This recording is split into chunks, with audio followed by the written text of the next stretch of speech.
Right now in the Karen Reed murder trial with Brian Higgins taking the stand this morning. Let's listen in. Yes, I do. Good morning, Your Honor. Good morning. Good morning.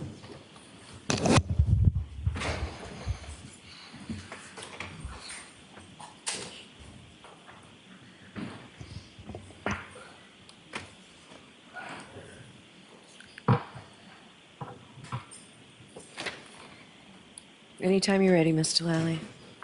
Thank you, Your Honor. Good morning, sir. Good morning. Could you please state your name and spell your last name for the jury? My name is Brian Higgins, Higgins. And where do you live, sir? Barnstable County, Massachusetts. And how long have you lived there? I've owned that property since approximately 2018. And do you work, sir? I do. What do you do for work? I'm a special agent with the United States Department of Justice, Bureau of Alcohol, Tobacco, Firearms, and Explosives. And how long have you been doing that? Just over 15 years. Now, sir, prior to that, prior to your employment with the ATF, what, if any, other positions, what did you do for work before that? I was a lieutenant with Cambridge Fire Department. And how long were you a lieutenant with the Cambridge Fire Department? I was a lieutenant probably for about 8 years. Total, I was with Cambridge approximately 15 years. Now, at some point, did you reside in the town of Canton? I did. And when was that, sort of what year to what year? I think that it was shortly after my sister passed away. So it was probably 2017 I purchased that house, and I sold it in January of 2022. And do you recall, was that early January, late January? On or about January 5th. And when you sold that property, did you move down to Barnstable County, or did you live somewhere else as well? For a period of time, I rented an in-law apartment in West Roxbury, and I had my property on Cape Cod as well. And that in-law property in West Roxbury, that was in 2022 as well? Yes. Now, sir, if I could turn your attention to January 28th, 2022 into January 29th of 2022. Do you recall those dates? Yes. Do you recall what days of the week those were? I believe the 28th was Friday, and the 29th was Saturday. And if I could take you back just to at least a day or so before that. Specifically the 28th. On the 28th, where were you on that date initially? New York City. And why were you in New York City, sir? I was in New York City for the funeral services of Officer Mora and Rivera, who killed in the line of duty. And fair to say there was a large contingent of law enforcement there? Yes. Including several people from Massachusetts? Yes. And when did you go down to New York City? I believe it was the 27th of February. Might have been Thursday. So was there a wake and a funeral? There was a wake and the funeral. Some people went to the wake, some people went to the funeral. There was services in over those couple of days. And you went to the funeral on the 28th, is that correct? Yes. And at some point, do you make your way from New York City back towards Massachusetts on the 28th? Yes. And do you recall about what time of day that was? Late morning, possibly. And why is it that you were coming back on the 28th specifically? The anticipation of a blizzard. And how did you, you drove, is that correct? I drove my government vehicle down to New York for the services.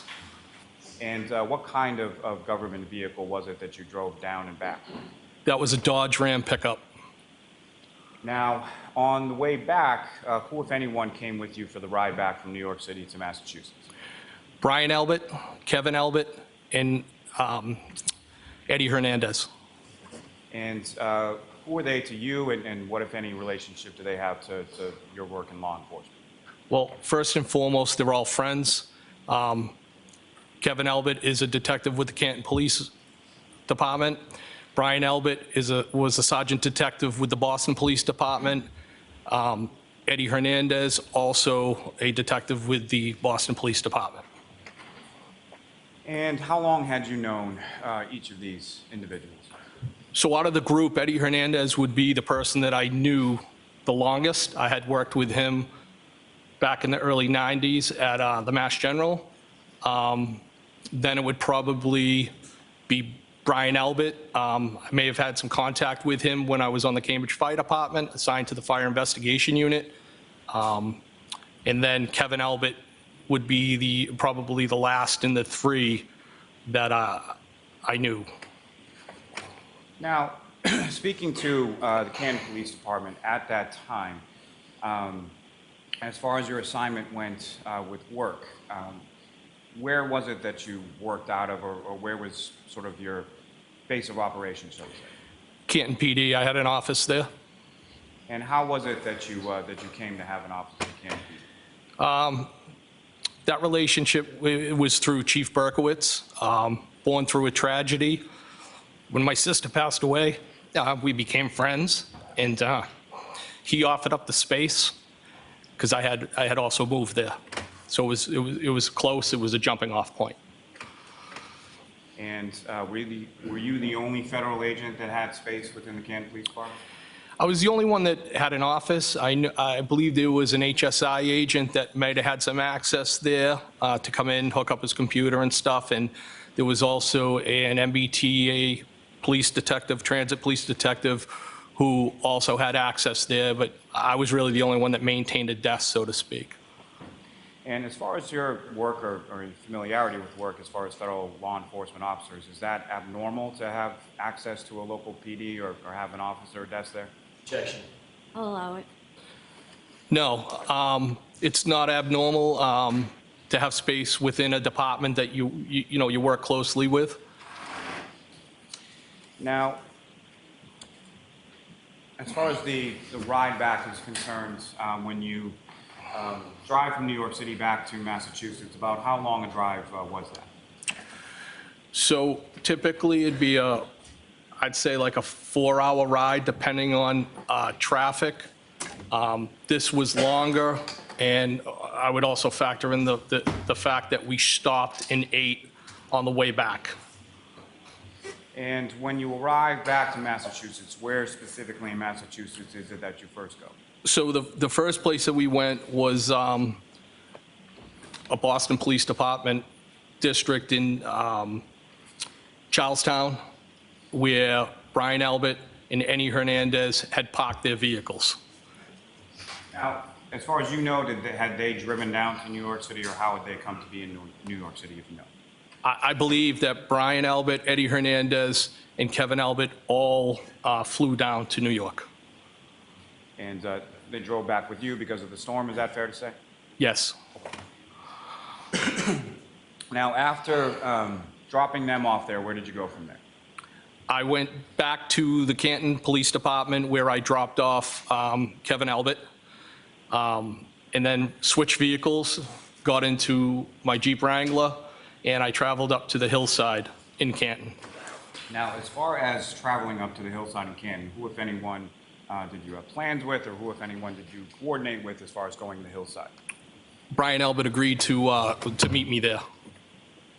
And as far as switching from your government vehicle to a personal vehicle, is that correct? Yes. And why did you do that before going to the hillside? Because I was technically no longer on duty, so to speak, even though I had been at a funeral. But, I knew I would be consuming alcohol, and we have a policy against that. Now, as far as vehicles related to you, whether they be personal or work in the Canton PD, how many vehicles did you have at that location? So I would have had my government truck that I parked there. I would have had a surveillance vehicle that I parked there. And at times, it would sometimes flip in and out between a pickup truck that I had and the Jeep itself. And the Jeep that you were driving that night, can you describe the Jeep, sort of what it looked like, what kind of Jeep it was? So it's a 2011 Jeep Wrangler, gray in color.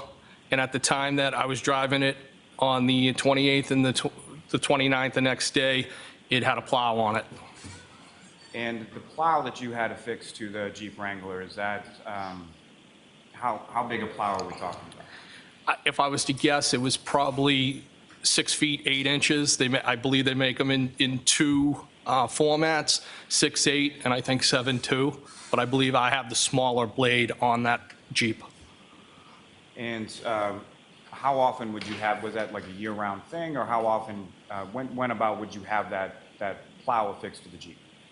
Inclement weather or impending into inclement weather. And is that something that you used, as far as, what if any use did you put the plow on the front of the Jeep to? To help family and friends clear the property at the Cape. I had used it when I had the house in Canton. And so you go to the hillside, and do you know about what time it was that you got there? No, again, it would have been after I dropped off Kevin Albert.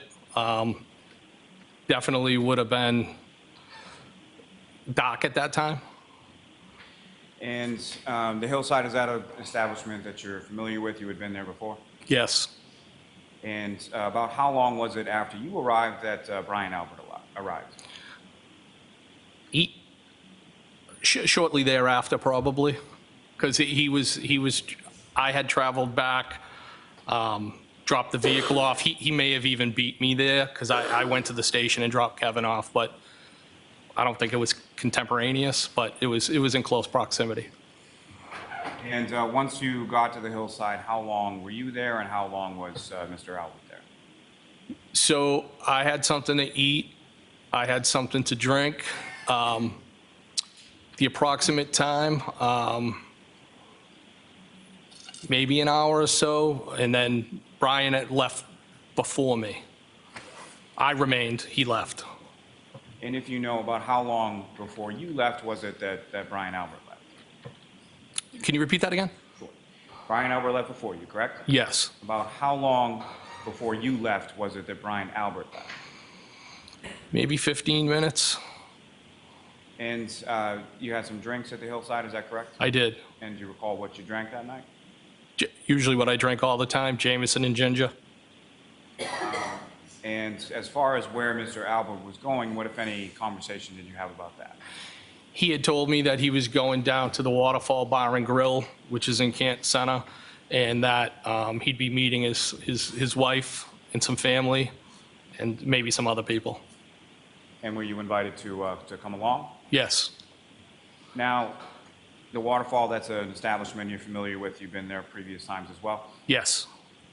And with respect to this evening, so you leave from the hillside and you go directly to the Waterfall? Yes. And if you know, about what time was it that you got to the Waterfall? Again, it was dark. It could have been around 9 in the area, 9 o'clock. And when you get to the Waterfall, do you recall where in relation to the Waterfall you parked the Jeep at that time? No.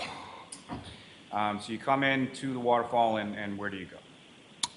I went to a series. I saw Brian and his family, and there was a series of high tops, and I proceeded to the high tops where they were. Now, with respect to Brian Albert, how would you describe sort of your relationship around this time in January 2022? He's a good friend. He's a co-worker. I had been working closely with his unit. I'd say he was a good friend. And through that sort of work and your friendship, were you familiar with his family as well? Yes. And so when you came over to the area where Brian Albert was, his wife was there, correct? Yes. And who, if anyone else, was there that you were familiar with or that you knew when you came? So it would have been Brian Albert. It would have been Nicole. I believe Caitlin was there. Caitlin Albert, Brian's daughter. Chris Albert, his wife, Julie. There might have been another couple, Matt McCabe and Jim McCabe. And as far as the McCabe's were concerned, how familiar were you with them? Casually. Now, at some point you come in, you join the group, is that correct? Yes. And how would you describe sort of throughout the entirety of the evening or your time at the Waterfall, How would you describe sort of the mood or the demeanor of the group within the bar? It was a good time. No arguments or anything like that that you observed from anybody that was present over the No, course of? no, it was a good time, and there was a band. And if you recall, about what time was it that you left? I would say right around when the band was wrapping up. So it was probably closer to midnight. Now, prior to that, at some point between the time that you arrived and the time that the band's wrapping up and you're preparing to leave, who, if anyone else that you were familiar with, came into the Waterfall? John O'Keefe and the defendant. And just to be clear, when you're referencing the defendant, what is her name? Karen Reed? And just to be clear for the record, do you see Ms. Reed in the courtroom today? I do. Could you identify just as where she's seated or an article of clothing that she's wearing? She's seated between attorneys Jackson and Yannetti. Just ask the record to reflect the identification of the defendant by the witness. Yes. Now, with regard to Mr. O'Keefe, starting there, as far as how long had you known Mr. O'Keefe? Maybe a year, a little over a year. And do you recall how it was or where it was that you first met Mr. O'Keefe? I believe it was actually the hillside. And how often would it be that you saw Mr. O'Keefe or socialized with Mr. O'Keefe? I would see him at the hillside. And as far as, were you familiar with what Mr. O'Keefe did for work? Yes. And what were you familiar with him doing for work? He was a Boston police officer. And with reference to Ms. Reed, how long had you known the defendant? It would be about the same time, And, or as long as. and so roughly, what was your understanding as far as the relationship between Mr. O'Keefe and Ms. Reed? They were dating. Now, with reference to occasions, as far as would there be occasions typically where you would see Mr. O'Keefe without Ms. Reed, or you would see Ms. Reed without Mr. O'Keefe, or were they essentially together when you saw them? I would say more often than not, they'd be together. And did you have occasion to see them at other sort of social settings outside of the hillside? I went over the house one time before the end of Patriots game. So if I could take you back, let me ask you this. As far as how would you describe your relationship with John O'Keefe? I considered him a friend. And how would you describe your relationship with Ms. Reed? I considered her a friend as well. Now, through the course of time that you knew them, did you have occasion to get their contact information and have communication with each of them through their phones? I had John and I had exchanged telephone numbers. And with reference to those communications, were they texts, were they phone calls, or varied? Oh, they would be text. And as far as the text communications that you had, you received this contact information, you texted, someone replied. How did you know that that was John O'Keefe that was replying to you? Well, I had him saved in my phone, John O'Keefe. I don't know exactly where he gave me his phone number, but I knew it was him. Now, on that evening, taking you back to the Waterfall, January 28th into January 29th, do you know about what time it was that Mr. O'Keefe and the defendant came into the Waterfall?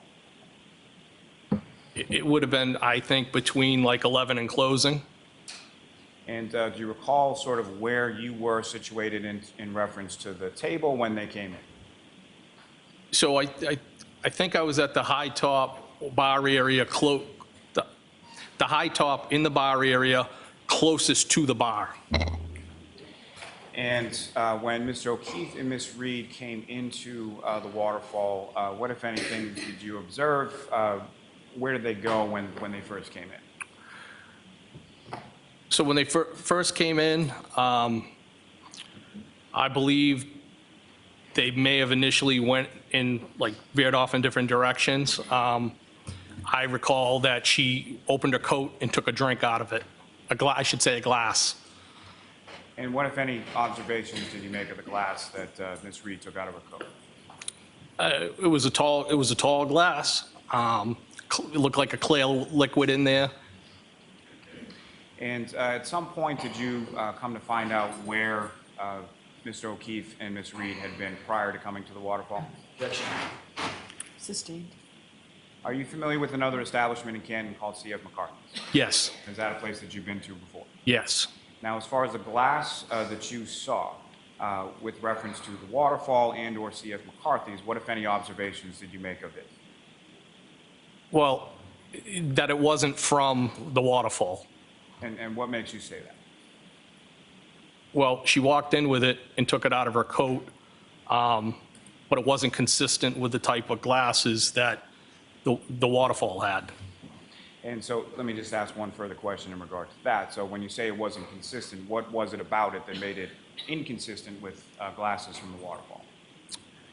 I believe it was a tall glass and kind of like bubbles on the side of it, so to speak, like the design. Now, after you make those observations, at some point over the course of the time that you were at the Waterfall and they were there as well, did you have occasion to have a conversation with Mr. O'Keefe? I did. I don't know that if it was initially when he first came in, but I did have a brief conversation with him as to the content. I don't recall what that was. Just small talk, fair to say? Greetings. And with regard to Ms. Reed, during your time at the Waterfall, what, if any, conversations did you have with her? I did not have any. Now, at this point in time on this date, did you have Ms. Reed's cell phone information I did not. at the time that you were at the Waterfall? No.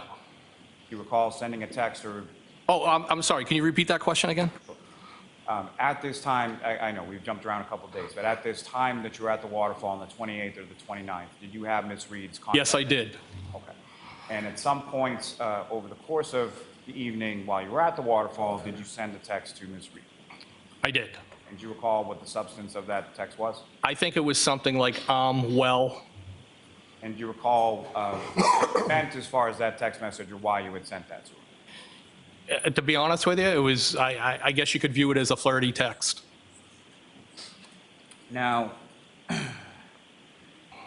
around midnight or so, when you leave the Waterfall, well, I'm sorry, let me take it back just one step. At some point over the course of the evening while you're at the Waterfall, what, if any, discussion is there around the table as far as next steps or where to go from there? Well, there was talk at the table, I think initially about going back to Chris Albert's Pizza Shop to have some food and drink. And at some point that transitioned into going back to Brian Albert's house. And as far as the invitation to go back to Brian Albert's house, was that something that was extended to the entirety of the table? I took it as an open invitation to the people that were together at the table, yes. And Mr. Albert's house, is that somewhere that you had been to before?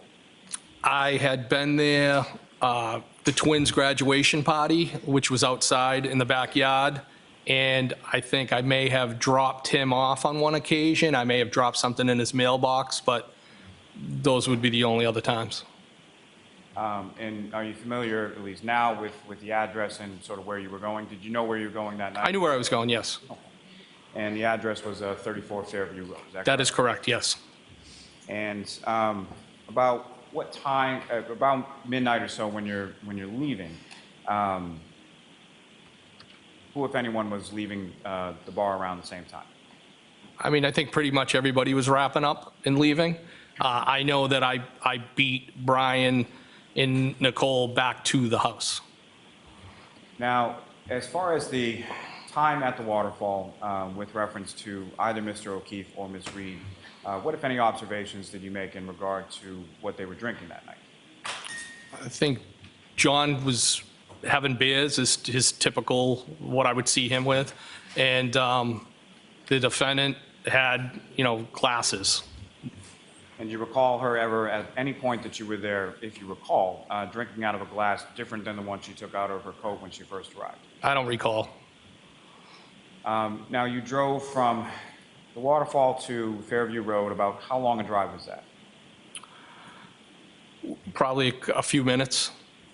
But the weather was, I remember when I came out, I put the wipers on, there was some snow on the ground, but it was the type of snow where the roadway was still black at the time, but because it was being driven on, but the sidewalk had a light coating.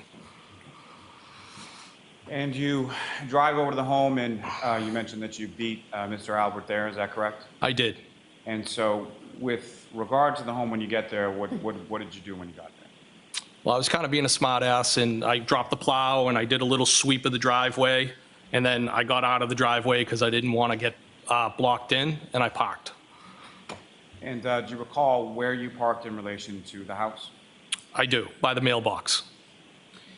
Your Honor, with the court's permission, if I could publish what's been marked as Exhibit 72. Okay.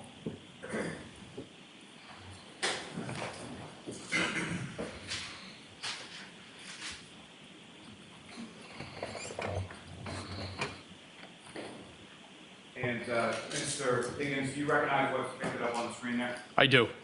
And what do you recognize that as? 34 Fairview. Sorry, may I approach, Your Honor? Yes. Mr. Higgins, I'm going to give you a laser pointer and just press that button there. So, Mr. Higgins, with that laser pointer now in your hand, if you could direct the jury's attention to, if you see it in this photograph, where you parked your Jeep at. So the back end of the Jeep would have been right around the mailbox itself. And the edge of the driveway is right there. I wanted to make sure that I was not blocking the driveway or blocked in. And so the front of your vehicle would have been pointed in which direction? I believe that'd be going towards Chapman Street. And so which part of your vehicle was the closest to the house, the driver's side or the passenger side? So the passenger side would be closest to the house. So you parked along the front of the house sort of with traffic, correct? Yes. Thank you. Come on, you can take that down. Thank you.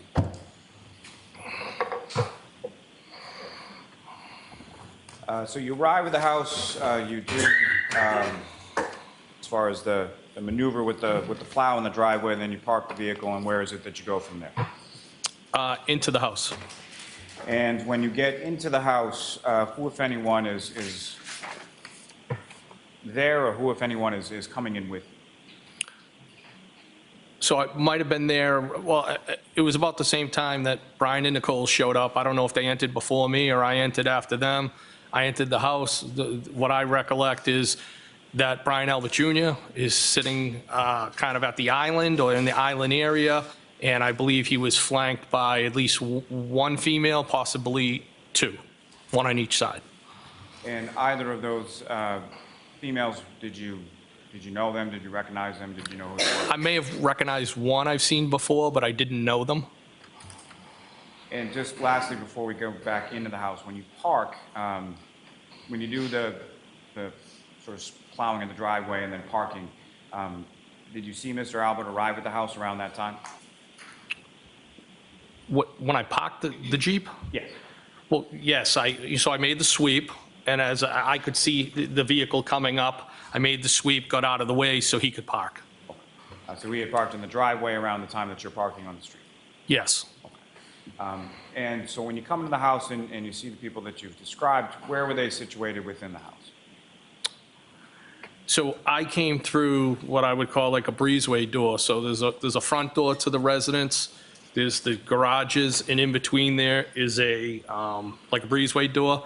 I came in through there, and it's kind of like you're in the kitchen. And I think there's like an island, so to speak. You may be able to sit at it, and Brian Albert Jr. was right there, and again flanked by one, if not two, females. Now, at some point after your arrival, who, if anyone else that you were familiar with, came by the house? I believe it was Jen and Matt McCabe. Do you know about how long it was after you arrived that they arrived? No, I don't know. I mean, I don't think it was much longer. People started, float in at that point. And beyond sort of the kitchen area that you were describing before, where else did you go within the house that night? At one point, briefly, Brian Albert showed me some photographs, family. I believe primarily it might have been of his son who had recently been in the Marine Corps. Gone into, I should say. And do you recall, or why was he showing you specifically like those photographs of his son in the Marine Corps? Because he's proud. Now, let me ask you this. As far as yourself and/or Mr. Albert, what, if any, familiarity or what, if any, background do you or Mr. Albert have with regard to the military? Brian was in the Marine Corps, I was in the Army. Now, this period that you're talking about in the other room, about how long a period was that? It was brief. And beyond yourself and Mr. Albert, was there anyone else from the group that you described that was in the room at the same time as you and Mr. Albert? I don't think so. I think Nicole may have popped in for a second, but I'm not 100% positive on that. And as far as, do you know approximately what time you left the house on Fairview that evening? I'd guesstimate it was anywhere between 12:30 and 1 o'clock, but I'm not 100% positive. So relatively short period of time, is that correct? It was a short period of time. I knew kind of from the onset when I got in there, it probably wasn't going to be a long time because I'm not a beer drinker and that's what they had. So I was probably one of the first people to leave. Now, for that entirety of the time that you were there, did you go anywhere else within the home beyond what you've described as far as the kitchen and the living room? No, Did you go upstairs at any time? no, Did you go downstairs in any sort of basement area at any time? no. And when you exited the home, do you recall which of the two doors that you described that you would have exited from? The same door I came in, the breezeway. Now, during the time that you were there, similar to what I asked about the waterfall, how would you describe sort of the mood or demeanor within the home? It was fine. I mean, everybody was happy. And at any point in time while you were at 34 Fairview, do you, any of the people that were in the house, do you recall seeing them go outside of the house and come back or anything like that? I can't say definitively I saw anybody come in or out of the house, but I think somebody might have been in the process of maybe being picked up. And not anybody that you were super familiar with, is that fair to say? I think it was one of the females. Now, with respect to the front of the house, at any point in time that you were inside of the house, was your attention drawn or did you look out the windows or the door or anything like that? No. And when you were in the kitchen area, do you recall sort of how you were positioned in relation to the windows facing the front of the house? So I would have had my back to that area, my back to the door that I came in. And specifically with reference to Mr. O'Keefe and Ms. Reed, at any point in time did you see either of them inside the house or outside of the house or around the house or anywhere around 34 Fairview Road? Absolutely not, no. And at any point in time over the course of the evening, what, if any, communication or text or anything did you send to either of those two people while you were at the house on Fairview? While I was at the house, I think I shot a text just to John. Where are you? I think that's what it was. And if you recall, did you ever get a response to that text? No, there was no response. So after you left the waterfall, when you left the waterfall, was Mr. O'Keefe and Ms. Reed, the defendant, still there? I can't say 100% no. But after you left the waterfall, at any point in time, did you speak to, text with, or communicate in any way, shape, or form, or see in any way, shape, or form either Mr. O'Keefe or Ms. Reed? Well, again, the only person I shot the text to while I was at the house was John, but after I left the waterfall, I never saw John O'Keefe or the defendant again. Now, when you left from the residence, and again, you're not sure what time that was? Between 12:30 and 1 o'clock. And do you recall who amongst the group was still at the house at the time you left? I think I was probably the first person to leave. So all of the other people that you've described would have still been in the house when you exited from the house? Yes. Now, you indicated earlier that you're familiar with Mr. Albert and his family to some extent, correct? Yes. You've been to his house for a graduation party for his twins, correct? Yes. Through that, at any point in time prior to this date, did you become aware or familiar with Brian Albert's nephew, Colin Albert? I know the name, and I know that he is one of the sons of Chris Elbert. Are you familiar with what he looks like? If he walked in here right now, I wouldn't know. You would not know? No. And beyond the people that you've described as far as seeing at 34 Fairview Road, fair to say you don't recall anybody being introduced or identified as calling out? No. Now, you exit from the home through the breezeway door and go over to your vehicle, is that right? Yes. And from the time that you would enter the home to the time now that you're exiting from the home, what, if any, change did you note as far as the weather intermittently? Just that the weather was getting worse, the snow was picking up. And as far as the accumulation that you had described before, as far as you could still see the blacktop and all that when you left the waterfall, what was it like when you came out of the house?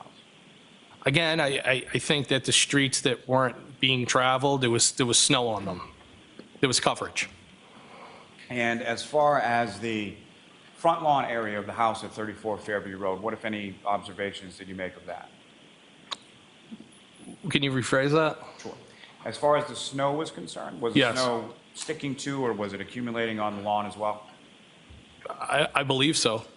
I mean, when I walked from the breezeway to the Jeep, there was snow on the ground. Now, the front yard area of the house, is that something that you were looking at with any particularity or taking note of as you were walking in your Jeep down the driveway? No, it was a long day. We had been on the road. I just was looking to get home. And so when you get to your Jeep, can you describe to the jury sort of how it was that you pulled away or what, if anything, you recall about that process? So I got in the Jeep, started it up, may have looked at my phone, put it in drive and started to pull away, and then I'm like, put the plow up. So I reached, I moved a couple of feet, I heard it grinding on the ground, reached for the device called a fish stick, picked it up, lifted the plow, and then drove away. And the plow that you had affixed to the front of the Jeep, how is, I think you've talked a little bit about it, but how is that sort of controlled and who controls that? So the operator controls it. The mechanism to control it, again, is called a fish stick. It's on a cord, and it plugs in under the dashboard. I reached down to find out, I don't know if it was on the floor or between the seats, but it's not like a joystick that's attached actually to the dashboard. So some sort of hydraulic system, is that correct? Yes, it's hydraulic based. Now, in addition to moving it sort of up and down, is there any other way that you can manipulate the blade as far as that switch is concerned? Yes, so if I would generally, if I'm driving around town and I'm not worried about the vehicle heating up, I just lift the plow off a couple feet off the ground. If I was on the highway, I would tilt it to get airflow. And as far as height is concerned for that plow, if you were to lift it all the way to the top, what, if any, impact would that have with reference to your line of sight or visibility through the windshield? 0. So even if it's raised all the way as far as it can go, you can still see over the top of the blade? Yeah, if it comes even with the hood of the Jeep, I'd be surprised. So you pull forward a couple of feet, and then you lift it. About how high did you lift it when you stop and then lift up? Probably like a foot or two.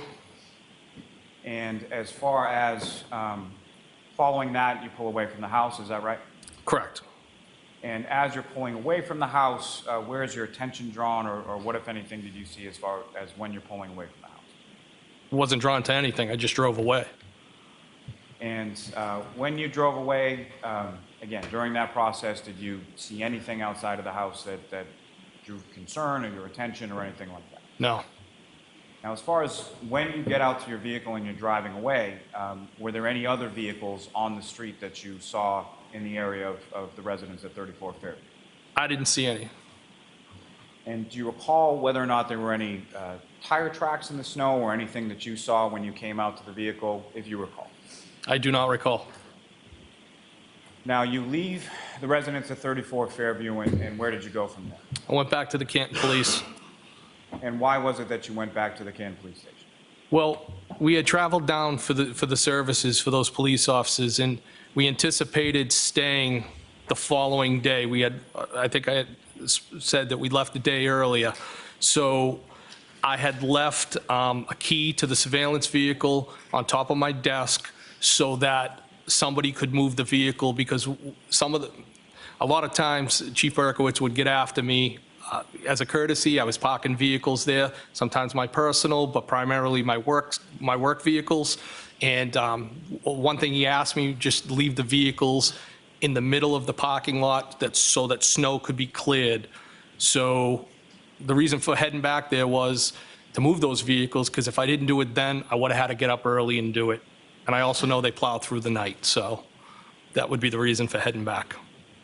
Before we get a little more into that, as far as the funeral that you went to, were these people that you knew or had met or were familiar with? No.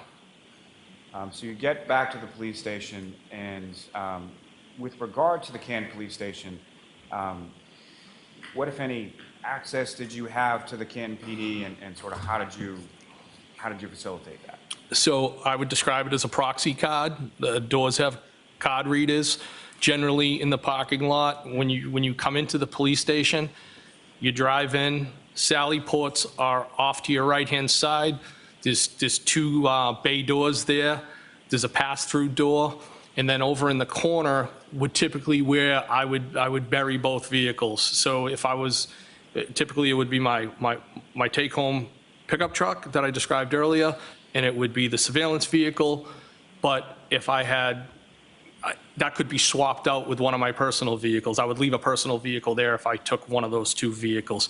And then for me to access into the building, the most direct door would be that pass-through door by the Sally port. And sort of that back area, is that typically where you would park? Yes. And just in reference to you talk about a surveillance vehicle, that's something that you use as far as conducting surveillance and performance of your duties as a law enforcement officer? Yes. And so fair to say that would not be something you would want to park, like, say, in front of the police station? No. Now, that path that you took, is that the typical path that you would take, sort of park to the back and then cut through the Sally port into the station? Yes, that would be the route that I would go.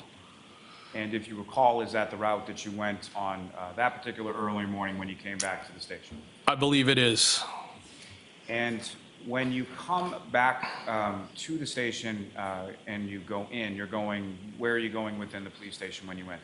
So I'm going up to I was going up to my office to grab the key for that surveillance vehicle. So when you come through that pass-through door at the Sally port, the first door would be through the booking and the holding area that directly goes into the dispatch area.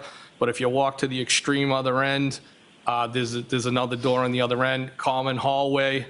I'd walk down that hallway, hit a set of stairs, and I would go up that way. Now, if I could take you back just for a second, as far as when you initially walk into the Sally port area, that's a garage, basically, correct? Yes. Okay. And when you come into the garage, the door that you would then enter to come into the station, where is that in relation to the door that you come from the exterior? How far away are the two? So if you come into, I guess what you're asking, so if I come into the Sally port, immediately to the right, there's the door that goes into the holding area, booking area, and then probably it's probably 12 feet long to get to the other door. So from where you're parking and where you come into the Sally port, it's not like you then have to walk across the garage or anything like that to get to the door into the station, is that correct? Well, you do walk across the garage, but it's small. And when you say small, about how far, if you know? About 12 feet, maybe? And so you come into the station, you go by the dispatch, is that correct? So as I'm walking down the hallway, dispatch would be off to the right. It's a wooden door with two glass panes. And as far as the Canton Police Station is concerned, are you familiar with, or were you aware at the time that there is sort of security and cameras and such around the station? Yes. You're aware that those cameras record, is that correct? Yes. And are you aware of any records that are generated as far as your key card access when you go through a certain door at a certain time? Well, I've never seen those records, but it's my understanding it tracks access control. And did you happen to go by the dispatch area specifically, and if so, do you know who was working there that night? Newly promoted Sergeant Good, I believe. Probably, he was on midnights. Do you have any specific recollection of seeing him there that evening or that early morning when you came by? I believe I waved to him. And as far as when you get to the police station, do you have how far drive is it from Fairview to the police station, if you know? Well, I mean, the weather was picking up, so it probably took me a little bit longer to get back, but it's probably 5-10 minutes maybe. Now, the key, you went to your office to get a key, correct? Yes. And why had you left the key to one of the vehicles in the office? So as I stated earlier, I anticipated not even being back in Massachusetts, knew the storm was coming, didn't know how bad it was, but I left the key on the desk to facilitate somebody being able to move that. And so you go to your office, you get the key, and then where did you go from there? I go back downstairs and I move the vehicles to the center of the parking lot. And then at some point you leave, is that correct? Yes. Do you know about how long it was after you moved the vehicles around that you left Canton PD? Not long, but I'd be guessing if I gave you a time. And so where did you go from there? I went back to West Roxbury. And which vehicle that you've described, which of those vehicles did you use to get from Canton PD to West Roxbury? The Jeep Cherokee, Jeep Wrangler, sorry. And if you know about what time was it that you got home to West Roxbury?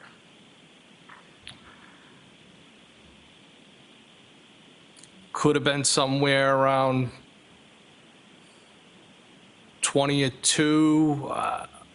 I'm not 100% positive. So sometime between 1:30 and 2 a.m., is that roughly around? Yes. And when you get home, do you recall like what it was that you did when you got home? Well, it was a long day. We had traveled, the traffic, it just seemed like it dragged on forever.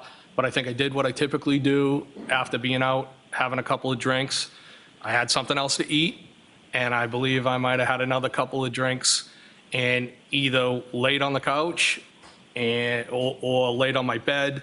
And typically I would fall asleep if I was on the couch and wake up and go into the bedroom. I don't know what location I was in at that point. Now, after you fall asleep at some point later on that morning or something, you wake up obviously at some period, correct? Yes. And do you recall what it was that awoke you on that morning? I mean, for lack of better words, my phone, both my work and my personal phones were blowing up. They were going off. And if you know about what time in the morning was that occurred? Probably around 6:30-ish. And who, if anyone, as far as you looked at your phones, and who, if anyone, was blowing up your phone, or who was calling you at that? Well, I think first it was Chief Berkowitz, and then Brian Albert. And you mentioned first it was Chief Berkowitz. Did you answer the chief's call at that time? No. And was that abnormal for the chief to be calling you at that time of day? No, he's an early riser, and typically when he was working, again, we also had a friendship. He would call in the morning, kind of like checking in with each other. So I just kind of blew, like, why are you calling me this early? Kind of just blew it off. But then when I saw Brian Albert calling me, like, that kind of caused me some concern, because I'm like, why is he calling me? He was out with me all day yesterday. We both had the same long day, and I was concerned at that point. And so you answer the phone from Mr. Albert, is that correct? Yes. And what, if anything, did you learn from him, or what, if anything, did he tell you? Objection. I'm going to sustain the objection at this point. So you receive a call from him and you have some sort of conversation, correct? Yes. Now, prior to that, from the time that you got home to the time that you answered this call from Brian Albert, do you recall having any phone calls or conversations with anybody during that time period? No. And specifically, did you talk to Brian Albert on the phone at any point between the time you left his home and the time that you woke up the next morning to his phone call? No, I did not.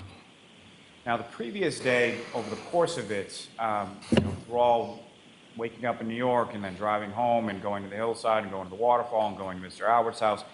Had you and Mr. Albert communicated via cell phone, whether it be text or phone call at any point in time during the course of that day? You mean the day before? Yes. Yes. So he was fairly recent in your contacts, is that correct? Yes. And so as far as that phone call that you received from Mr. Albert, based on whatever information that you learned from that, what did you do then? I got dressed and went right over to the house at 34 Fairview. And when you left your house in West Roxbury and went back to 34 Fairview, what were you driving at that point? I was still in the Jeep Wrangler.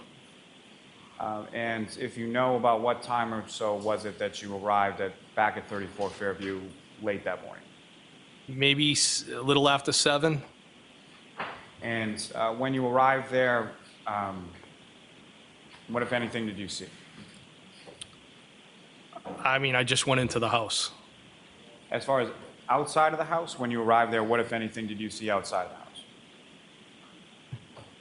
I don't recall, maybe a police car, I don't remember. Now, with regard to, starting with the weather, when you woke up and you were driving back to 34 Fairview, what was the weather like at that point in reference to when you had gotten home to West Roxbury the night before? It was real bad. And as far as when you get to the house at 34 Fairview, sometime around 7 a.m. or so, where is it that you parked in relation to the home at that point? I might have went in the driveway. I don't remember specifically where I parked. And as far as other vehicles there, how many other vehicles, were there more or less vehicles there that morning than there were when you were there the night before? I couldn't say definitively. And when you come into the house, who, if anyone, is it that you see inside the house when you get there? So I saw Brian, I saw Nicole. Brian Jr. may have popped in and out of the same kitchen area that I was in before. Jen and Matt McCabe. And then a short time later, Julie Albert showed up. And Julie Albert, when she showed up, what, if anything, did you observe her to have with her when she showed up? Like box of donuts or muffins or something like that. And as far as the house when you come in, similar to the evening before, but how would you describe sort of the mood and demeanor of the people in the house when you arrived there later on that morning, sometime around 7 or so? The people were pretty distraught And did you know why they were distraught? because John had been found on the lawn. And is that why you had gone to the house? Yes. And when you received that information or were informed of that,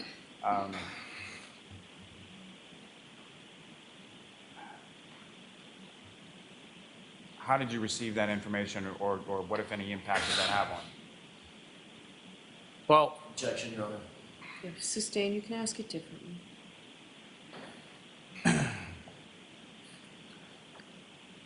When did you first learn of Mr. O'Keefe being found on the lawn at 34 Fairview? during the phone call at about 6:30-ish when when I spoke with him. And what was your reaction when you received that information? It didn't make sense to me. I couldn't do the math in my head because I know John O'Keefe and the defendant never showed up. It didn't make sense. And so from this time that you're in the house, do you recall any sort of conversation about within the group as far as what was going on? Objection. Just, do you recall that there was a conversation? Yes, I recall that there was conversation and Objection. Just that. okay. Next question, Mr. Lally. Now, from the time that you arrived there later on that morning, about how long a period of time were you there for? Less than an hour. And from there, where did you go from there? I don't know if I went back to the police station or I went to West Roxbury. Might have been the police station.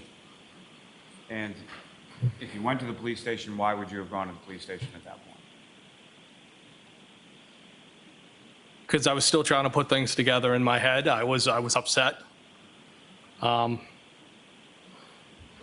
Those would be the reasons. Do you recall whether or not, bless you, do you recall whether or not you were at the police station that day? Yes, No, I'll allow it. yes, I'm pretty sure I was there. And do you know about how long you were there or about what time it was that you were there? No, I couldn't say specifically. And after you left the police station that day, where did you go from there? At some point, I probably went back to West Roxbury. I don't specifically remember. Now, again, from when you went, maybe a fairly simple question, but as far as you drove the Jeep Wrangler from West Roxbury back to Fairview Road that morning, correct? Yes, And then you drove that Jeep Wrangler from Fairview Road to the Canton Police Station at some point during the day? I believe I was in that vehicle all day. Now, at some point a few days following this, did you have occasion to meet with some troopers from the state police? I did. And do you recall who those troopers were?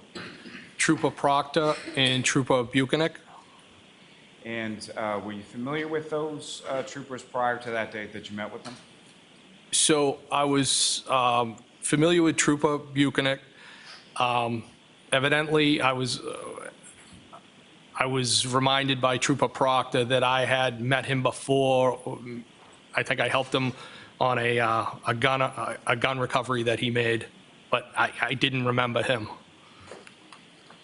And as far as you mentioned, sort of socializing with other officers from law enforcement, had you ever socialized with either Sergeant Mechanic or Trooper Proctor before?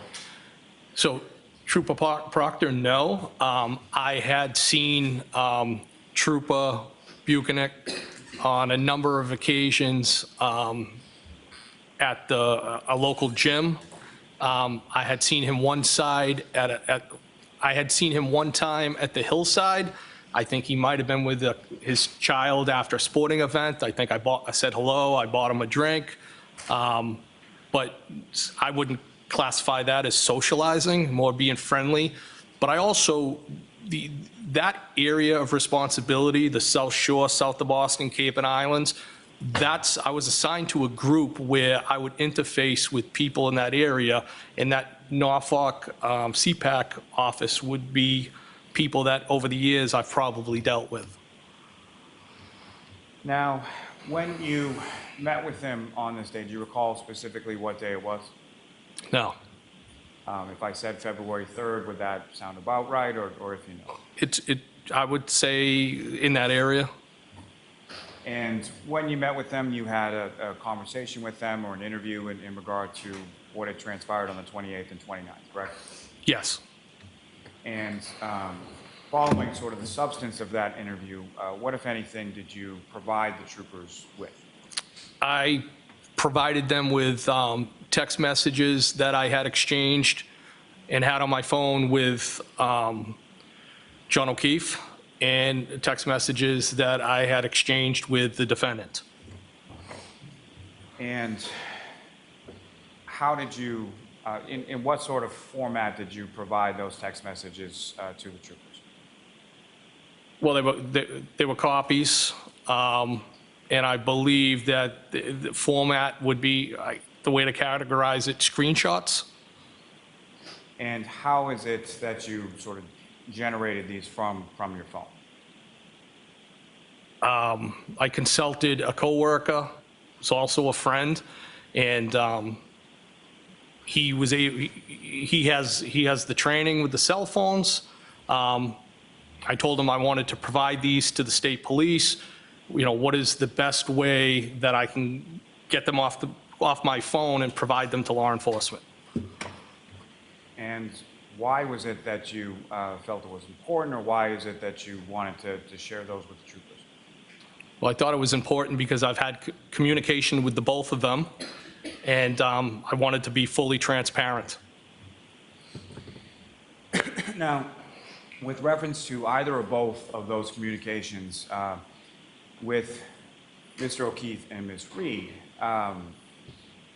the material that you provided to the troopers, what, if anything, did you do to that material before giving it to them? Nothing. So as far as the material or the text that you provided to the troopers, that was what was on your phone? Yes. So there was no deletions, no excising any material, nothing like that before you gave it to the troopers? No. Exactly what was on my phone, I provided to them. And specifically, as you were providing it to them or shortly thereafter, did you have a conversation with Sergeant Buchanan in reference to that very topic? If you recall. No, I don't recall. Do you recall him asking you anything about, as far as if this was the entirety of what you had provided? Oh, so I think during the actual interview, he specifically asked me, are these, I would say in sum and substance, he said, you know, is this an accurate representation? Has anything been deleted? And I said, no. I mean, as with respects to the text with the defendant, from the first time that she reached out to me and texted me, nothing had been deleted. As far as John's text string, we might have had older text strings that were deleted, but that was what I gave him, what I gave the troopers was exactly when I captured everything is exactly, it is what it is. Everything that was on those phones was provided. Nothing was deleted. And as far as when you provided these text communications to the troopers, was that something that they had asked for, or was that something that you volunteered? I volunteered that to them. And upon them sort of receiving them from you, did they have further questions beyond what they had already asked you based on what you provided? I believe they got into other specific questions, specifically in relation to John O'Keefe and the defendant, as far as intimacy and things like that. There was more detailed questions that followed. Your Honor, may I approach the witness? Yes.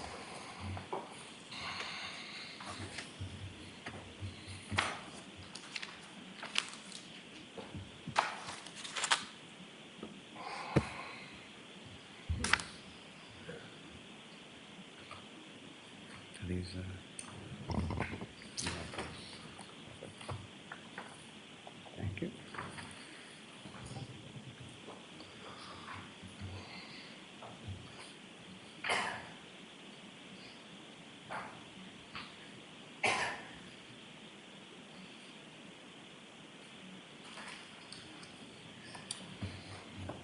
Sure, I'm going to show you two documents. One.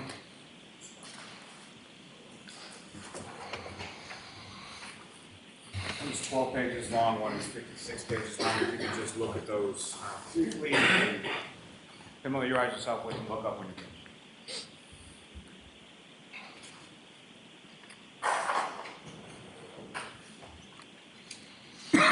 And do you recognize what those are, sir? I'm sorry, could you say that again? Sure.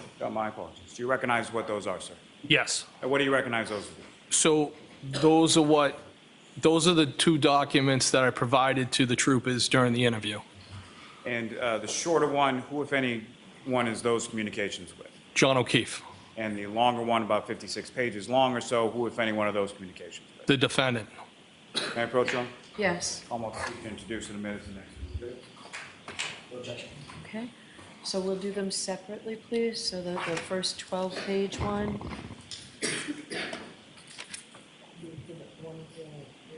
Thank you.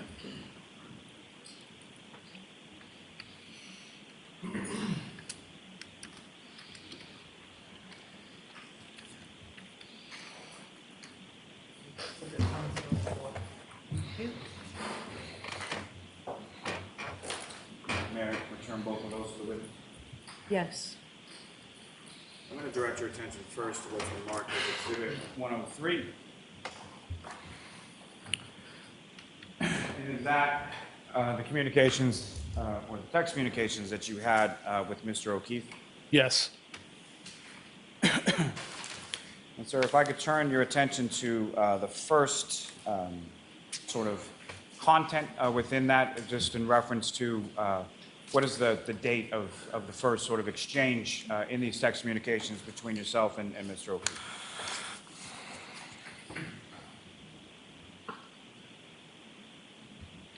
Wednesday, November 24th.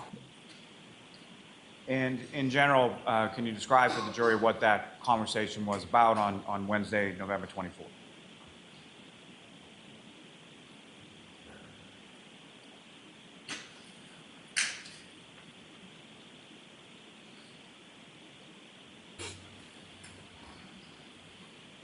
He basically, it's kind of hard to read, I apologize, but it looks like he's just reached out to me. He said, "What's up, Pell? Where are we going to hang local? We are going to hang local. Are you drinking?" So he's out, he's trying to see where you are and if you want to meet up. Yes. Now, sir, if I could direct your attention to the last page within those documents you have before you. So with reference to, there's some conversation on the bottom of that last page from Sunday, January 16th, is that correct? Yes. Okay. Now, you had mentioned that with respect to Mr. O'Keefe, you had been over his house on a prior occasion to watch the Patriots game, correct? Yes. And when was that in relation to this date that we've been talking about as far as the 28th and the 29th? How long before? So it was the 16th? So Might have been the 15th into the 16th, I believe. So that text on the 16th was either same day or the day following when you had gone over there to watch the Patriots game? Well, with the text where I asked if I broke his nephew's toy video game would have been the next day. Now, in reference to Mr. O'Keefe, you described that he was a friend of yours, is that correct? Yes. Now, where you used to live in Canton, where was that or how close was that in relation to where Mr. O'Keefe lived on Meadows Ave? Not far at all. Several blocks. Now, prior to you going over there for the Patriots game, at some point, or had you been over to his home at any previous time? So I reached out. We had inclement weather. It might have been around the beginning of January, maybe 6th to 7th. And I shot him a text and said, do you want me to clear the driveway for you? So using the same plow that you were talking about before, you had offered to clear out his driveway. Yes. Now, on this occasion that you go over there for the Patriots game, prior to that, had the two of you had any conversation or had you been invited to go over there with reference to football games before? Yes, a number of times at the hillside, I was asked, hey, we're going to watch the last half at the house. Do you want to come by? Things like that, yes. And had you ever taken Mr. O'Keefe up on any of those prior invitations to come by the house and watch it? No.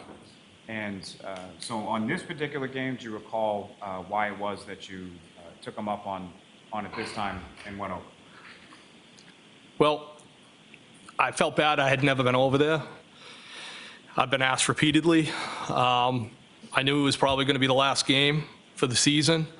And I had also independently got a text of an invite from John himself and then also from the defendant independently. Now, in reference to you thinking it was going to be the last game of the season, do you recall, was it a regular season game, playoff game? Who were they playing? Do you recall any of that? I think it might have been the Bills. I don't know if it was the playoffs or it was just another game to me, but I knew it was probably going to be the last game. And so if you recall that evening, about what time was it that you stopped by Mr. O'Keefe's house? Oh, it was like just before the game ended, not long after. So pretty far into the second half of the game by the time you arrived. Oh, yeah. And in addition to Mr. O'Keefe, who, if anyone else, was at the house when you got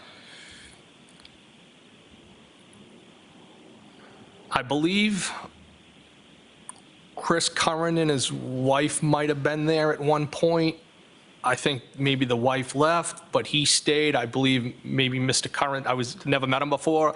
I think they introduced him as Mr. Curran's brother. And then John's nephew. And I don't know if his niece was there. She might have been in the other room. And the defendant, Ms. Reed, was she there as well? Yes. And as far as the Currans are concerned, are those people you're familiar with, and how do you know them? Again, the hillside. I met them there, and I believe through John O'Keefe. How well did you know them at that point? Not very well. Now, you mentioned that John's nephew was there. Had you ever met him before? No. And what, if any, interaction did you have with his nephew while you were there? I'll allow it. We were playing video games together. And so the text, if I could direct your attention back to the text communications before you with Mr. O'Keefe on that last page. Specifically, there's text that exchanged between the two of you on Sunday, January 16th, correct? I see the text.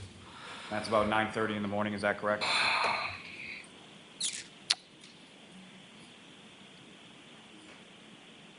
Mr. Lally, on this last page, which one is it? 1, 2, or 3? About the middle of the page, Your Honor. Can you repeat that again? May I approach the witness? Yes. If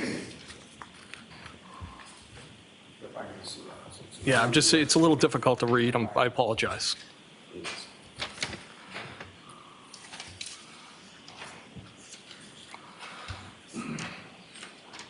So I would direct your attention to right about there where it says Sunday, January 16th. Do you see that, sir?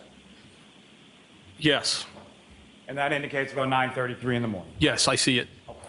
And if you could read from that text exchange, and if you know, if you could indicate sort of who's talking or who's saying it. It says TF, hurting like this in 10 years. Haha. I'm not sure. I'm not sure who's saying that. Not sure who's hurting and who's saying haha. Well, I know I was definitely hurting that morning, but I'm not sure who was saying that. And what, if any, other communication is there later on in the same chain? All right, I see John. Was it necessary to introduce Hennessy XO? Was I really playing video games? That would have been me. And then it says, I blame Karen. Yup. And then I said, please tell me I didn't break your nephew's video game. If I did, I'll replace it. Did I throw a controller or some shit? And then it says, I don't think so. WTF, I'm hurting. How can you guys not be still in bed? Is that the end of that And then- specific conversation? It appears to be, yeah. Yes. Then the next conversation begins on what's indicated as Saturday, 12:20 a.m. Is that correct? Yes. And is it your recollection that that was January 29th? Yes. And is that the message that you sent to Mr. O'Keefe while you were in the residence at 34 Fairview Road? Yes, I said, are you coming here with followed by 3 question marks? And again, Mr. O'Keefe, based on your recollection and based on the records you have before, you never responded to that text, is that correct? That's correct. And you never saw him after that, correct?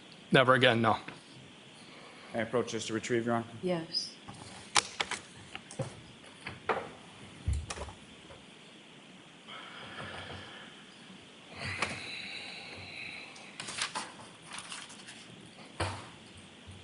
And may we approach? Yes. Jurors, feel free to stand up and stretch.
it's a blessing to step out on the floor each and every night. I don't take that for granted.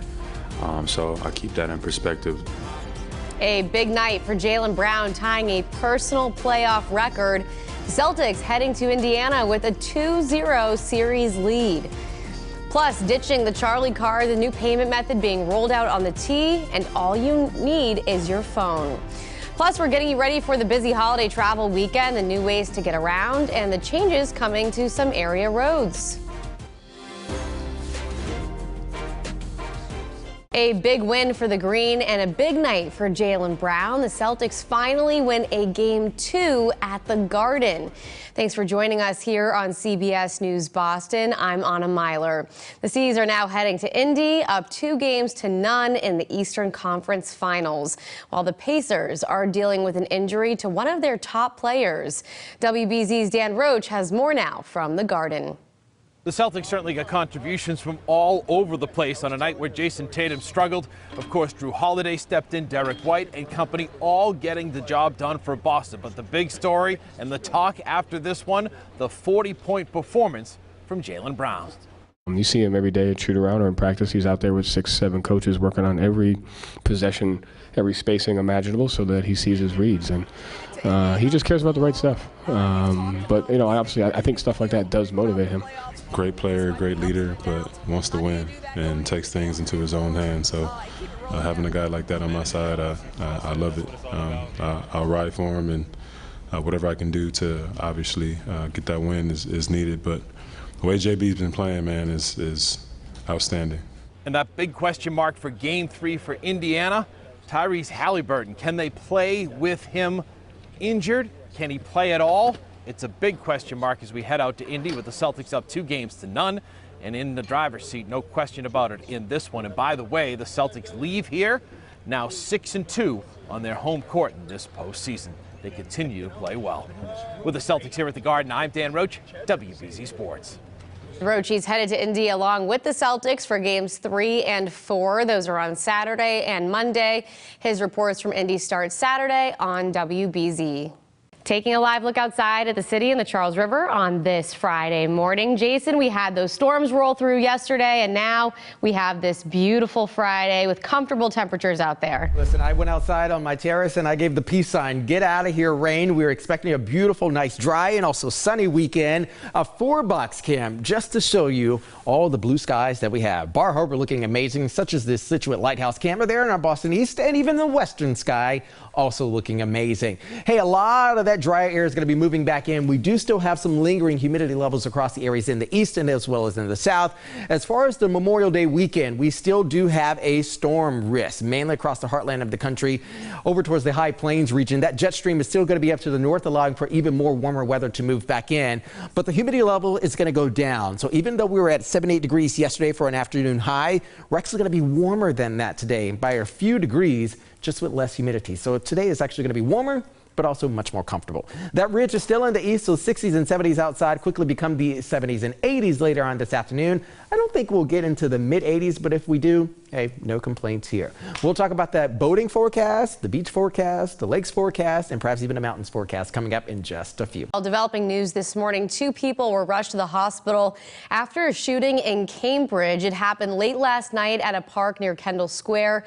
Both of the victims are expected to survive. There's no word yet on any arrests. Teachers in Tewksbury are standing out today protesting staff cuts. Teachers will gather outside their respective schools this morning before walking into school together. The protest comes after the district announced it will be cutting more than 14 positions at the high school, as well as a number of elementary positions, all of which work directly with the students. It's all part of a series of cuts due to declining enrollment. These could be the last days of the Charlie card. The MBTA says your phone will soon be the only ticket you need to get on board a train. WBZ's Brandon Truitt shows us when contactless payment will finally roll out. T-riders know all too well the rush of catching a train and the rejection of a Charlie card that ultimately declines. It's definitely going to be more convenient. But in a matter of weeks, a new way to pay. Using these screens that were installed months ago, riders can tap their phone's mobile wallet or a credit card for pay-as-you-go travel. That sounds great. Always looking for easier ways to get into the T. I think it's probably, a little bit longer overdue, I'm sure. But yeah, I think it's just going to make it a lot easier for people. Cities like New York already have this system in place. The MBTA started looking into this upgrade in 2016. The project is years behind schedule and hundreds of millions of dollars over budget. That would be fantastic. Yep, because I've rode, in New York like plenty of times. I know it's so easy. You can just go and use your phone or credit card or what have you. So what about the Charlie card? It's as much a part of the city as the T itself. You're still going to be able to use them. In fact, the card will be getting a makeover of its own next year. The upgrade is rolling out system-wide. Contactless payment on the T and buses starts this summer. Next spring, the Charlie card will get a refresh along with a companion mobile app. And in 2026, this goes live on the commuter rail and ferries. In a meeting Thursday, the MBTA said, in all, the system-wide upgrade will cost at least $920 million. The thing I care about more is that they'll be able to be more frequent and more reliable. That would be a much bigger difference in my life than the contactless payment. Like a lighter wallet, so one fewer card in there, just as much functionality. That sounds great to me. Thinning out wallets and wait times in just a matter of weeks. In Boston, Brandon Truitt, WBZ News. Today, New Hampshire officials will share their plan to keep Hampton Beach safe this summer. The safety preparations include specific initiatives aimed at stopping people from driving, boating, swimming, and lighting fireworks while impaired. They will also share updates on seasonal operations. Well, this weekend marks the unofficial start to summer. Today is expected to be the busiest time on the road. Drivers are encouraged to leave early and leave themselves plenty of extra time. The HOV lane on 93 will be open early, and the Sumner Tunnel is staying open throughout the weekend. Mass DOT is also asking people heading to the airport to be mindful of extra traffic. Some good news if you're traveling north to New Hampshire or Maine. When traffic is heavy on 95, both states will allow drivers to use the shoulder to reduce volume in certain areas. And the Cape Flyer train service also kicks off today for the season. It runs Fridays, Saturdays, and Sundays until Labor Day with trips to Hyannis. And if you're traveling to Boston, weekend service on the Hingham Hull Ferry also resumes for the season starting tomorrow. Just ahead this morning on CBS News Boston, preserving tradition is very important in cultures around the world, but changing them can be just as important. WBZ's Tiffany Chan talks with two Asian American influencers who say they are not letting their race block their path to happiness.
Taking a live look outside at the Hatch Shell and the Charles River. You can see the boats out there on the water. The sun is shining.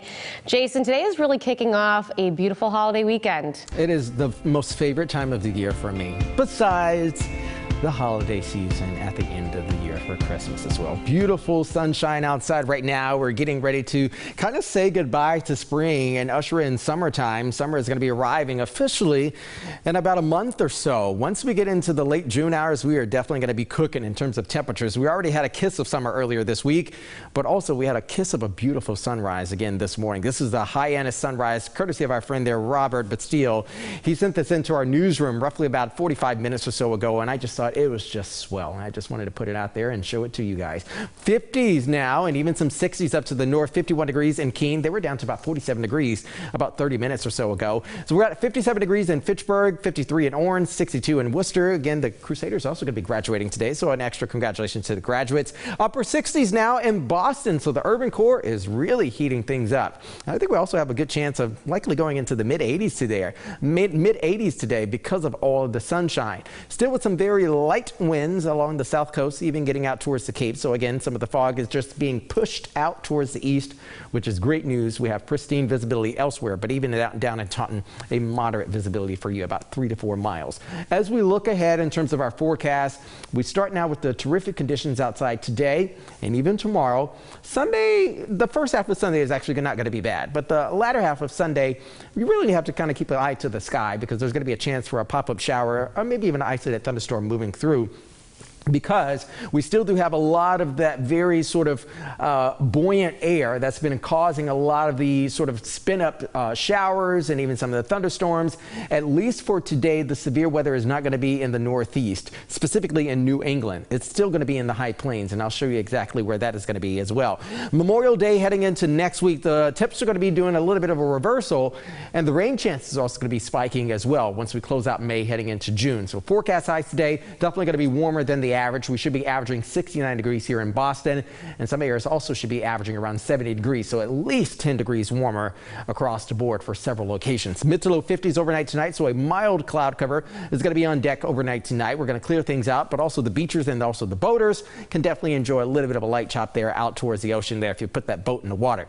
Cape Cod and the islands, here we go. This is how we're looking for the weekend, Saturday and Sunday, upper 60s to low 70s. Beautiful conditions there, but again, increasing clouds out towards the Cape and the islands on Monday, and we're also going to have a little bit of a spot shower likely to move along the Cape once again into Monday as well. If you're going up to the north now, the lakes and even the mountains are not going to be that bad. Monday we'll have some spotty rain showers moving through. We'll be in the mid 60s and the upper 70s once you get into Tuesday of next week. All right, so here's the 7-day forecast, a much better forecast in terms of temperatures. However, the sky conditions definitely start to take a downward turn once we get into Monday and certainly by midweek next week.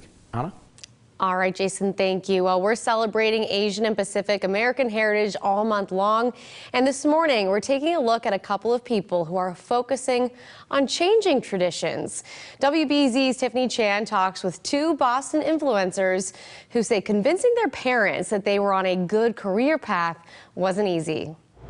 With more than 55,000 followers on Instagram, Armani Tao, affectionately known as Forking with Armani, didn't set out to be a food blogger. It was an accident, essentially.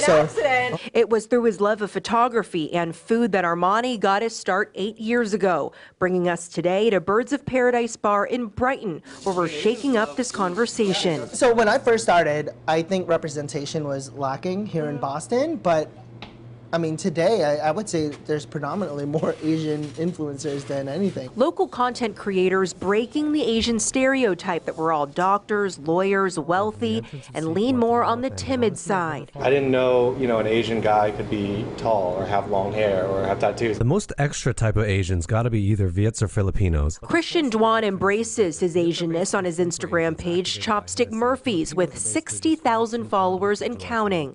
You guys are probably showing the way to like the younger kids, like you don't have to be a doctor. Yeah, right? And I hope so. I mean, I hope that we're putting that level of influence. Yeah. Did I? What? Yeah. Really? Because he's been in the game for a long time. I started very recently. But when I first started, That's your inspiration? Yeah, because it's like, another Asian dude. When the hobby turned into a career, it was a tough conversation for Armani to have with his Cambodian immigrant parents. As much explaining as I did, they were never going to understand it because they don't use the internet. Is food kind of what you gravitate towards because that's kind of our love language in your culture? For Asians, it's like food and family are two big, such big things that it's like, I think that's why partially every Asian wants to whip out their phone at a restaurant. It's mainly why bar owner Ran Duan took over his family's Chinese restaurant business. If you want to survive through the times, you have to adapt. You have to, I don't want to say the word gentrification, but like you have to change a little bit. All of us taking tradition and making it uniquely our own. And so a lot of this food kind of reflects that upbringing here. In Brighton, I'm Tiffany Chan, WBZ News. Well, this Memorial Day weekend, crowds will be in town for the Boston Calling Music Festival. The 3-day event kicks off today at Harvard's Athletic Complex in Allston. Among the artists in the lineup for today, Renee Rapp, Young the Giant, and Leon Bridges, and Ed Sheeran is headlining tonight's show. Sheeran was in town early last night. He was seen at the Celtics game chatting with the players and sitting courtside. Wish I was there. Memorial Day weekend is shaping up to be a pretty nice weekend, and there's plenty to do. WBZ's Jordan Jaglinzer is joining us in studio with this week's to-do list. Jordan. Anna, a long weekend for many at home, and be sure to honor the men and women who gave their life for our country with local events happening all across the state.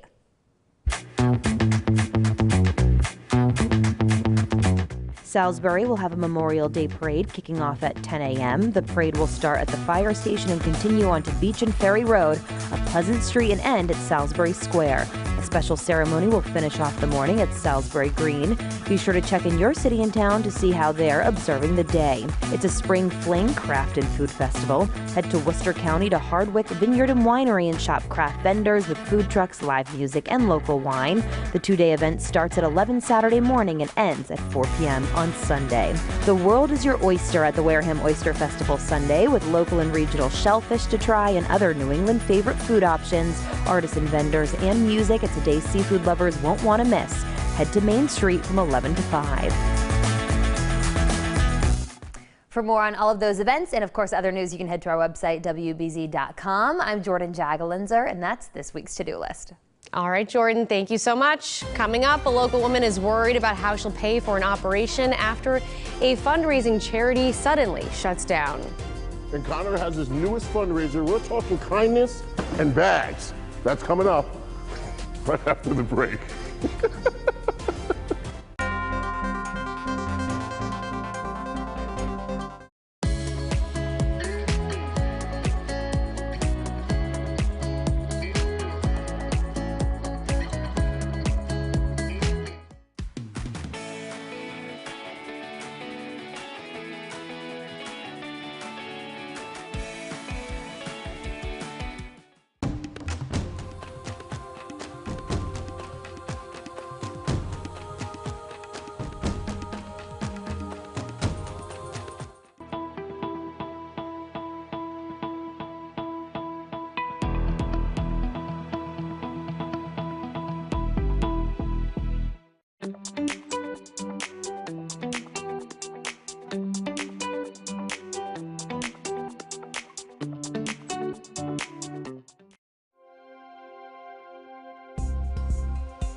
A Greater Boston starts with giving back, and this morning, a whole group of kids are joining us to show how they're making an impact in their community.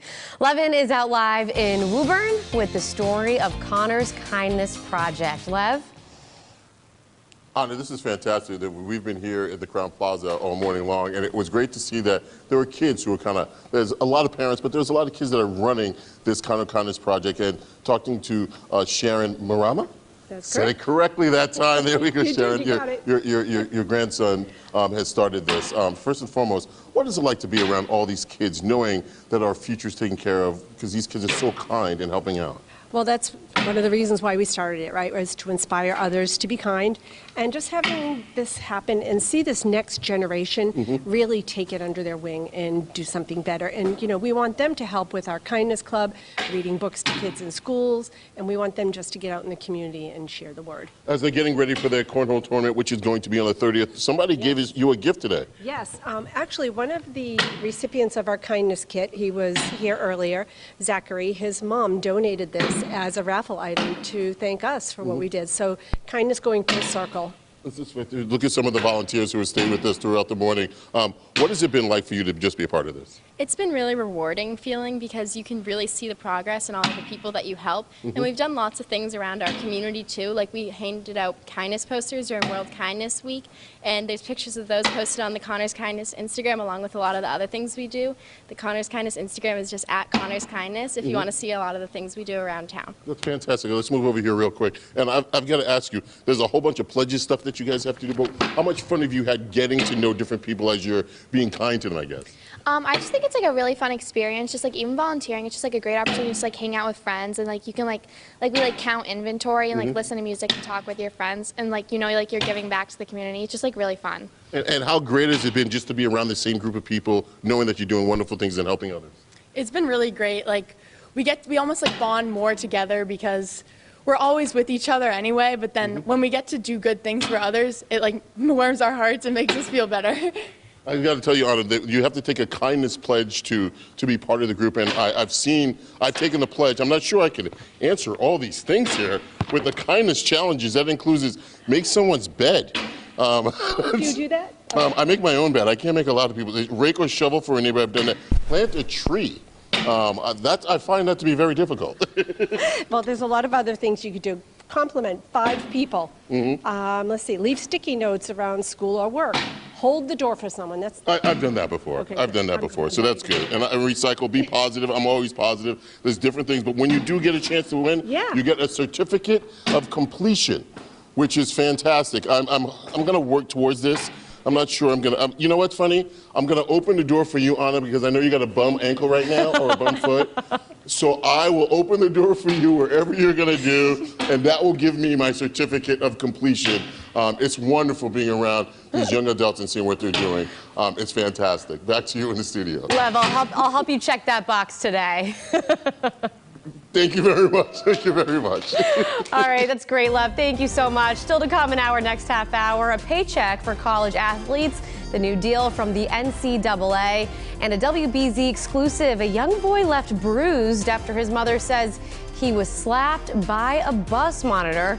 Stay with us. We'll be right back.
Welcome back. I'm Anna Myler. Last night, former President Donald Trump held a rare Republican campaign rally in the Bronx, New York, in a state that hasn't gone red in a presidential election since Ronald Reagan. Trump is hoping the move will help peel away Black and Hispanic voters from President Biden this November. CBS News' Astrid Martinez has more from New York. Together, we are going to make New York City great again. Former President Donald Trump took the campaign stage in the Bronx, an area that voted overwhelmingly blue 4 years ago. The simple fact is Joe Biden is not getting the job done for the Bronx.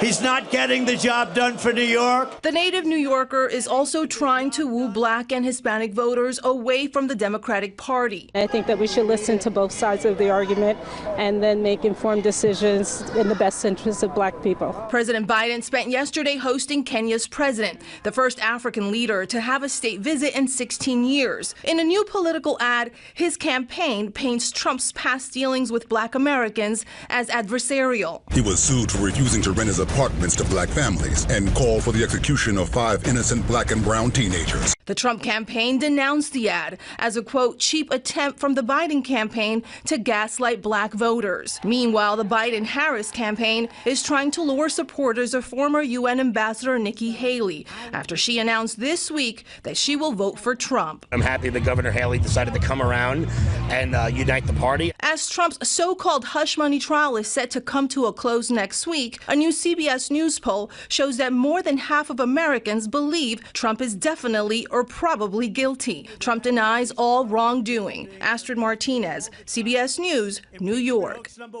A Louisiana man is facing charges connected to an AI-generated robocall impersonating President Biden. The calls were made to voters just before the New Hampshire primary, urging them to stay home. New Hampshire's Attorney General says political consultant Stephen Kramer is charged with voter suppression and impersonating a candidate. The FCC also wants to fine him $6 million.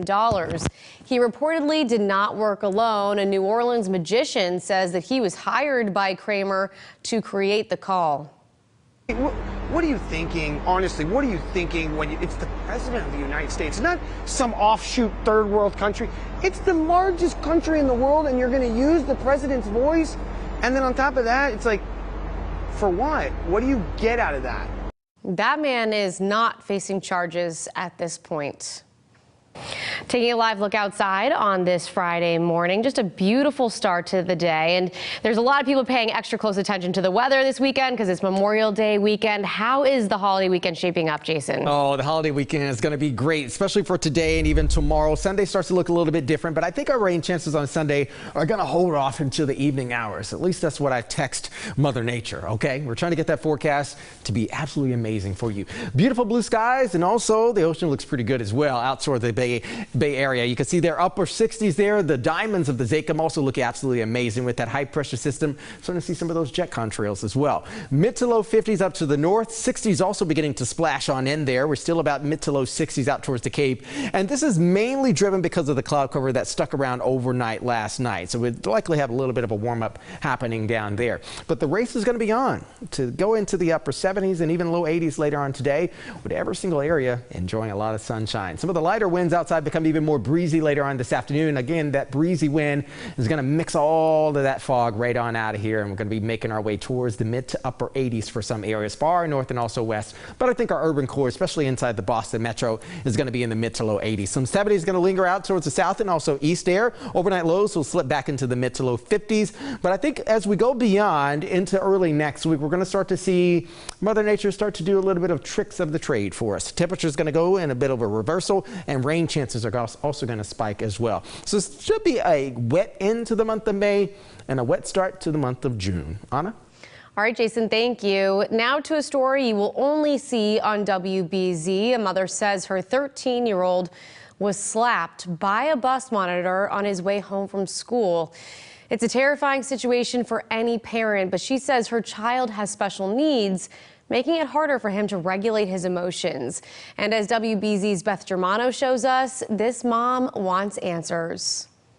My son got off the bus and he told my mom that the bus monitor smacked him twice in the face. It was the call this mother, who doesn't want her family identified, received at work, and then saw the redness and bruising on her 13-year-old son's face.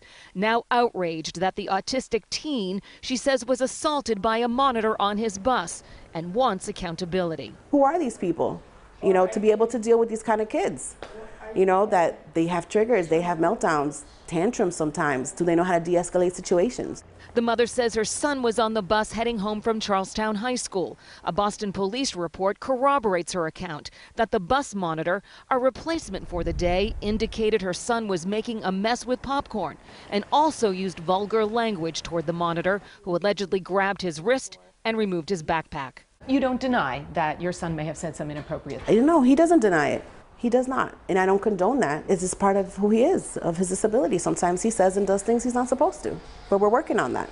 In fact, she says her son has been thriving at the school in a small special education class, and worries this incident has not just left him with bruises, but is a setback. Now he doesn't want to go to school. All these great things that we've accomplished, of using safe hands, of doing the right thing, now we're going back 5-6 months. Boston Public Schools says it is under investigation. The safety and well-being of students is our top priority, and Boston Public Schools takes these allegations very seriously. This mother says she wants more than words. I'm very outraged. I'm disappointed. I'm hurt, and my son didn't deserve that. According to the police report, the bus monitor denies striking the teen, but this mother wants to press charges and hopes it is eye-opening for other parents. In Charlestown, I'm Beth Germano, WBZ News. Well, college athletes are getting paid more like the pros. The NCAA and 5 college conferences signed off on a deal to settle antitrust claims, which means that starting in the fall of 2025, college athletes can start collecting a paycheck from their universities, and those schools will shell out more than $2 billion in back pay to former athletes who lost out on endorsement deals.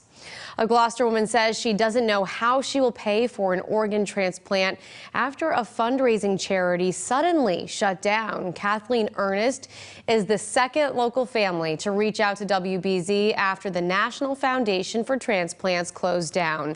She says her family and friends raised $13,000 through the NFT to help her as she recovered from a double lung transplant in 2020. They had $10,000 left.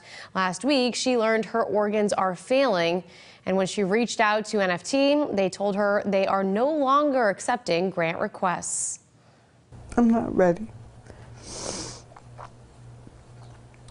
I'm afraid of dying, but it's inevitable, you know, at some point. Ernest says the procedure she needs will not be covered by insurance. We reached out to NFT and they tell us because of tax laws, the funds raised were for the organization and not for individuals. When a Roxbury mom started exploring tech opportunities for her daughter, she realized what was missing for many young women of color. So the single mom, who was a state employee in urban planning, took a leap. And what she's built is changing hundreds of lives. WBZ's Lisa Hughes introduces us to this week's changemaker, G-Code founder Bridget Wallace.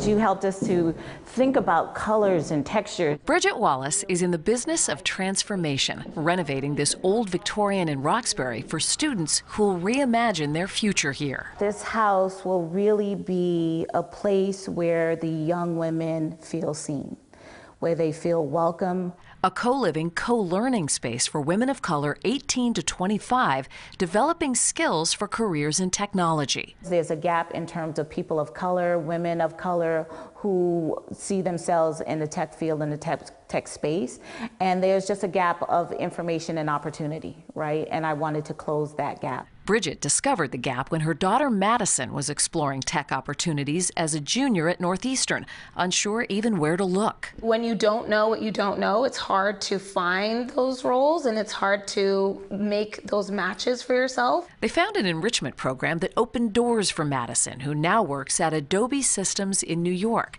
But the eye-opening experience of navigating the entree into tech also changed her mom's career path. What were the ingredients that made her successful?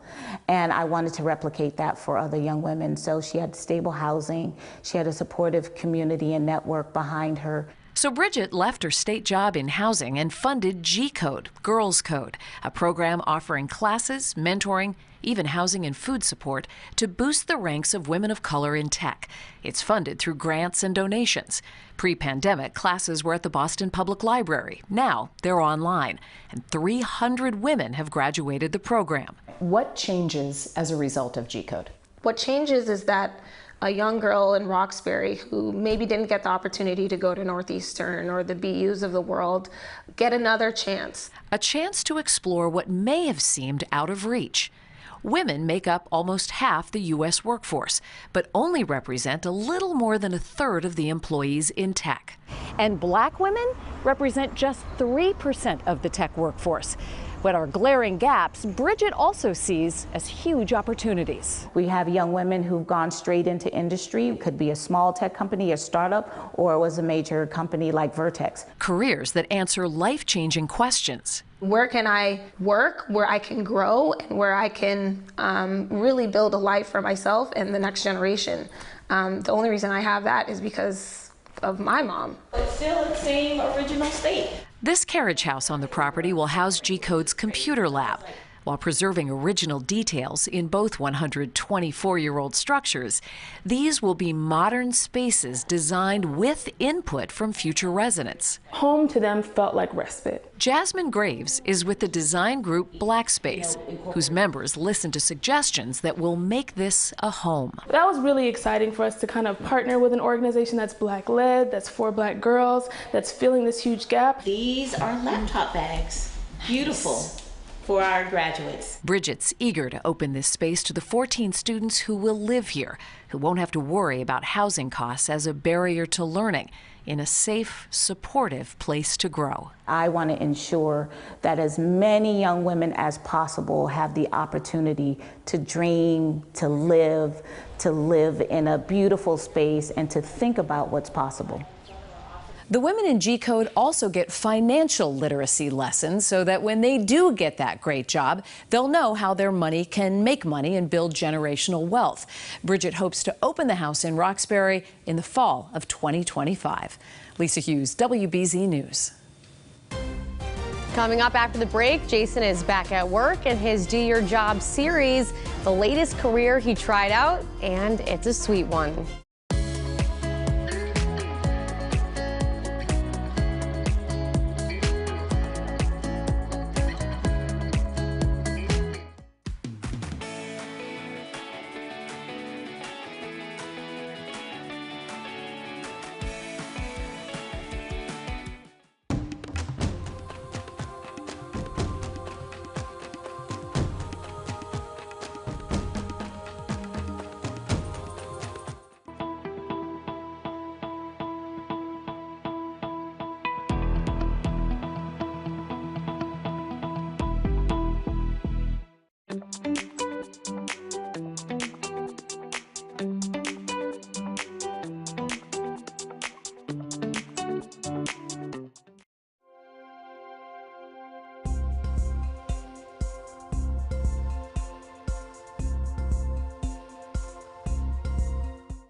They're savory and they're sweet. But the real debate is, which is better? My journey now takes me to the garden where I'm going to show this local candy maker that I can do your job. Let's check it out. Founded in 1936 by Charlie Stefano, affectionately known as Grampy, the original Priscilla candy has been a local staple, a tasty treat for decades in the town of Gardner. It is here that sweet lovers get their fill of truffles, fudges, caramels, and the community's favorite, French rolls. My man, Jimmy Gallant, owner-operator, Priscilla Candy. How are you, my friend? Very good. Glad you're here. Nice to meet you. Listen, I drove over an hour to figure out if I can do your job. What say you? Can I do it? Well, if you're going to do my job, we got to get going. All right. We got a lot to do. All right, sleeves up. Let's go. Today we're going to be making caramel croquettes. Okay. And what we're going to do is drop the caramel onto the nuts so they make a nice little patty. So it's just like this. So you got to kind of get in a little rhythm. There you go. Once you get in that rhythm, you can work it back and forth. Okay, ready? Okay, hold on, wait. Look out. Oh. I'm leaking. I'm leaking. There you go. You got it. You got it. Perfect. It's not bad for some first time. I'm open for a part-time gig. Just don't tell CBS. Customers are going to be happy. As long as they're happy, it makes me happy. All right, Jimmy, what's next on our job duties today? The next thing is these peppermint patties we made yesterday. We drop all of our sauce centers in molding starch. So we have to put them in with the funnel from yesterday. Now we have to take them out of the starch, brush them off so we can run them on our chocolate enrobing machine. Oh, so what I'm going to show you is how we do this every morning when we make cream. So we basically have to come in, scoop them out. That's how people scoop me out of bed in the morning time. There you go.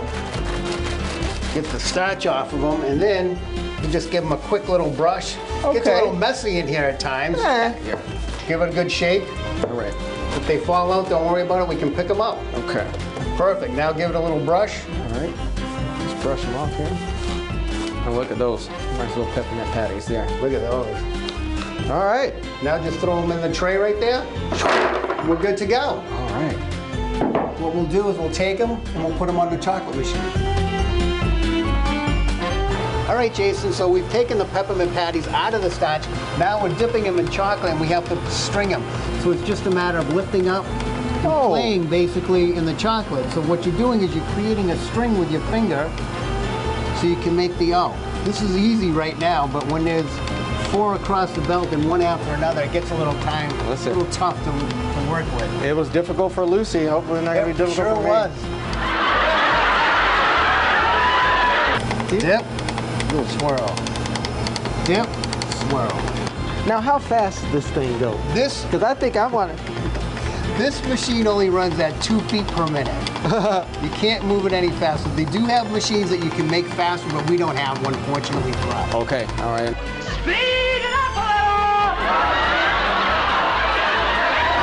But sometimes, yes, for you also, because it's running really fast. It gets a little hairy at times.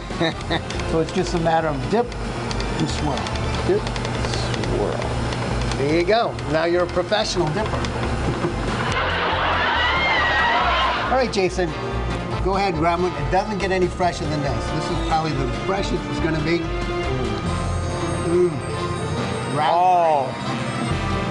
So good in dark chocolate. Listen, you put me through the ringer today.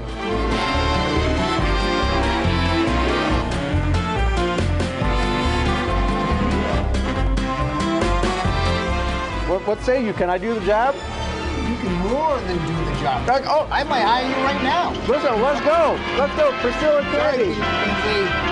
Sorry.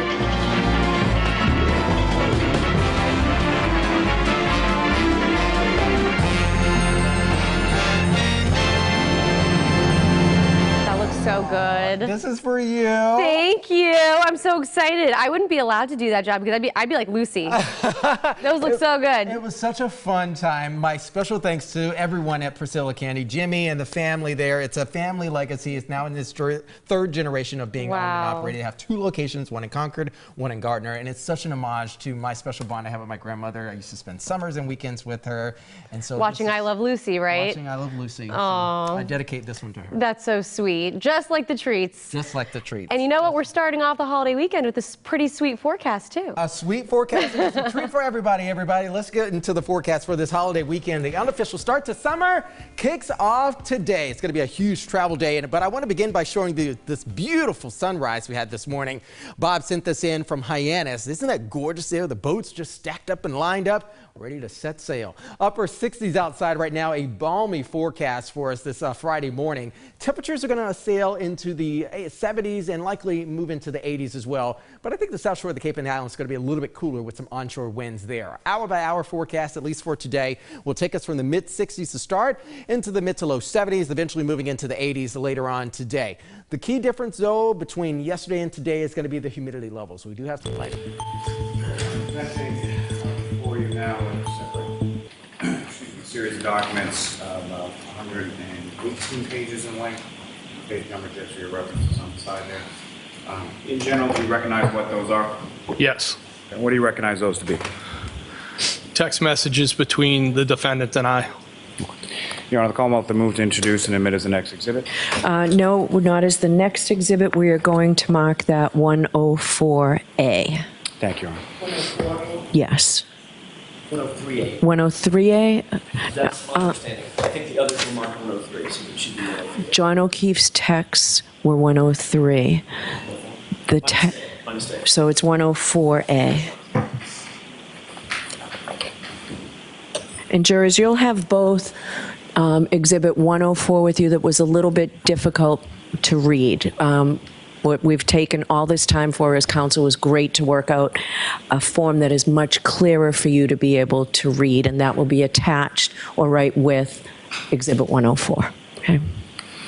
So much. Thank you.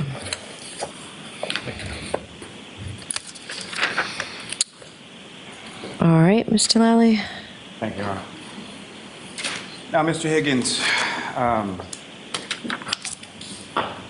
first, Your Honor, may I request permission to publish to the Bureau on the screen?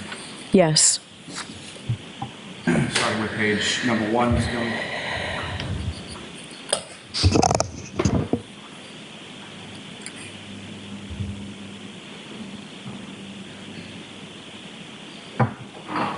Now, Mr. Higgins, what's up on the screen, is that what you have before you as Exhibit 104A?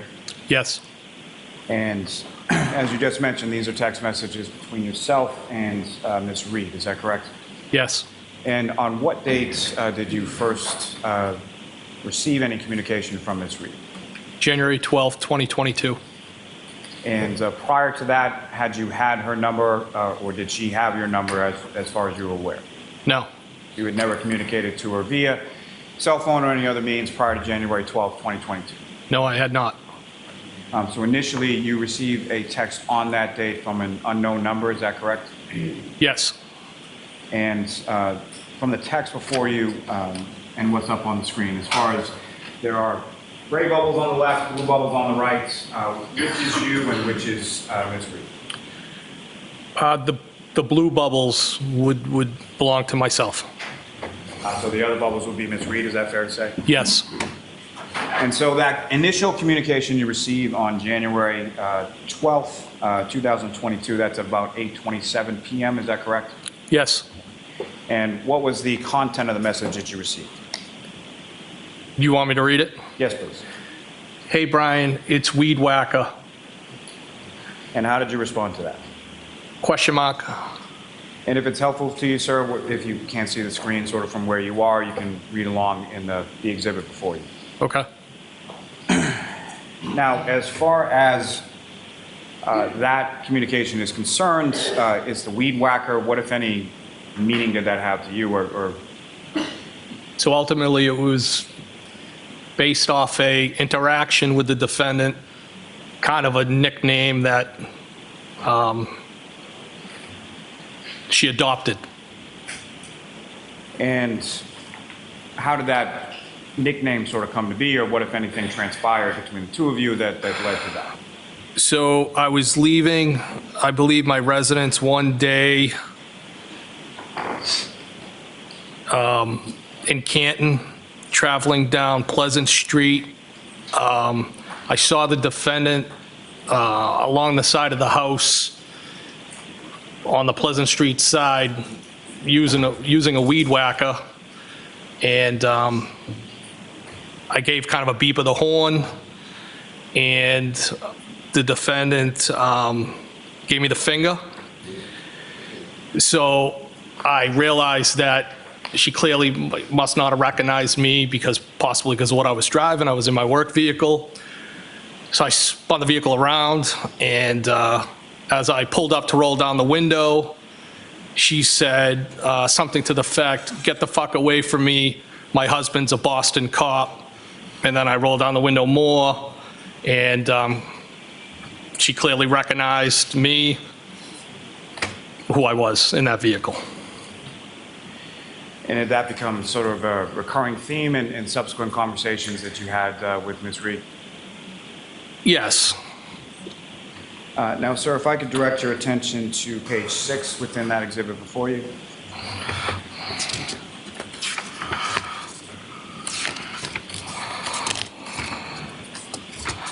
They're not numbered, right, Mr. Lally? I'm sorry? They're not numbered? Is your copy numbered? No, Your Honor. Not that I can see.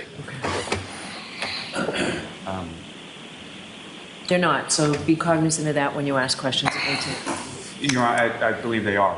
That's why I hesitated.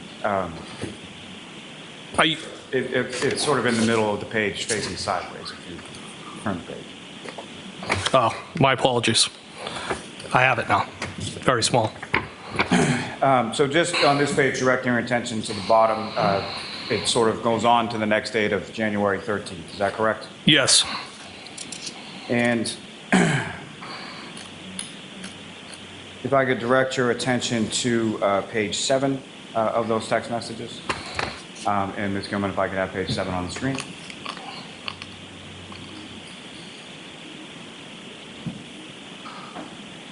And sir, if you could read from page 7, and if you could just indicate who's speaking and what is being said in this communication.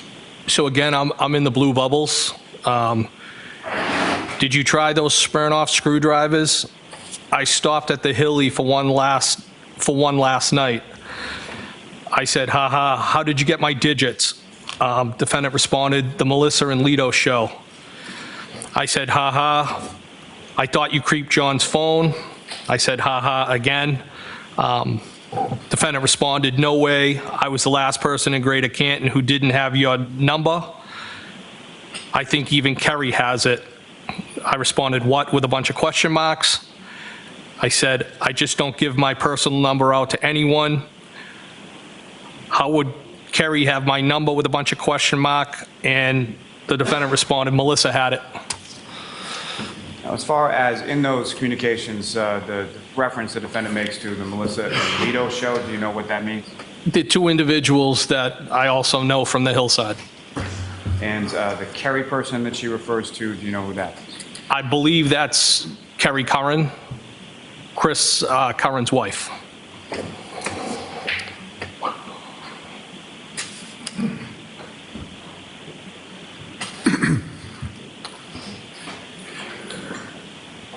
Now, if I could direct your attention to page 9.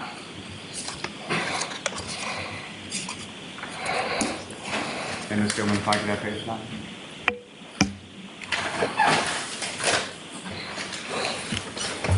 And again, sir, if you could read from page 9 as far as that conversation goes and just indicate whom is speaking at different points. Okay, so the defendant said, I'd prefer a weed whacker. I responded, that's the thing about nicknames. Defendant said, we were tossing around the idea of a short vacay with the current show, wanted to see if you were game. I responded, you don't have a say. And I believe I was referring to nicknames. And I said, vacation where? Defendant responded, I know. They need to happen organically. I'm the queen of nicknames. Was just going to rent a beach house in, I believe it was supposed to say Fort Lauderdale. It's abbreviated. Something quick and easy. I said, Defendant responded, I'm the queen of vacays too. Always a good time. I responded, I'm going to Nashville next month, 19 to 21st, for a benefit. One of our guys got shot in the head. You guys should come. And as far as either one of those trips that you were discussing, do you recall any further discussion or any going on any of those trips? Well, I mean, I definitely went to Nashville for that benefit for one of my coworkers. There may have been more conversation about the Florida trip, but I can't specifically recall it. Now, sir, if I could direct your attention to page 16, and Ms. Gilman, if I could have that.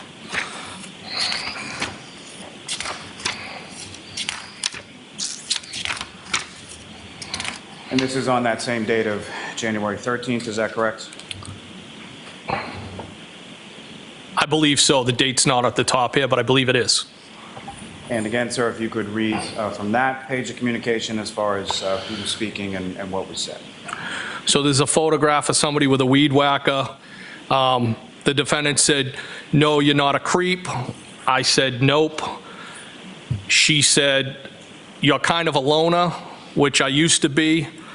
I responded, no, not really. I have a ton of buddies, but I only let a handful of friends in that I'm tight with. So you think you got me figured out? And then I typed circle of trust in quotes. And sir, if I could direct your attention to the next page, number 17. And Ms. Gilman, if I could have that.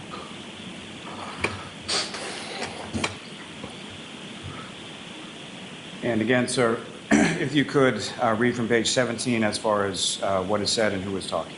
So the defendant said, yeah, I said loner, not loser. I assume you know a lot of people, PPL, people abbreviated. You never really can figure anyone out completely. Your dad died when you were young, and I responded, he died in March of 2020. I'm so not a loser, you won't figure me out, LOL. Defendant responded, no one is a loser, I just didn't mean loner to imply friendless. I'm sorry that's recent. It wasn't COVID, was it? I responded, cancer. Defendant responded, I know you date girls who don't lock the house behind them, and you are private and observant. I'm sorry, what kind? I responded, lung, brain, kidney, and pelvis. How do you know all these things, LOL? If I could turn your attention to the next page, page 18.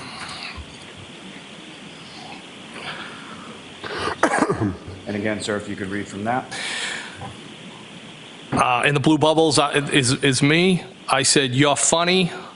Defendant responded, yikes, wow, that's rough, Jesus, I'm sorry. We chat a lot at the hillside. I responded, don't be sorry, life is hard sometimes. I always figure it out. Then I said, who chats, question mark. Defendant responded, life is hard, but losing people is the hardest, so I'm sorry, we chat. I responded, that's all you got, we chat? Sure, you're from Brockton, spit it out. Defendant responded, you and I chatted about the girl who kept forgetting to lock the door. I said, oh, she has been out of play like for 3 months now. And then I believe it starts to say out of rotation, question mark. And then, sir, if I could direct your attention to page 20.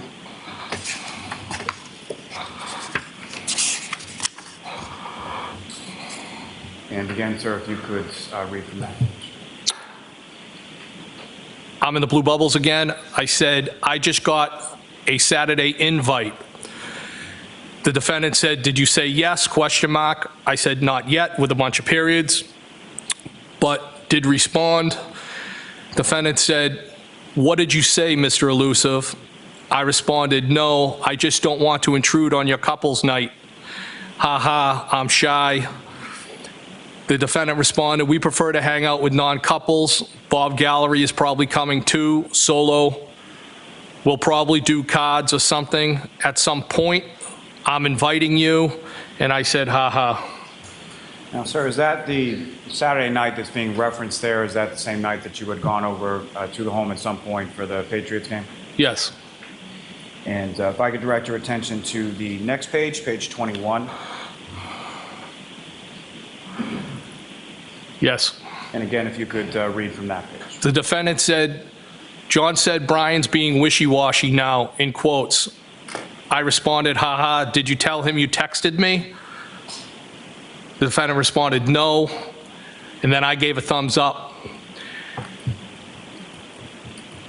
Then I said, you cranky now, question mark. Defendant said, haha, no, just stop being so anti-couples. Most couples don't even like each other. I said, name a few. Defendant said, name a few? I don't know. All of them, question mark. They all want to hang out with single people. And then I said,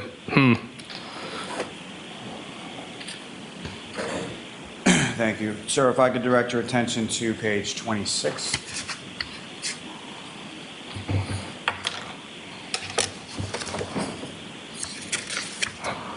And sir, if I could ask you to read from that page.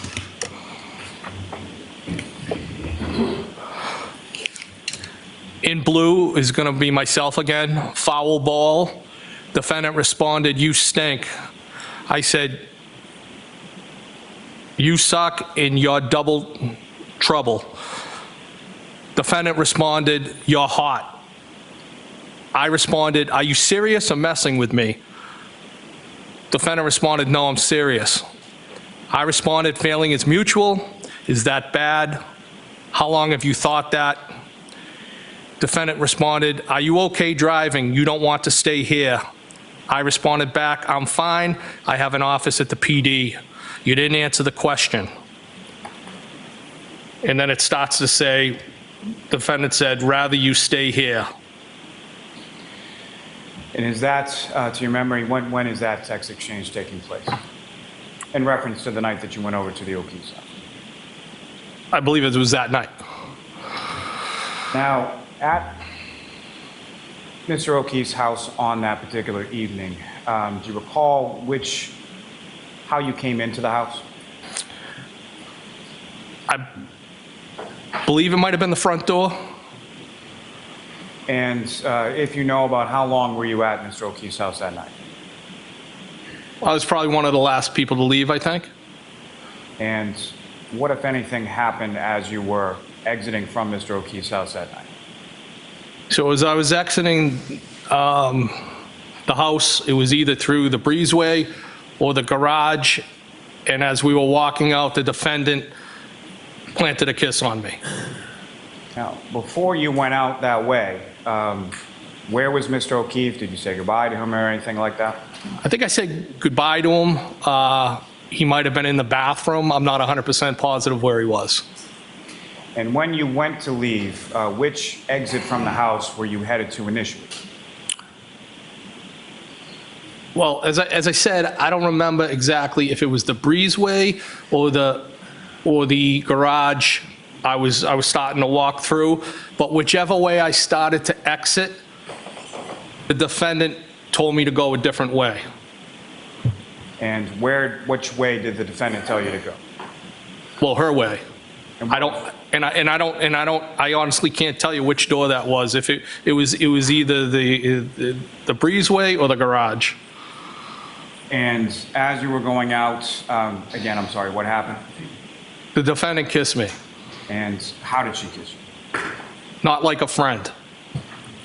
Lip to lip, is that fair to say? Yes. Like a romantic kiss? That's the way I interpreted it. And were you still inside the house at the time that this occurred, or were you outside the house, if you know? Not sure if we had just got to the outside or not. It might have, I'm not sure if it was close proximity to leaving. And what was your reaction to that? I was taken back. Was that something that you were expecting? No. And about how long was it between when the defendant kissed you and when you left? Oh, almost immediately. Now, sir, if I could turn your attention back to the exhibit before you on page number 27. Yes. Again, sir, if you could read from that page and who's speaking. So I'm in the blue bubbles, and I said, I think you're messing with me. The defendant said, why do you think that? I responded, because this is so out of left field. Where did these feelings come from? Defendant responded, I just think you're like me. I said, meaning? Question mark. Defendant said, do you have your own kids? I said, I have no kids. How am I like you? Question mark. Hello? And defendant responded, aren't we alike? I responded, I think so. So why did you get my number and reach out to me? And I think the defendant put a question mark on that bubble, I believe. Or I might have, I don't know. Now, that conversation as far as you asking her about why she reached out to you, how often was that question asked by you through the course of these text communications? Well, the extent of the actual communication via text between the defendant and I was between January 12th and January 29th when John passed. On the 28th and 29th, the 28th, I sent a text, as we spoke about before when we were at the Waterfall. That text didn't respond. There was a text sent by the defendant to me the next day. So in that time period between the 12th and the 29th, there was 9 days that the defendant and I exchanged text messages. With that being said, those text messages, I don't believe were every day, consecutive days. There was 9 days in between the 12th and the 29th. And so as far as that questioning, as far as posing to her, why did she reach out to you? Was that something that you asked once or more than once? Yeah, I asked it more than once, and during the pendency of this communication, I was basically trying to suss out what the intentions were of the defendant. Was the defendant interested in me? Was she at the end of her relationship with John? Was she trying to weaponize me against John and put me in the middle? There was numerous things that were going on. And that's what I was trying to vet out or suss out, or whatever you want to call it. But I was having a hard time accepting what was happening. And sir, if I could direct you to the next page, page 28.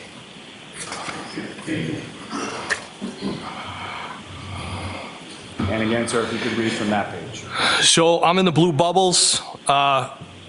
Shoot straight with me. Defendant responded, I told you, I just think we're alike, right? Couple question marks. I responded, yes, agree. Now what?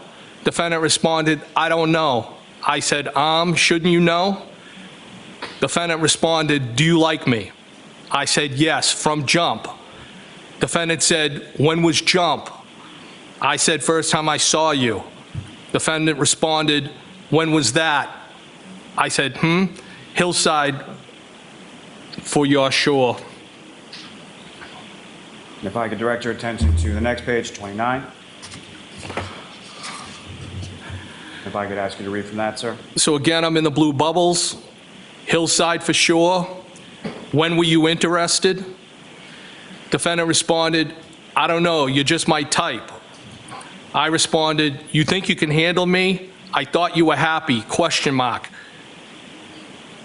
Defendant responded, how do you know if I'm happy? I said, I just assumed. Defendant responded, are you hard to handle? I may have put a question mark. Then I said, what do you like about me? Defendant responded, I just feel like you're from my neighborhood. I said, yes, yeah, ditto. Defendant responded, and I think you're hot. And if I could direct your attention to the next page, page 30. If I could ask you to read from that, sir. I'm in the blue bubbles again. You really think that? I have always thought that about you. Defendant responded, what? I responded that you're hot, smart, witty, but I didn't think you were interested. Defendant responded, witty? I responded, yeah, meaning quick with a response. Tell me why you got my number and reached out to me. Defendant responded, just thought we were the same / from the same neighborhood. I responded, are you afraid to say what's on your mind? What's in your mind? And then I said, on. Defendant responded, no, didn't I? No, didn't I? Question mark. And sir, if I could turn your attention, to the next page, 31, and ask you to read from that. I'm glad I'm in the blue bubble again. I'm glad I stopped by. I should have come earlier. Do you really live in Mansfield? Defendant responded, yeah. I was basically begging you. I responded, you don't have to beg me. I meant to say beg. Defendant responded, huh? I said, I will give you what you want. How are you texting right now? And I said, leaving me hanging. Defendant responded, no. I typed kids and then kinda. Defendant responded, how am I texting? And I began to say, is everyone asleep? As far as the communication from the defendant indicating, yeah, I was basically begging you, what did you take that to mean? That she wanted me to come over? And if I could turn your attention to the next page, 32. If I could ask you to read from that page as well. So it starts off with the defendant saying, I just wide awake on my phone. Yes, they are. I said, I should have stayed, LOL. So now what? Question mark. Defendant said, yes, you should have. I responded, that would have been distracting. So now what? So no, what? And then I said, now. Defendant said, now what? Question mark. I responded, balls in your court. Defendant said, what do you want? I responded, loaded question. What do you want? Question mark. Defendant responded, I asked you, exclamation point. I in turn said, nope, you initiated this. If I could turn your attention to the next page, 33. If I could ask you to read from that, sir. I said, spit it out. I'm in the blue bubbles. Defendant said, hey, we're single and we don't have kids. We can do whatever we want. I responded, don't you have a boyfriend? Question mark. Defendant responded, where are you? Question mark. I said, Canton. Defendant said, where? Question mark. I responded, my office is at the PD. Why? Are you going to Mansfield? Question mark. Defendant responded, where is that? I said, Canton PD. Defendant said, I have a house there from before I reconnected W. John. I responded, oh, I feel like you're not really saying what's on your mind. If I could turn your attention to the next page, 34, and ask you to read from that, sir. Defendant starts off and says, do you like me? Question mark. I responded, yes, clearly. Defendant said, come over my house. I responded, when? Question mark. Defendant said, when works for you? I said, whoever, and then whenever, when works for you? Question mark. The defendant said, I asked you first.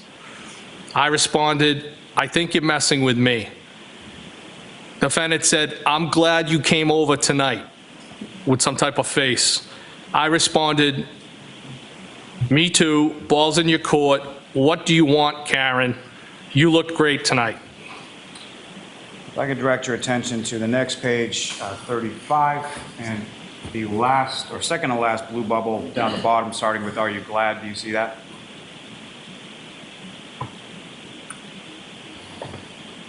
Page 35? Yes. And where is it again? Second to last blue bubble, starting with, are you glad? Yes. I said, I'm in the blue bubble. I said, are you glad you walked me out? Question mark. And what did she respond? Defendant said, yes, with like semicolon and some type of a mark there. Are you? Question mark. And I said, DEF for definitely. And if I could direct your attention to the next page, 36. And if you could, please read from that. So at the top, I'm in the blue bubbles. It says yes. And then I said, are you going home tonight or tomorrow AM? Defendant texted, we kissed, comma, right? Question mark. So then I put a question mark on her question and said, is this a trick question? Defendant said, I don't know when I'm going home. I'm selling my house, with what I think is a smiley face. What a trick question, and a couple of question marks. I responded, are you moving to Canton? I'm following your lead with this. Defendant responded, I live here, but I have property in Enfield. I'm guessing it's Medfield. Defendant said, why my lead? I don't want any responsibility. I responded, you started this, right? Question mark. Why did you get my number? And it says each out to me. It meant to say reach out to me. I then said, still have not told me. And sir, if I could direct your attention to the next page, 37, and ask you to read from that. Defendant said, sorry, should I not have? I responded, I'm fine with it. Just don't know why you can't answer. Defendant said, you're mad at me? I said, OMG, no, not at all. You're being silly. Defendant said, I told you, exclamation point. I just think you like me and I'm attracted to you. And then she said, a lot. I responded, feeling is mutual. I just never saw this coming. Defendant said, why? Question mark. I responded, because I just assumed you were happy with your situation. Defendant responded, I was, but things have deteriorated. And if I could direct your attention to the next page, 38, and ask you to read from that, sir. I said, why? Question mark. How so? Question mark. What did Melissa say when you asked for my number? Question mark. Defendant responded, it is very, very complicated. He and I dated when we were kids, and then his sister died and everything got fucked up. I responded, he seems very into you. Defendant responded, I just told Melissa that I had your number but lost it. I said, that's cute. She wasn't suspicious? Question mark. Defendant responded, no, she's great. I responded, does she know you like me? Question mark. Defendant responded, she's a sweetie. We just agreed you are great, with another smiley type face. And sir, if I could direct your attention to page 40 and ask you to read from that.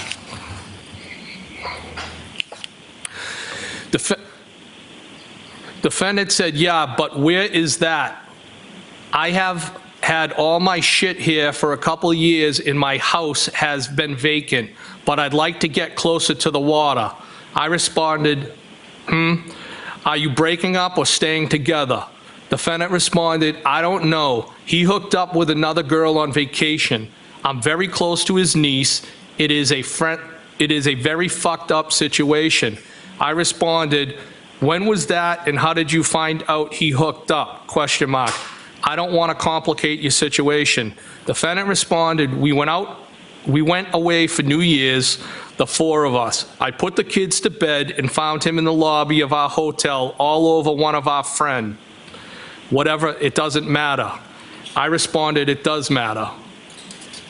Now, as far as that indication that she made to you, either through text communications or in person, did she indicate at any point in time where that occurred? So there was an occasion that the defendant stopped at my house. And again, the conversation that took place at my house was in relation to, again, sussing out and trying to figure out if this was everything that I stated before. Like, was this legitimate? Was she seriously interested in me? Was she at the end of her relationship with John? And during that, there was touch on that topic, and I became to realize, it was my understanding at that point that this incident took place in Aruba on New Year's Eve, based off the text messages and the conversation at my residence. This was something that she brought up not only in the text communications with you, but in person in communication with you as well. Yes, I mean, outside of being over there for the game, there was only one time that the defendant and I ever interacted on a one-on-one basis. If I could direct your attention to the next page, 41, and ask you to read from that. So I'm in the blue bubbles, and I said, did they bang? Question mark. The defendant responded, does that matter? Question mark. I said, sorry, I was just asking. I was just trying to figure shit out. Defendant responded, it doesn't really matter. I said, okay, I won't ask again. Defendant said, I don't care, with a smiley face. It doesn't matter. I responded back, okay, hear you loud and clear, Karen. Defendant responded, okay. I responded, why are you getting your thing all twisted up over simple questions? And then I typed thong. Defendant responded, I'm not. I am, question mark. I responded, you're kind of getting defensive. Defendant responded, not at all, with an exclamation point. Thank you, sir. If I could direct your attention to page 46. Ask you to read from that.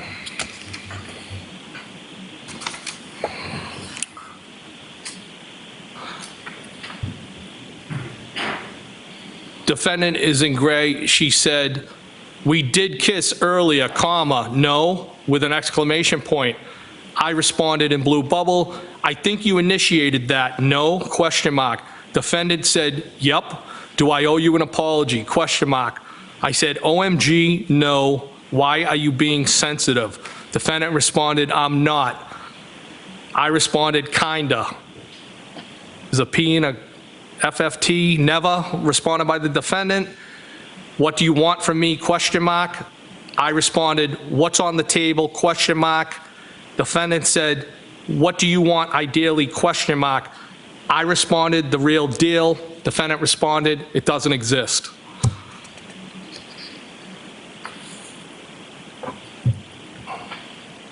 Thank you, sir.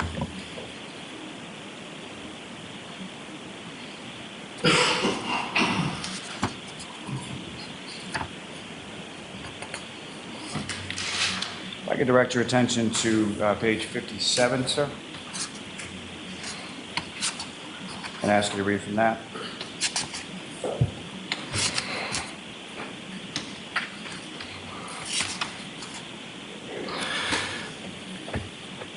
It starts off in blue. I said, I can go to any base, but usually Hanscom and Bedford are down to the Cape. Defendant responded, which base down the Cape? Which branch? I said, Army's Army. Defendant said, I'm not abnormally sensitive. I responded, Joint Base Cape Cod. I won't be so hard on you. Defendant responded, OMG, you're not. You called me trouble. That makes me sound bad. I responded, I was just playing with you. Defendant responded, you weren't, but that's okay. I responded, stop being sensitive, please. Defendant responded, I'm not. Now, sir, in reference, in that page of text communications, you made reference to a base down the Cape, is that right? Yes. And where is that in relation to where you live in Barnstable County? So I can utilize one of the gates to get onto the base. I can get fuel. I can shop. I then can hit the Bourne Bridge, and I would use that as a cut through at the time when I was splitting my time between two different properties. Is there also like a duty-free shop there? There is, yes.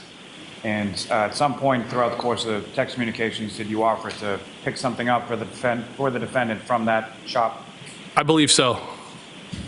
If I could direct your attention to page 60.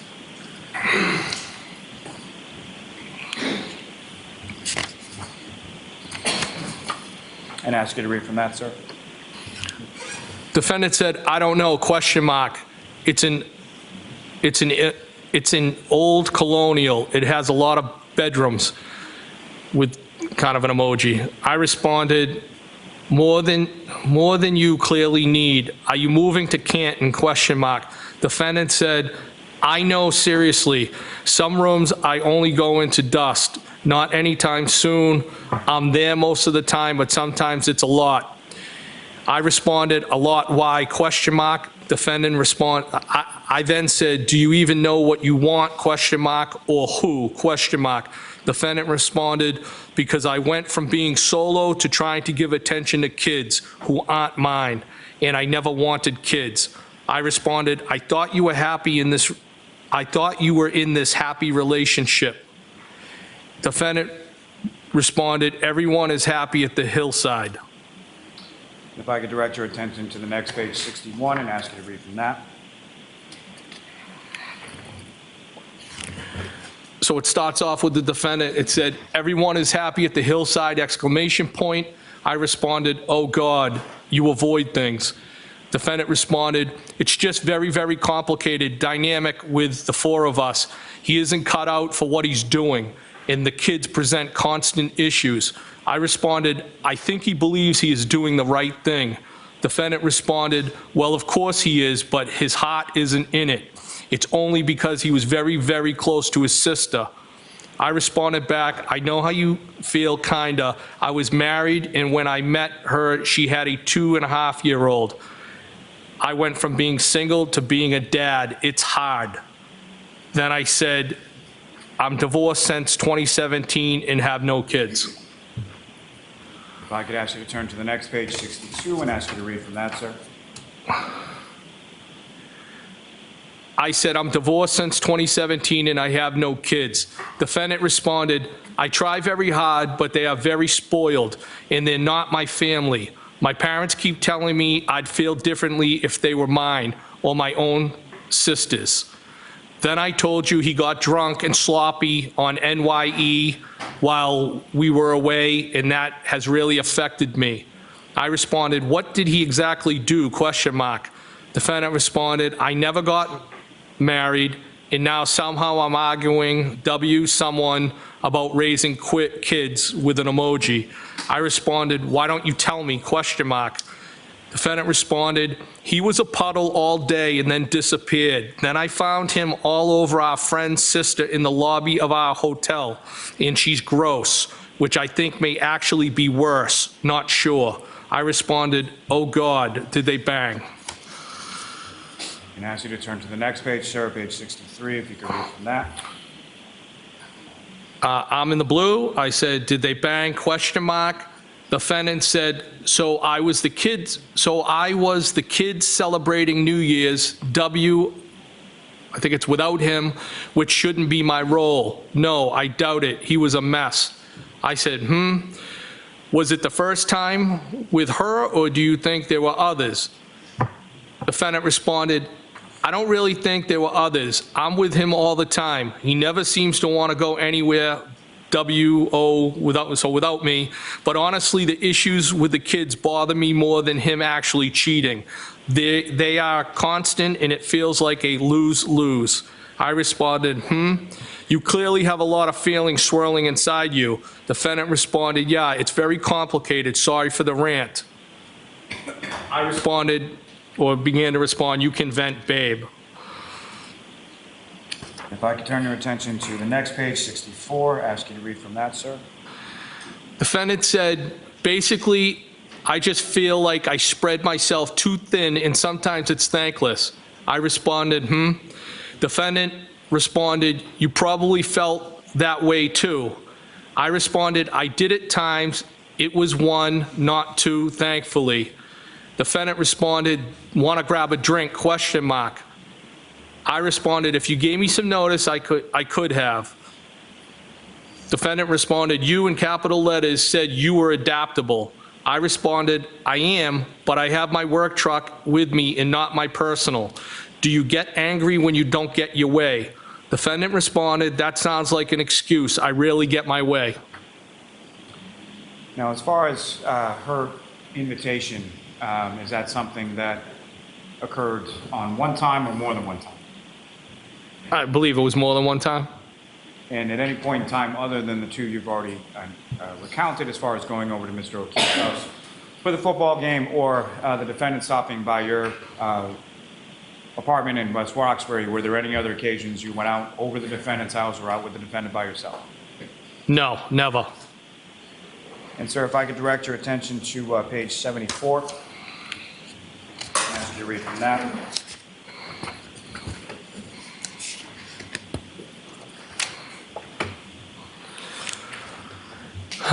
Defendant said, are you single, question mark. I responded, yes.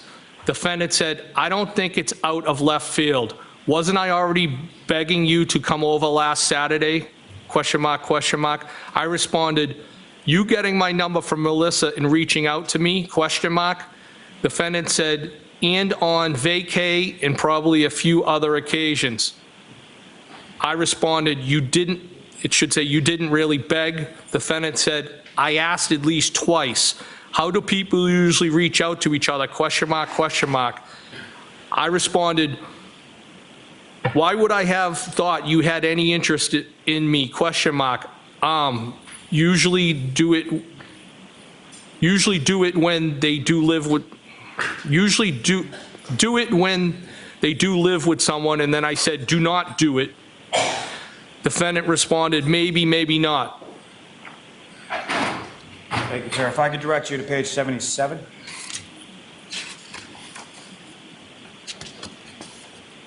And ask you to read from that, sir. I said, I could go on, but I do not want to pump, it should say, your shit up too much. Defendant responded, thanks for saying that, but low comps at the hillside. I responded, you know how to ruin something nice. I frequent other places. The defendant responded, John has showed me about 5 times the ring video of me walking you out on Saturday, and my voice and my accent are killing me softly, with an emoji of somebody throwing up. I responded, what? Defendant responded, yeah, he has cameras everywhere, you cops, with another emoji. I responded, Jesus. Defendant said, he's like Christ. Are you guys hooking up? Question mark, question mark. And I said, OMG, great. If I could turn your attention to the next page, 78, sir. I responded, I don't need drama, dude. Defendant said, no, it's fine. I responded, seriously? Defendant said, I'm serious, with an exclamation point. I said, you legit planted one on me. Defendant responded, I know where the cameras are anyway, duh. And then it was OMG Bruins with an emoji after that. I responded, so your slick move isn't on there, with some question marks? Defendant responded, course not. I responded, oh my God, and then I said, I almost, an emoji with somebody throwing up. Defendant responded, it was a peck anyway. I kissed Kerry and gay Jeff too. I responded, yeah, weak. I agree. Now, as far as cameras at Mr. O'Keefe's house, is that something that you were aware was there prior to that conversation with the defendant? No, not that I recall. If I could turn your attention to the next page, 79.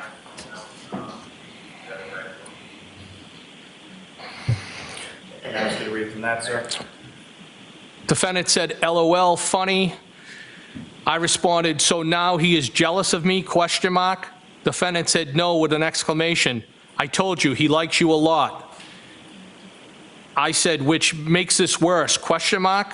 Defendant said, you said or did something at the bar last week, and he goes, I like Brian more and more.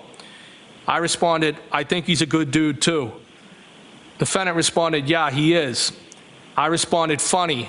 What's your end game? What do you want from me? You will just confuse it should say the shit out of yourself because I'm a lot of fun. Now, sir, the he that you're referring to in those text communications, who was that, just for clarity? John O'Keefe. And if I could direct your attention to page 84. And ask you to read from that page, sir.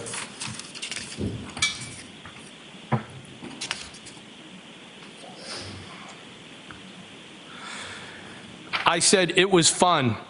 Defendant said, I've complimented you today too, with a couple of exclamation points and then some type of emoji. I said, and kicked my nuts in.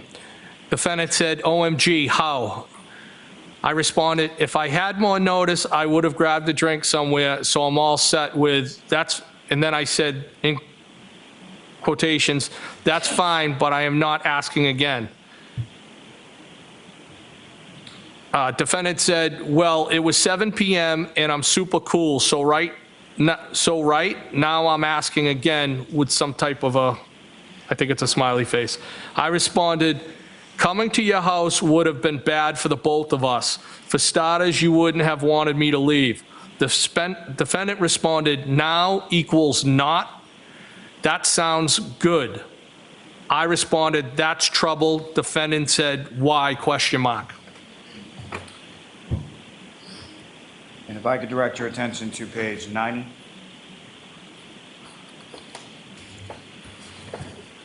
Ask you to read from that, sir. 90? 90, yes.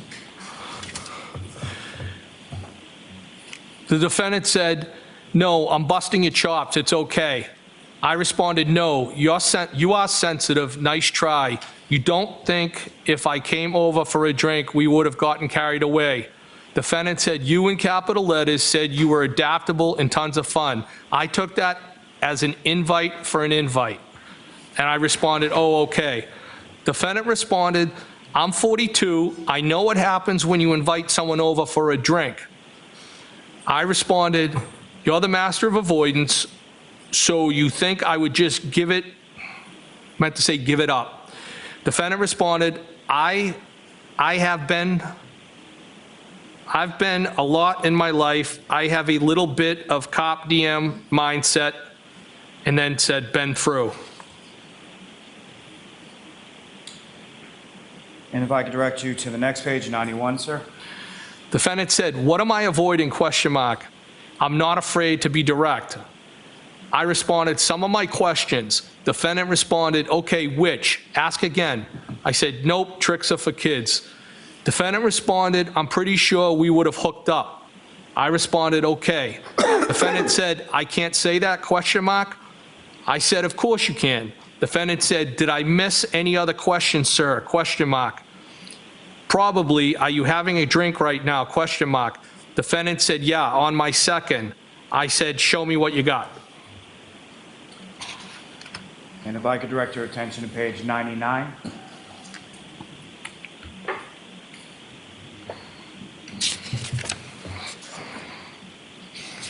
And ask you to read from that, sir.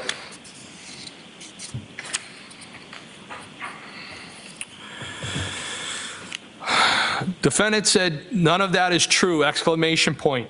I'm not talking to other guys, and I have issues with John, and things are far from perfect.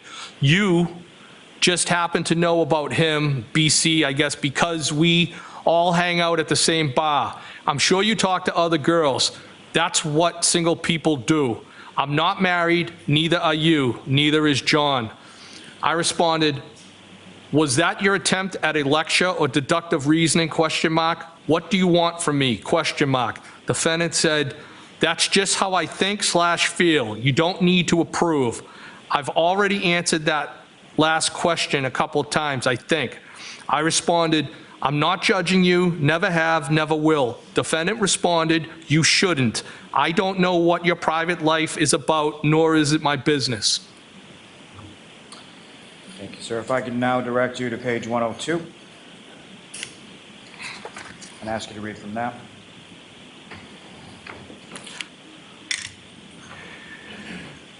Defendant said, my only, I'm assuming, point is that there's a difference between being married to someone and dating them, and we have no intention of ever getting married.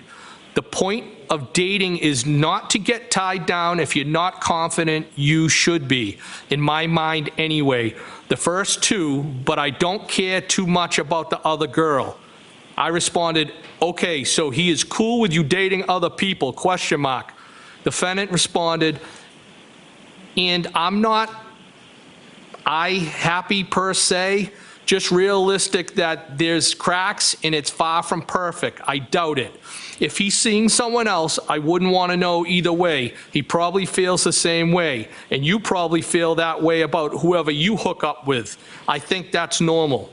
I responded, okay. Defendant said, you don't agree with me, question mark, question mark. If I could direct your attention to page 107.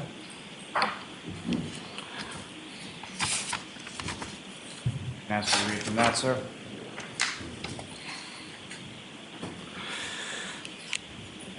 Defendant said, at a bar, question mark. I responded, I wasn't suggesting anytime soon. I know you're with your friend. I meant my house. Probably after 8. Defendant said, probably after 8. I responded, okay, if you don't wanna, that's fine, no pressure. Defendant responded, I will a drink. It looks like I tabbed the bubble with a question mark. I then said, what do you drink, question mark. Are you out now, question mark. Defendant responded, sorry, I'll drink whiskey if that's what you're having. I responded, haha, send me a pic of you two. Now, you had testified earlier about some occasion prior to the 28th when the defendant had come over your house in West Roxbury, correct? Yes. In this page that you just read, as well as some of the successive pages after that, is that sort of arranging for that to occur after she goes out or leaves from a friend out in Boston? I believe she was out with a friend that night in Boston, a female friend, yes. And that evening when she came over your house, about how long was she there? Not long. And so what happened when she arrived, or what, if anything, did the two of you talk about? It was kind of more of this. It was a kind of a, wasn't an interrogation, it was a face-to-face version of trying to suss out and vet, like, what is this all about? Again, I mean, you know, I'm not proud of these text messages. It is what it is. I'll take responsibility for them. But, you know, John was a friend at the same time, and I certainly wasn't, if they were at the end of the relationship, they were at the end of their relationship, but I wasn't going to have somebody utilize me and weaponize me against somebody that I liked. And it was just a weird experience. It was, I don't either think either one of us finished a drink. It was, like I said, it was this type of like, what is this all about? And then she left. I think I might have asked her to text me when she got in, so I knew she got home. Now, that evening or at any other point, in your friendship or your relationship, whatever, however you want to term it, was there any other sort of intimate contact beyond what you described occurring as she walked you out that night you were over at Mr. O'Keefe's house for the Patriots? Are you asking if she ever kissed me again? I'm asking if there was any kissing, any sexual relationship, anything at all between yourself and the defendant. Absolutely not. In referring to at my residence when she stopped by, it was just, I was very uncomfortable, and it was just an uncomfortable situation. Just a weird vibe. That's the best I can describe it. And lastly, sir, lastly as it applies to this, turning your attention to the last page, number 118. And there's a couple different dates from the middle to the bottom of the page, is that correct? There is. If I could ask you to start reading from, excuse me, where it says Sunday, January 23rd, 9:40 p.m. Defendant, so Sunday, January 23rd at 9:40 p.m., defendant texted me, phone works, and then an emoji with arrows going like both ways. And I responded, thought you were all set, question mark. Defendant said, with talking, question mark? No. I said, are you sure? And she didn't respond, and I believe I said, that was it for that, the 23rd, I'm sorry. So then the next date that any text communication was sent between the two of you would have been Friday, 11:32 p.m., is that correct? That's correct, that would have been when we were at the Waterfall. And again, what does the text say there? Well. That's from you to her, is that correct? Yes. And then the next text communication is the following day, or Saturday, the 29th at 11:54 a.m., is that correct? Yes. And who is speaking in that communication, and what is said? That is the defendant, and the defendant said John died. And did you respond to that at all? No. And did you have any other communication with Ms. Reed following receiving that text message on January 29th? No, I have not. Thank you, sir. Ms. Gilman, you can take it.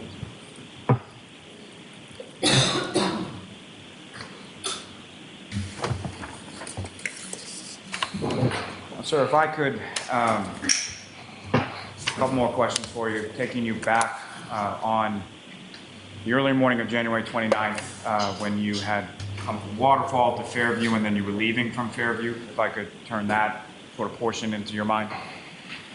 When you're pulling away from the residence, the period of time that you were talking about as far as the plow being down and scraping a little bit on the ground, do you recall that? I do. About how much distance are we talking about with respect to that?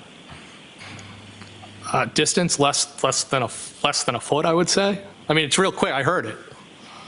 And then as far as when you familiar with an area in the front of Mr. Albert's property at 34 Fairview where there is a flagpole and a fire hydrant? I do know where that is, yes. And as you drove by the house that evening, where were you in relation to that part of the yard? When I drove away? Yes. Well, I might have been I was in the street. I pulled away, so that area would be on my passenger side. And so more what I'm asking, sir, is as you pulled away, did you pull away alongside the curb? Did you pull to the middle of the street? Or where did you direct the vehicle to go as you were pulling away? Like any other time, I pulled away from the curb, and that's kind of I mean, it's a one-lane street, so to speak, and nobody was coming towards me, so just pulled out into the street, drove away.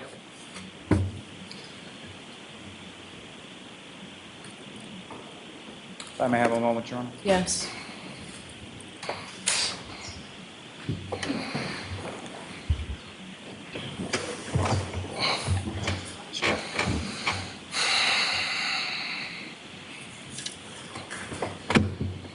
I have no further questions of this witness, Your Honor. I'll see you for 1 minute over here at sidebar before we begin. Jurors, feel free to stand up and stretch.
All right, Mr. Jackson, whenever you're ready. Thank you, Your Honor.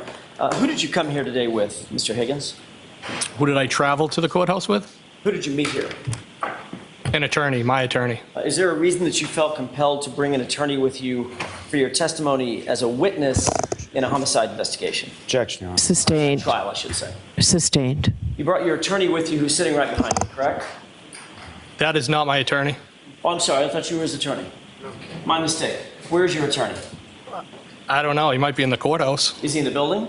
I don't know where he physically is right now. Okay. Without telling me anything that you said to your attorney, did you meet with him this morning before your testimony? Yes. Did you meet with him during the break? Again, don't tell me what you talked about, but did you meet with him during the break when we took a break a few minutes ago? Yes, I did. Okay. And obviously the subject matter, again, without telling me any communication, the subject matter was your testimony here today, correct? No. How many conversations have you had with Mr. Lally about your testimony or your proposed testimony in anticipation of you testifying today? One. When was that? That was on Monday. How long was that conversation? I would say under an hour and a half. In person or over the phone? In person. Where was that conversation? That was at the DA's office. Who else was there? My attorney, victim witness advocate, I believe her name is Kristen Collins, ADA McLaughlin, ADA Lally, and Lieutenant Brian Tully from the Mass State Police. Anybody taking notes? I did not. I don't know if anybody was taking notes. Well, you were sitting there watching Lieutenant Tully. Did he take notes? Not that I saw, no. So you had an hour and a half long conversation with the prosecution team and a police officer witness, and you're telling me that you did not see anybody taking a single note down. Is that right? That's correct. I did hand something to Lieutenant Tully, but he didn't take any notes in reference to what I handed him. What'd you hand him? I handed him a piece of mail that I got at my residence. Anything having to do with this case? Well, I believe so. Was that turned over to Mr. Lally? No, I turned it over to State Police. Your Honor, may we approach for a second? Yes.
Other than that piece of mail that you handed to Lieutenant Tully, was there any other exchange of documents or anything like that? Have you shown anything in anticipation of your testimony?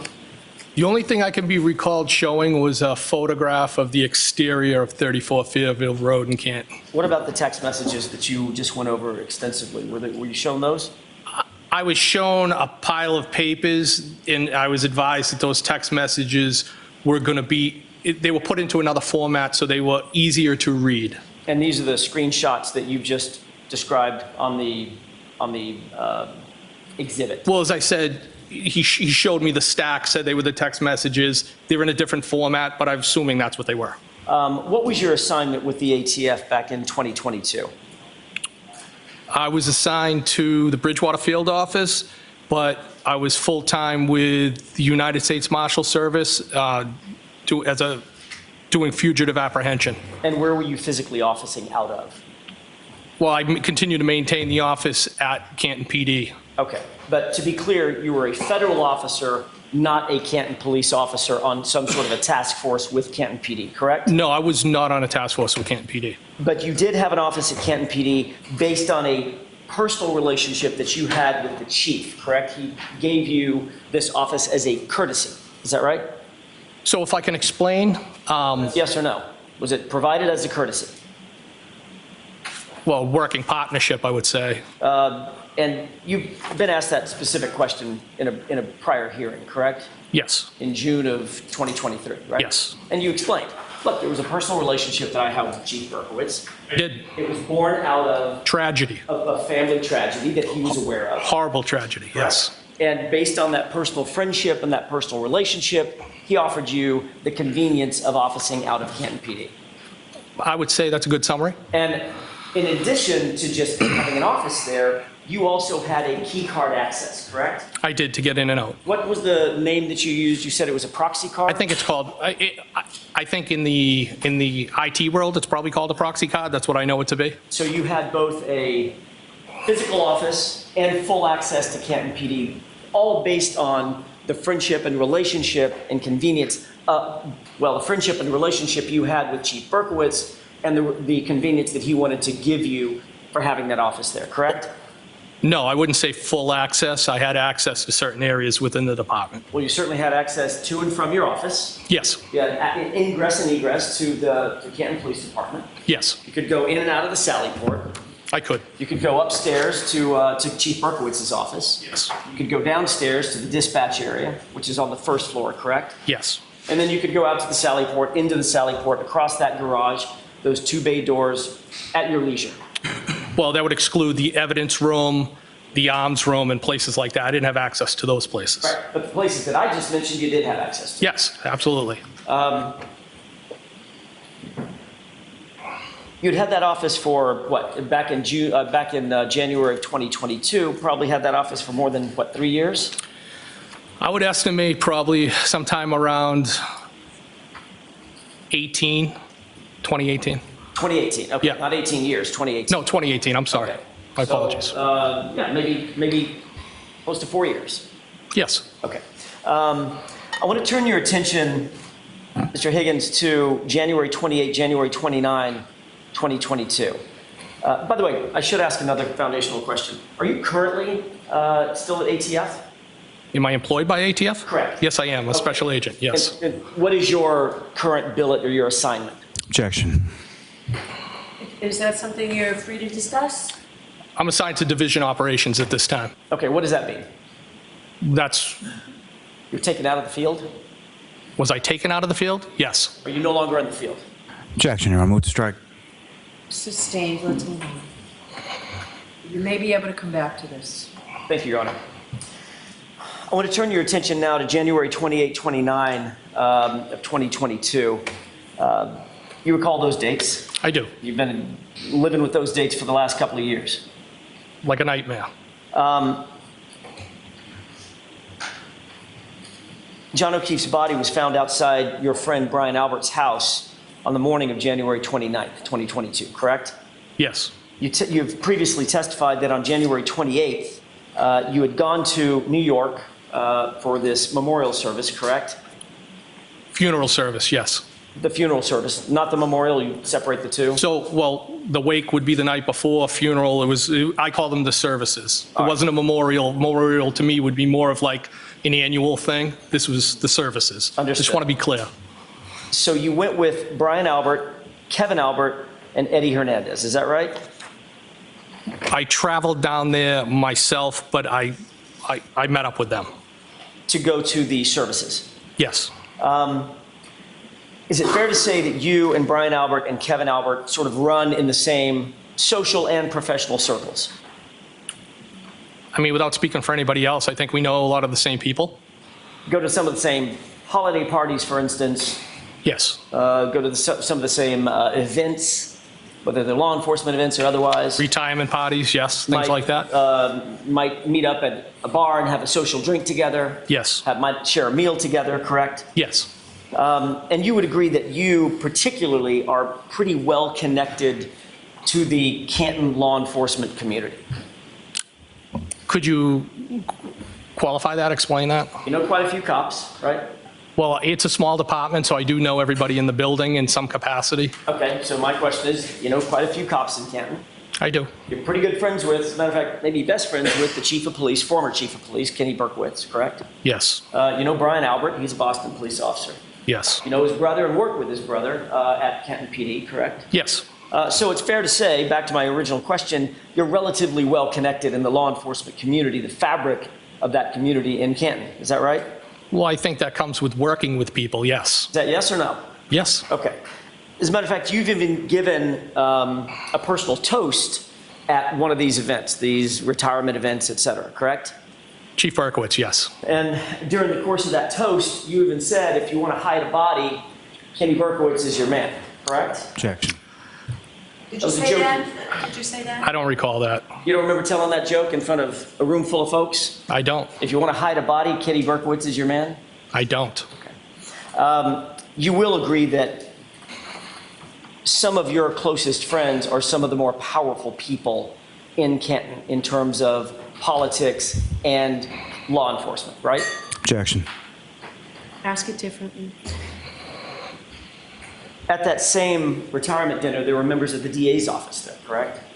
Yes. As a matter of fact, the DA, Michael Morrissey, was there. I believe he was at one point. All right. And that was the same event that you gave either a keynote speech or some sort of a speech for Chief Berkowitz's retirement. Is that right? Yes. How long have you known Brian Albert specifically? I think I had some interaction with him when I was on the Cambridge Fire Department in my capacity in fire investigations. And then I would say pretty much through my entire career at ATF, you know, I came into contact with Brian. Give me a number of years. Well, I've been with ATF now for 15 years. I've probably known him at least that whole time. You'd say that you have both a social and professional working relationship with him? I would say yes, he's a friend. Frequently drink together? We have drank together. I wouldn't say frequently, but yes, we've drank together. Break bread together, have meals together? Absolutely, had lunch. As a matter of fact, you were asked at a prior hearing whether or not you could put a number on the number of times that you've had drinks with Brian Albert, and you said somewhere around 50 or something like that? Or under, actually you said under 50? Under 50, I think I might have said 30. And that was in 2 years, correct? Yes. So not under 50 in the entirety of your relationship, a 15-year relationship with Brian Albert, literally in the prior 2 years when you gave your testimony in June of 2023. In those 2 years, you met up with him and had drinks under 50 times.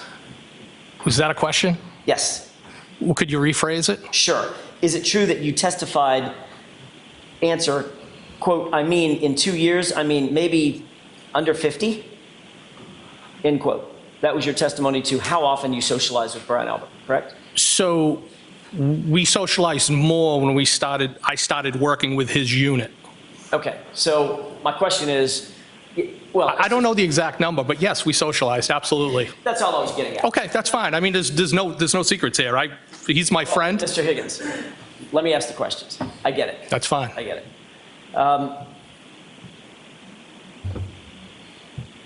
You also know Brian Albert well enough to know what his relationship with, for instance, the other guy that you traveled back from New York with, Eddie Hernandez.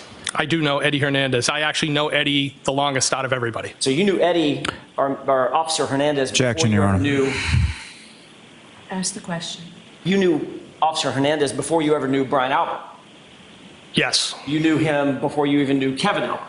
Yes. And you're aware that there was a physical altercation Objection, between Your Honor. Brian Albert and Eddie Hernandez that you're aware of, correct? The objection sustained. Are you aware that Brian Albert had gotten into a fist fight with Eddie Hernandez? Objection. Sustained. Were you at a Christmas party when that happened? Objection, Your Honor. Sustained is to that form. You can be specific, though. Have you ever been at an event with Brian Albert and Eddie Hernandez and seen them fight? Objection. Christmas 5 years or so before 2022.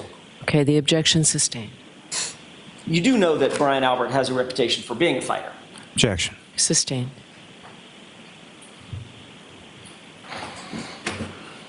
You were asked in a formal interview, do you recall, I want to make sure I'm clear about some of your prior statements.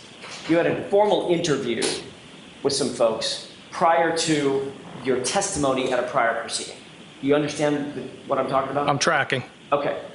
At the formal interview, which is what I'm going to call that. Okay. The formal interview, you were asked about Brian Albert and his reputation, were you not? Yes or no? Yes. You indicated in that formal interview that even Chief Berkowitz was Objection. quote, a little afraid of Brian Albert. All right, so that is the objection sustained. That's stricken. I'll see you at sidebar.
May I inquire? Yes. Thank you, Your Honor.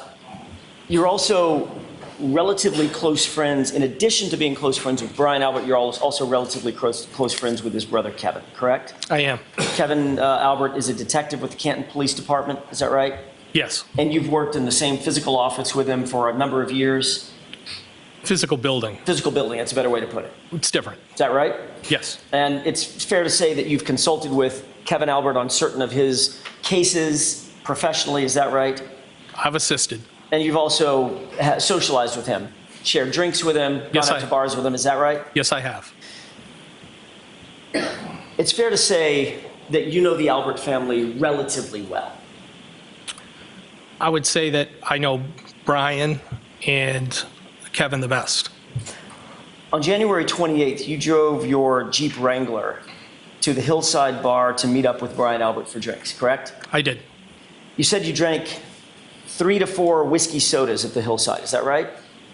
It'd be Jameson and ginger, not whiskey soda. My mistake. Jameson and ginger. Jameson is Irish whiskey? It is. And ginger is ginger ale? Yes. Okay. What was Brian Albert drinking? If I was to guess, a beer. I don't want you to guess. Do you know what he was drinking? No, I don't. He was drinking He was something? drinking something. Okay. Alcoholic? Yes. You two were probably going round for round. In other words, finish a drink, get another round for the two of you, finish it, get another round. I don't think we... No, I wouldn't say we were going round for round. So he was nursing 1 beer while you had 4 Jamesons? Well, it would have taken... Say that again? He was nursing 1 beer while you had 4 Jamesons when you sat? No, he was probably... Maybe he had more beers than I had Jamesons is more what I would say. Okay, so maybe he had 5 or 6 beers while you had 4 Jamesons. I'm not going to put a number on it because I don't know. But it was more? More than what? More than you? Maybe. He wasn't there that long. Well, it doesn't take that long to drink a beer, does it? I mean, if you're sort of thirsty and in a hurry. Is that a question? Everything I say up here is a question. Okay. Just presume that. All right, so... Well, that wasn't, so. So let's questions. Yes, Mr. Higgins, that was a question. All right, let me put a question mark at the end of that. Okay. Your memory that Brian Albert had more drinks than you did when you had those 3 to 4 Jameson and gingers. To be honest with you, I wasn't keeping track. He left Hillside and you stayed, correct? For a short time, yes. You later changed your mind and ultimately decided to go to the Waterfall. You finished whatever you're eating or drinking and decided to go over to the Waterfall, right? Yes, because I'm always saying I'm going to show up and then I kind of do the Irish exit. So I decided it was a long day, it was an emotional day, and I decided to join them. Did you drive your vehicle over there? Yes, I did. After having as many as 4 whiskeys? Yes. Brian Albert, did he drive himself? Well, I didn't see him. I dropped him off in the Boston PD district down there in Charlestown, and I'm assuming he drove back towards that way to meet me. He wasn't with anybody else? Not that I know of. So he was drinking at the Hillside Bar and then got in his car and drove over to the Waterfall as well? I didn't see him drive over, but I assume that's what he did, yes. You went to John O'Keefe's house. I'm going to shift gears for a second. You went to John O'Keefe's house at some point to watch the Patriots game on January 16th, right? Yes. That was the time when you indicated that when you left, Karen gave you a kiss goodbye, correct? Yes. It's safe to say that that was not some hot, passionate, long kiss, but you think it was more than just a friendly peck, correct? I wouldn't describe it as a peck. I'd describe it as more than friends. It was a kiss. Well, you did describe it as a peck, didn't you? When? When you texted Karen Reed and she said it was just a peck, and then you texted back, I agree. Figure of speech. Or the truth, right? Figure of speech. After that incident, it's safe to say, we've just gone through a number of them, you exchanged flirtatious texts with Miss Reed, is that right? Is the incident you're referring to when she kissed me? No, I'm saying after that. After that incident, yes, after the Patriots game. Okay, yep. You exchanged flirtatious texts. We did. With Miss Reed. I did. And that was over the course of a few weeks, a couple of weeks, but just 9 days. Is that right? So it was between the January 12th and I would say before the 28th, because the 28th she didn't respond, and the 29th she sent that last text that John died. Well, those weren't. You've looked at the text, right? I have. You just looked at the last couple of texts. I did. The last text that she sent of any substance was January 23rd, right? Almost well, a week. I think the text.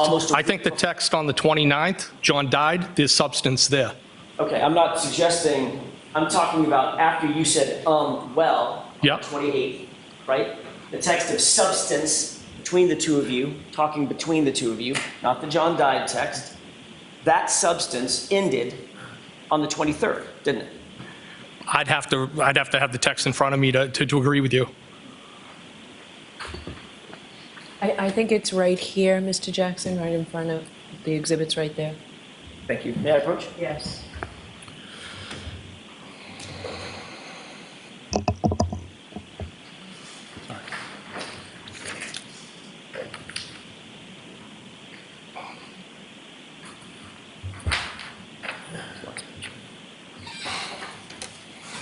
Thank you.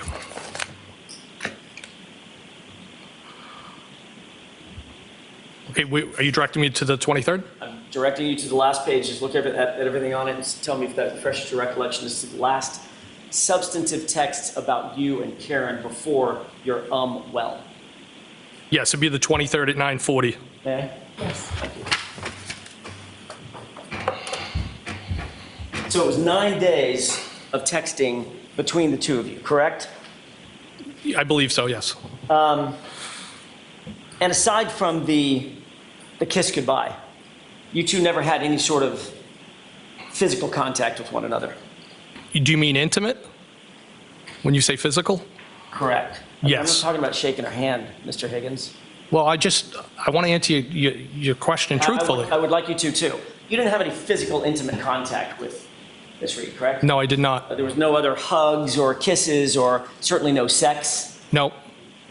And when she said, "I'm glad you came over tonight," in one of those texts that you just read a few minutes ago, she was referring to the Patriots game with John there and a big crowd there, correct? Yes. Over the course of that week or so, Ms. Reed did explain her feelings about her relationship with Mr. O'Keefe, correct? In text messages. During the pendency of our communication, she did express, right. Yes. And she indicated that there's a difference between being married to someone and dating someone, et cetera. We saw those texts. Is that right? Yes. She also indicated that in terms of the situation in Aruba, she was upset by that, but it's not that big a deal. Correct? It was clear to me she was upset. And she said, "I don't care too much about that other girl." Right? Well, at least that's what she said in text, yes. That's what I'm asking you. Is that what she said in text, Mr. Higgins? It's not a trick question. That's what she said in text. Right. She said something along the lines of, "I'm just trying to be realistic. There's cracks in the relationship. It's far from perfect." Is that right? I think that's something she texted. All right. And you'll agree that during the course of these texts, you were constantly asking for clarity and explanation from her, were you not? During our communication, I did ask for clarity. Many times. Yes. You saw it, correct? Yes. And she pretty much wouldn't answer you, correct? She was non-committal, I would say. Which is why you were saying in your texts, "Why won't you answer the question?" And she would parry and not answer that one either, correct? Well, I didn't want to be stuck in the middle of anything. That's not my question. I'm asking you whether or not she would answer your question about clarity specifically. She avoided questions about text. Right. And that was frustrating because you were very interested in her romantically at that point, correct? I was attracted to her. I don't know that I would say very interested in her. You texted things like, "Why did you get my number and reach out?" That's a quote from the text we just read, correct? I did ask that, yes. You said, "Now what?" Is that right? Yes. You texted, "So now what?" Correct? Yes. You texted, "I would hang out," meaning with you. Yes. Correct? You were showing interest in her. Yes. You were showing romantic interest in her. I wouldn't say it was romantic. I was trying to vet it out. Well, you weren't seeing if she wanted to go see a ball game with you as a buddy, right? Not really, no. No, you were showing romantic interest in her, weren't you? I was trying to vet out was her interest in me legitimate. It was very normal for me to have that question in my mind when I didn't initiate this, she did, and I think it was a fair question just to try to find out. You were showing romantic interest in Karen Reed, weren't you? I was interested, but I don't think I was at the romantic phase. Okay. When I say romantic, well, what do you mean by romantic? What's the romantic phase? Sending somebody flowers? Dating? Well, there's a difference between dating and hanging out. I mean, it's kind of hard to date somebody when you have a boyfriend. Mr. Higgins, well, not Both people are dating other people, right? Happens all the time, doesn't it? Well, I think I asked that question too. Right. That's not my question. My question is, you seem to have a problem admitting that you had a romantic interest in my client. Is there a reason for that? I was attracted to her. Right. Physically attracted. I thought she was an attractive woman. Romantically attracted. I'm not going to go there. No, I don't agree with that. Of course you're not going to go there, because that would put you in a very awkward position, wouldn't it, sir? Objection. Not at all. So the objection sustained is to the form. You can ask it differently, and that answer will be stricken now. I'm sorry, Your Honor. May I? Yes. You were sexually attracted to her. I was physically attracted to her, yes. Okay. Sexually attracted to her was my question. Well, I think in the text I said you're hot. Okay. So my question again, Mr. Higgins, you seem to not want to answer my question. My question is, were you or were you not sexually attracted to my client? Yes. Okay. You were saying things like, what do you want from me? And I want the real deal. Those are your words, correct? Yes. And the real deal with you would be to date her, to get involved with her, romantically, correct? No. The real deal was what? What did you mean by I want the real deal? Like a relationship. What kind of relationship? A buddy-buddy relationship? You just want to go like... The same thing everybody wants, a real relationship. Like a romantic relationship, Mr. Higgins? It's possible. Right. And she was answering with things like, when you said, now what? She answered, I don't know, correct? Yes, she did. When you asked, so now what? She answered, I'm sorry, when you said, so now what? She answered, now what? Correct? Well, I don't have it in front of me, so I can't agree with you. If I'd like to see what you're referring to. Well, you just read it about 10 minutes ago. Would you quarrel if... I know, but you're giving me portions of it. You were given portions of it by Mr. Lally as well. Okay. Right? Did you text something like, now what? And she responded something like, now what? I think on one occasion she did, yes. Okay. And you remember you just read a text where she texted, I'm sorry, you texted, what do you want from me? And her responsive text was, I don't know. Correct? I think that was one of the texts. Again, with this theme of her being non-committal, one way or the other. Is that right? Well, that's not how I would interpret it as a theme, no. Well, didn't you just say she was non-committal? That was your word, not mine. I did, but as I told you, it's been a process of trying to suss it out and see what this was all about. Right, so when you were sussing it out and determining whether or not you were going to advance this romantic interest, she was sort of non-committal, wasn't she? Well, not one person advances it. I think that's a joint thing. When you texted, you want the real deal, she responded, it doesn't exist, didn't she? She did, yes. And she never once in any of those texts expressed anger or hatred toward John O'Keefe, correct? No, not at all. Matter of fact, she texted more, she indicated more of frustration with the immediate family. The kids, she didn't want to have kids. In its totality, I would say yes. And then on January 23rd, as you just saw, she just stopped communicating with you altogether, correct? Until the 29th, yes. Correct. Do you know what the term ghosted means? I think I have a general idea, yes. She sort of ghosted you, didn't she? I wouldn't agree with that. That was frustrating to you, that she just stopped communicating, wasn't it? No, not at all. You had been moving through this mindset of exploring a romantic interest with a beautiful woman, who thought was interested in you, and just like that, it was done, right? No. So what communication did you have with her after January 23rd? Well, she texted me on January 29th. You keep saying that, but you know what I'm getting to. January 29th was her informing you that a tragedy had occurred. John had died, right? I'm not talking about that, Mr. Higgins, so I don't want to keep playing games. All right, so that's what we talked about. No more of Sorry, that.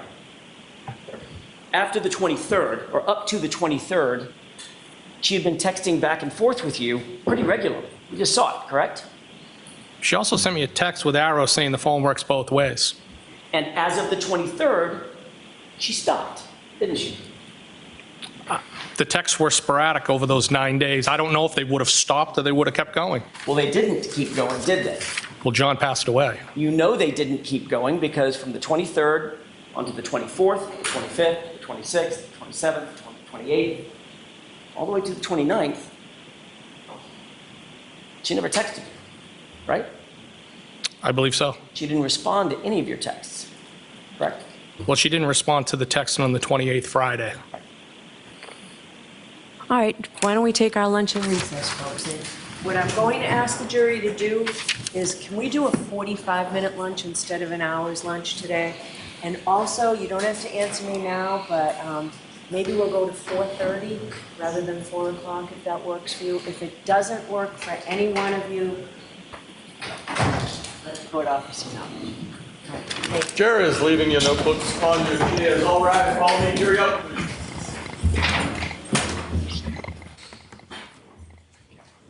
We just heard testimony from another key witness in the Karen Reed murder trial. Good afternoon, and thanks for joining us, everybody. I'm Paula Eben. The jury is taking their lunch break right now, but all morning long, they heard from Brian Higgins. He is a 15-year veteran ATF agent who works in Canton. He was at the Waterfall Bar and Grill and the after party at 34 Fairview Road the night Officer John O'Keefe was found dead. The prosecution questioned Higgins on the stand, first asking him how he knew John O'Keefe and his flirtatious relationship with the defendant, Karen Reed. He was also asked whether he saw both O'Keefe and Reed inside or around the Fairview Road home that night. As far as how would you describe your relationship with John O'Keefe? I considered him a friend. And how would you describe your relationship with Miss Reed? I considered her a friend as well. But at this time that you were at the Waterfall on the 28th or the 29th, did you have Miss Reed's contact? Yes, I did. Okay. And at some points over the course of the evening while you were at the Waterfall, did you send a text to Miss Reed? I did. And do you recall what it meant as far as that text message or why you had sent that to her? To be honest with you, it was, I guess you could view it as a flirty text. With reference to Mr. O'Keefe and Miss Reed, at any point in time did you see either of them inside the house or outside of the house or around the house or anywhere around 34 Fairview Road? Absolutely not, no. Higgins was asked about text message exchanges with Reed. The defense questioned him about his relationship with the Alberts, his current status with the ATF, as well as how he found out about John O'Keefe's death. And then the next text communication is the following day, or Saturday, the 29th at 11:54 a.m. Is that correct? Yes. And who is speaking in that communication and what is said? That is the defendant, and the defendant said John died. You and Brian Albert and Kevin Albert sort of run in the same social and professional circles. I mean, without speaking for anybody else, I think we know a lot of the same people. Are you currently still at ATF? Am I employed by ATF? Correct. Yes, I am, a special agent, yes. And what is your current billet or your assignment? Objection. Is that something you're free to discuss? I'm assigned to division operations at this time. Okay, what does that mean? That's... You're taken out of the field? Was I taken out of the field? Yes. Are you The defense also asked Higgins about his flirtatious behavior towards Karen Reed and whether he had a romantic interest in her. Higgins answered that he was physically and sexually attracted to Karen Reed and wanted, quote, a real relationship with her. Higgins was the last person to take the stand before the jury took their break. They'll return later this afternoon at around 2 o'clock. And when the trial resumes this afternoon, of course, you can continue streaming it live right here on CBS News Boston. This weekend marks the unofficial start of summer, and today is expected to be the busiest time out there on the roads. Drivers are encouraged to leave early and leave themselves extra time. The HOV lane on 93 will be open early. The Sumner Tunnel will stay open throughout the weekend. MassDOT is also asking people heading to the airport to be mindful of extra traffic. Some good news if you're traveling in New Hampshire and Maine. When traffic is heavy on I-95, both states will allow drivers to use the shoulder in order to reduce volume in certain areas. And if you're traveling to Boston, weekend service on the Hingham Hall Ferry resumes tomorrow. A Melrose firefighter has been placed on leave, accused of stealing the name of a dead man. According to federal court documents, the man is listed as John Doe, was working under the name Henry Wang. Now, investigators say they aren't sure of his real identity. This is a picture of him shared on the city's Facebook page, welcoming him as the newest member of the Melrose Fire Department. He was arraigned yesterday on several charges, including aggravated identity theft and making false statements. We've learned there was a deadly fire in Braintree. It was on McCusker Drive just before 10:30 last night. Firefighters say they found smoke and flames in a first-floor apartment. The person who lived there died at the scene. Firefighters were able to contain the flames to that unit, and the Red Cross is helping about 24 other residents find a new place to stay. Cambridge police are looking for the person who shot two people near Donnelly Field. Last night, a 23-year-old man and a 22-year-old woman were both shot. Both are expected to survive.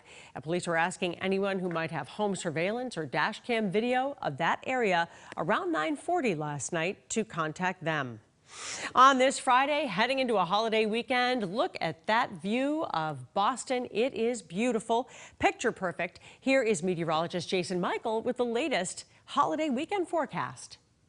Paula, beautiful conditions on this Friday, certainly after a very active Thursday that we had some boomers that moved through yesterday afternoon and even also clearing skies out. We're now getting ready to get rid of the humidity, but the temperatures are spiking this Friday afternoon. Mid to low 80s outside right now, even some upper 70s still here in our urban areas, and even areas south and east also remain in the 70s and even some 60s. Notice the light winds now coming in. You can see there on the south shore, a little bit breezy, definitely breezy here in the city, about 10 to 15 miles per hour. And this is what we can expect later on this afternoon. No 90s, especially for today, but we will have the feels like temperatures around the mid to low 80s as well. Along the south shore, we're going to start to cool things off a little bit, and there perhaps will be a few clouds sort of developing, at least for the islands, but even the boaters will definitely be able to get the boats out in the water and also enjoy the beautiful sunshine and also dry conditions as well.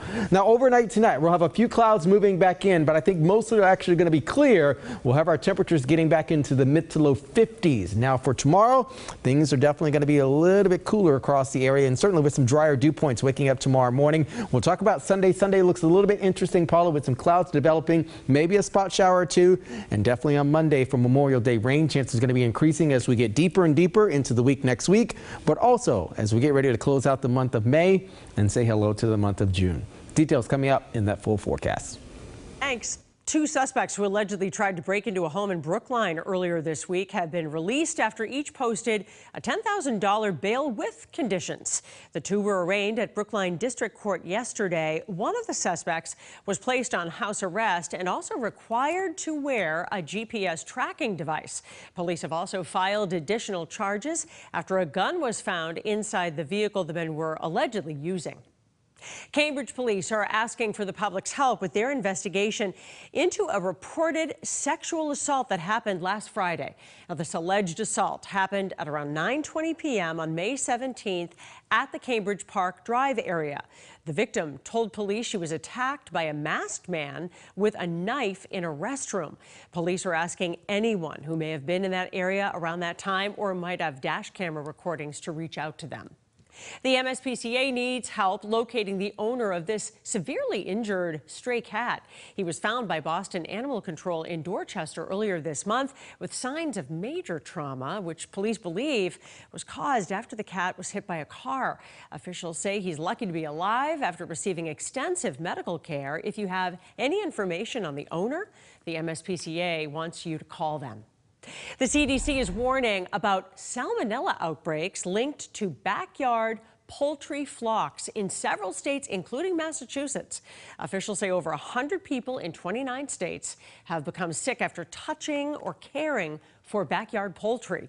This has resulted in 33 hospitalizations, including a 5-year-old child. No deaths have been reported, but people are urged to wash their hands immediately after touching any backyard poultry, including eggs and the area in which they live. We're celebrating Asian and Pacific American heritage all month long, and we're taking a look at a couple of people focusing on changing traditions. WBZ's Tiffany Chan talks with 2 Boston influencers who say convincing their parents that they were on a good career path wasn't easy. With more than 55,000 followers on Instagram, Armani Tao, affectionately known as Forking with Armani, didn't set out to be a food blogger. It was an accident, essentially. It was through his love of photography and food that Armani got his start 8 years ago, bringing us today to Birds of Paradise Bar in Brighton, where we're shaking up this conversation. So when I first started, I think representation was lacking here in Boston, but I mean, today, I would say there's predominantly more Asian influencers than anything. Local content creators breaking the Asian stereotype that we're all doctors, lawyers, wealthy, and lean more on the timid side. I didn't know, an Asian guy could be tall or have long hair or have tattoos. The most extra type of Asians got to be either Viets or Filipinos. Christian Dwan embraces his Asianness on his Instagram page, Chopstick Murphys, with 60,000 followers and counting. You guys are probably showing the way to like the younger kids, like you don't have to be a doctor. Yeah, right? And I hope so. I mean, I hope that we're putting that level of influence. Yeah. Did I? What? Yeah. Me? Because he's in the game for a long time. I started very recently. But when I first started, That's your inspiration? Yeah, because it's like another Asian dude. When the hobby turned into a career, it was a tough conversation for Armani to have with his Cambodian immigrant parents. As much explaining as I did, they were never going to understand it because they don't use the internet. Is food kind of what you gravitate towards because that's kind of our love language in your culture? For Asians, it's like food and family are two such big things that it's like, I think that's why partially every Asian wants to whip out their phone at a restaurant. It's mainly why bar owner Rand Dwan took over his family's Chinese restaurant business. If you want to survive through the times, you have to adapt. You have to, I don't want to say the word gentrification, but like you have to change a little bit. All of us taking tradition and making it uniquely our own. And so a lot of this food kind of reflects that upbringing here. In Brighton, I'm Tiffany Chan, WBZ News. Coming up after the break on CBS News Boston, the Celtics put on a show against the Pacers last night. How Jaylen Brown helped them take control of this series, next in sports. And making an impact with a game of cornhole. WBZ's Levin Reed shows us a fundraiser encouraging kindness.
Friday before a holiday weekend, the sun is shining, the traffic is flowing, and here is meteorologist Jason Michael with the holiday weekend forecast.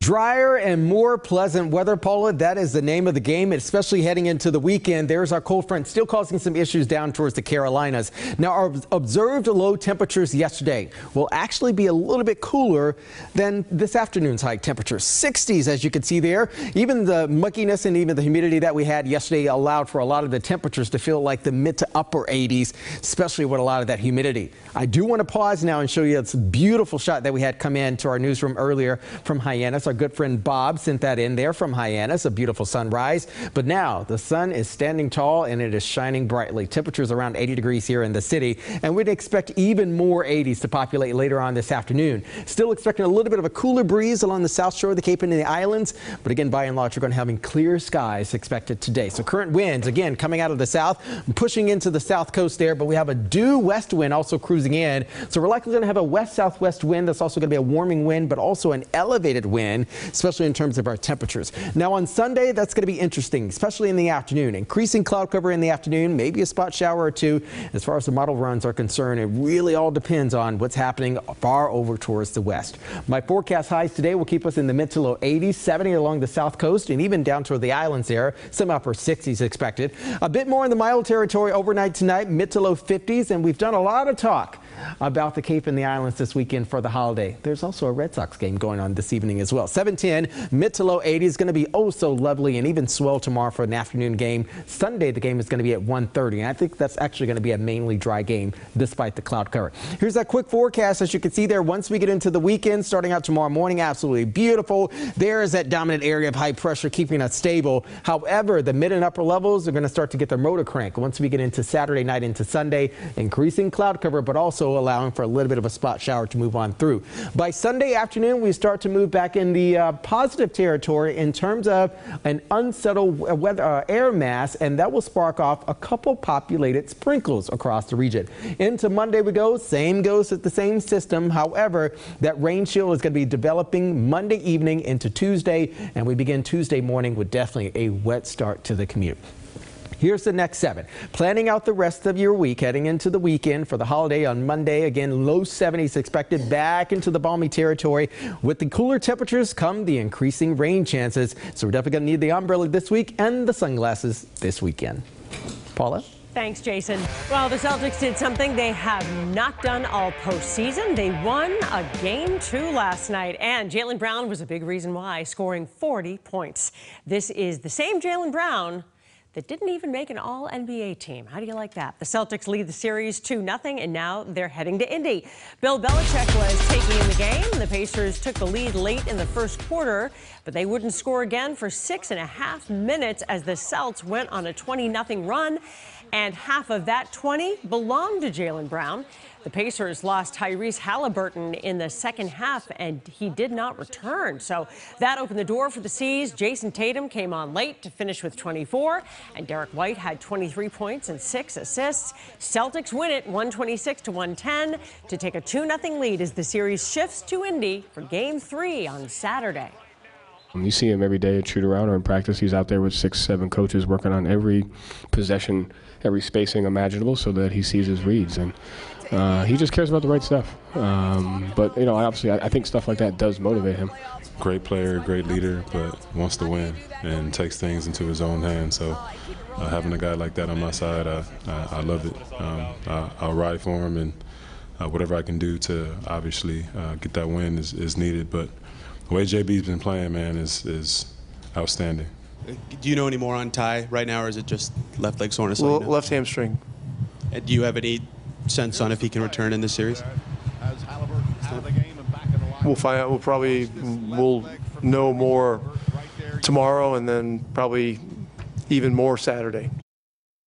WBZ's Dan Roach will be in Indy with the Celtics. His reports start tomorrow on WBZ and CBS News Boston. Bill Belichick wasn't the only one at the game last night. DMC of the legendary hip-hop group Run DMC was courtside at the game. He stayed in town after visiting Worcester students earlier this week. And Ed Sheeran is in town early to see the Celtics win. The singer was seen chatting with players and sitting courtside. He takes the stage at Boston Calling tonight. Baseball news now. The Red Sox are back in action tonight as they face the Milwaukee Brewers at Fenway. The Sox are returning after a day off following a run of 13 games in 13 days. Tonight's game with the Brewers will be the beginning of a stretch of 10 games in 10 days. First pitch is at 7:10 p.m. Well, Greater Boston starts with giving back, and a whole group of kids are making an impact in their community. WBZ's Levin Reed is in Woburn with the story of the Connor's Kindness Project. We first got a chance to meet Connor right back in November of 2022. That was when he was 13 years old, and he told us about his kindness kits. Around 3 years ago, during the pandemic, I was around. I was living comfortably during that tough situation, and I was like, I see all these people struggling. What can I do to help? So I went to my grandmother, and I'm like, what can we do? So we started every month, doing acts of kindness, and it kind of evolved into a bigger project like that. Well, now the nonprofit has blossomed. On May 30th, Connor's Kindness Project will hold their 3rd annual cornhole fundraiser. It's really great. I mean, we get a lot of people out here. It's a great time, and just seeing people be supportive of it is an awesome experience. Connor has also gotten a lot of help. Volunteers are a huge part. They help put the kids together and do other fundraising items. It's a really good experience. It feels really nice to know we're helping people while also having so much fun with all of our friends. We've done a lot of things, like we did the walk, we went to King's Bowling, we're doing the cornhole tournament next Thursday. And his grandmother Sharon is always by his side to make sure everything runs smoothly. It's my full-time job now. It's taken over, it's rewarding, it fills my heart, and this, especially what you see going on behind you now, that's what it's all about. The kits have helped so many. What's your name? Callie. Kelly, what was it like to get the kit?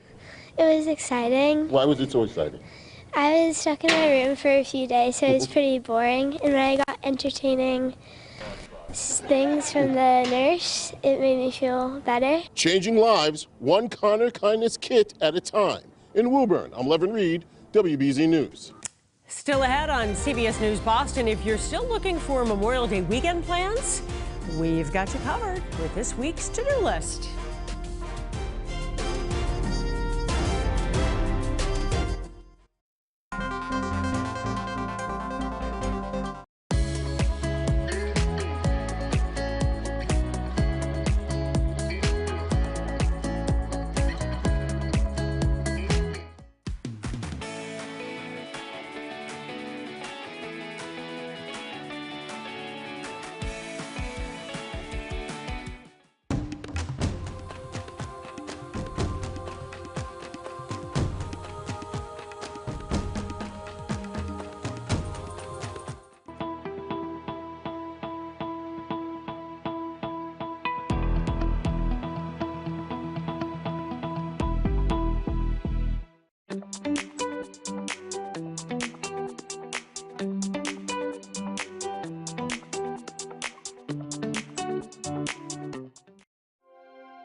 Well, Memorial Day weekend is here and it's shaping up to be pretty nice, but there is plenty to do. Here's WBZ's Jordan Jagalinzer with this week's to-do list.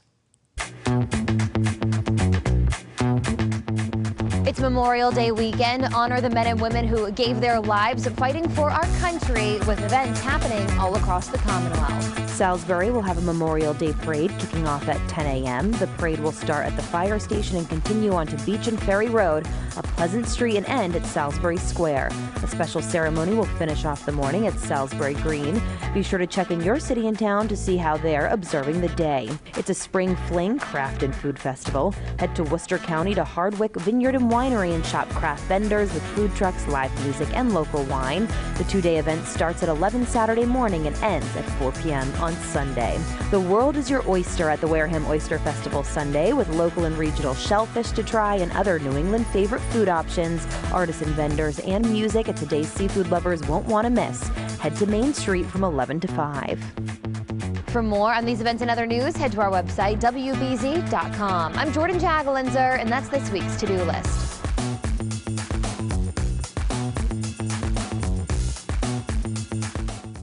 Thanks for streaming CBS News Boston. I'm Paula Eben. Today's top stories and your weather are straight ahead.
We just heard testimony from another key witness in the Karen Reed murder trial. Good afternoon and thanks for joining us, everybody. I'm Paula Eben. The jury is taking their lunch break right now, but all morning long, they heard from Brian Higgins.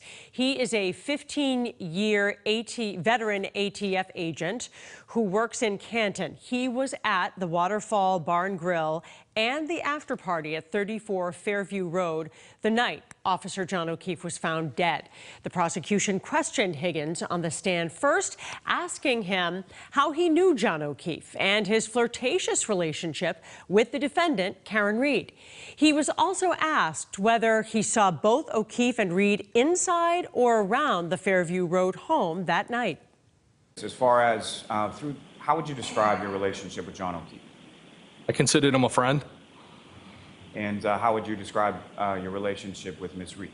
I considered her a friend as well. But at this time that you were at the Waterfall on the 28th or the 29th, did you have Ms. Reed's contact? Yes, I did. Okay. And at some point over the course of the evening while you were at the Waterfall, did you send a text to Ms. Reed? I did. And do you recall what it meant as far as that text message or why you had sent that to her? To be honest with you, it was, I guess you could view it as a flirty text. With reference to Mr. O'Keefe and Ms. Reed, at any point in time did you see either of them inside the house or outside of the house or around the house or anywhere around 34 Fairview Road? Absolutely not, no. Higgins was asked about text message exchanges with Reed. The defense questioned him about his relationship with the Alberts, his current status with the ATF, as well as how he found out about John O'Keefe's death. And then the next text communication is the following day, or Saturday, the 29th at 11:54 a.m. Is that correct? Yes. And who is speaking in that communication and what is said?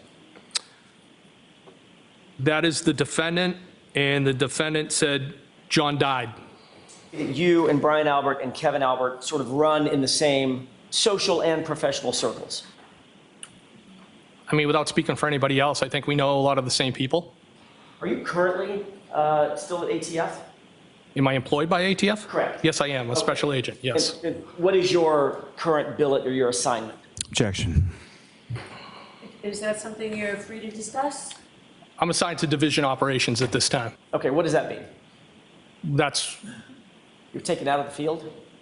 Was I taken out of the field? Yes. Are you The defense also asked Higgins about his flirtatious behavior towards Karen Reed and whether he had a romantic interest in her. Higgins answered that he was physically and sexually attracted to Karen Reed and wanted, quote, a real relationship with her. Higgins was the last person to take the stand before the jury took their break. They'll return later this afternoon at around 2 o'clock. And when the trial resumes this afternoon, of course, you can continue streaming it live right here on CBS News Boston. This weekend marks the unofficial start of summer, and today is expected to be the busiest time out there on the roads. Drivers are encouraged to leave early and leave themselves extra time. The HOV lane on 93 will be open early. The Sumner Tunnel will stay open throughout the weekend. MassDOT is also asking people heading to the airport to be mindful of extra traffic. Some good news if you're traveling in New Hampshire and Maine. When traffic is heavy on I-95, both states will allow drivers to use the shoulder in order to reduce volume in certain areas. And if you're traveling to Boston, weekend service on the Hingham Hall Ferry resumes tomorrow. A Melrose firefighter has been placed on leave, accused of stealing the name of a dead man. According to federal court documents, the man is listed as John Doe, was working under the name Henry Wang. Now, investigators say they aren't sure of his real identity. This is a picture of him shared on the city's Facebook page, welcoming him as the newest member of the Melrose Fire Department. He was arraigned yesterday on several charges, including aggravated identity theft and making false statements. We've learned there was a deadly fire in Braintree. It was on McCusker Drive just before 10:30 last night. Firefighters say they found smoke and flames in a first-floor apartment. The person who lived there died at the scene. Firefighters were able to contain the flames to that unit, and the Red Cross is helping about 24 other residents find a new place to stay. Cambridge police are looking for the person who shot 2 people near Donnelly Field. Last night, a 23-year-old man and a 22-year-old woman were both shot. Both are expected to survive, and police are asking anyone who might have home surveillance or dash cam video of that area around 9:40 last night to contact them. On this Friday, heading into a holiday weekend, look at that view of Boston. It is beautiful, picture perfect. Here is meteorologist Jason Michael with the latest holiday weekend forecast. Paula, beautiful conditions on this Friday, certainly after a very active Thursday that we had some boomers that moved through yesterday afternoon and even also clearing skies out. We're now getting ready to get rid of the humidity, but the temperatures are spiking this Friday afternoon. Mid to low 80s outside right now, even some upper 70s still here in our urban areas, and even areas south and east also remain in the 70s and even some 60s. Notice the light winds now coming in. You can see there on the south shore, a little bit breezy, definitely breezy here in the city, about 10 to 15 miles per hour. And this is what we can expect later on this afternoon. No 90s, especially for today, but we will have the feels like temperatures around the mid to low 80s as well. Along the south shore, we're going to start to cool things off a little bit, and there perhaps will be a few clouds sort of developing, at least for the islands. But even the boaters will definitely be able to get the boats out in the water and also enjoy the beautiful sunshine and also dry conditions as well. Now, overnight tonight, we'll have a few clouds moving back in, but I think most of them are actually going to be clear. We'll have our temperatures getting back into the mid to low 50s. Now, for tomorrow, things are definitely going to be a little bit cooler across the area, and certainly with some drier dew points waking up tomorrow morning. We'll talk about Sunday. Sunday looks a little bit interesting, Paula, with some clouds developing, maybe a spot shower or two, and definitely on Monday for Memorial Day, rain chance is going to be increasing as we get deeper and deeper into the week next week, but also as we get ready to close out the month of May and say hello to the month of June. Details coming up in that full forecast. Two suspects who allegedly tried to break into a home in Brookline earlier this week have been released after each posted a $10,000 bail with conditions. The two were arraigned at Brookline District Court yesterday. One of the suspects was placed on house arrest and also required to wear a GPS tracking device. Police have also filed additional charges after a gun was found inside the vehicle the men were allegedly using. Cambridge police are asking for the public's help with their investigation into a reported sexual assault that happened last Friday.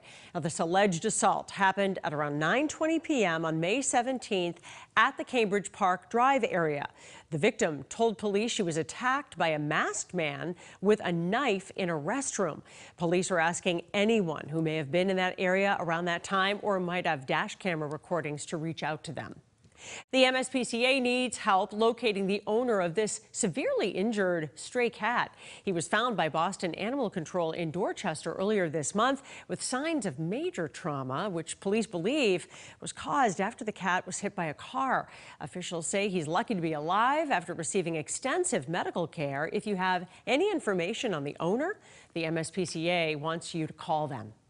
The CDC is warning about salmonella outbreaks linked to backyard poultry flocks in several states, including Massachusetts. Officials say over 100 people in 29 states have become sick after touching or caring for backyard poultry. This has resulted in 33 hospitalizations, including a 5-year-old child. No deaths have been reported, but people are urged to wash their hands immediately after touching any backyard poultry, including eggs and the area in which they live.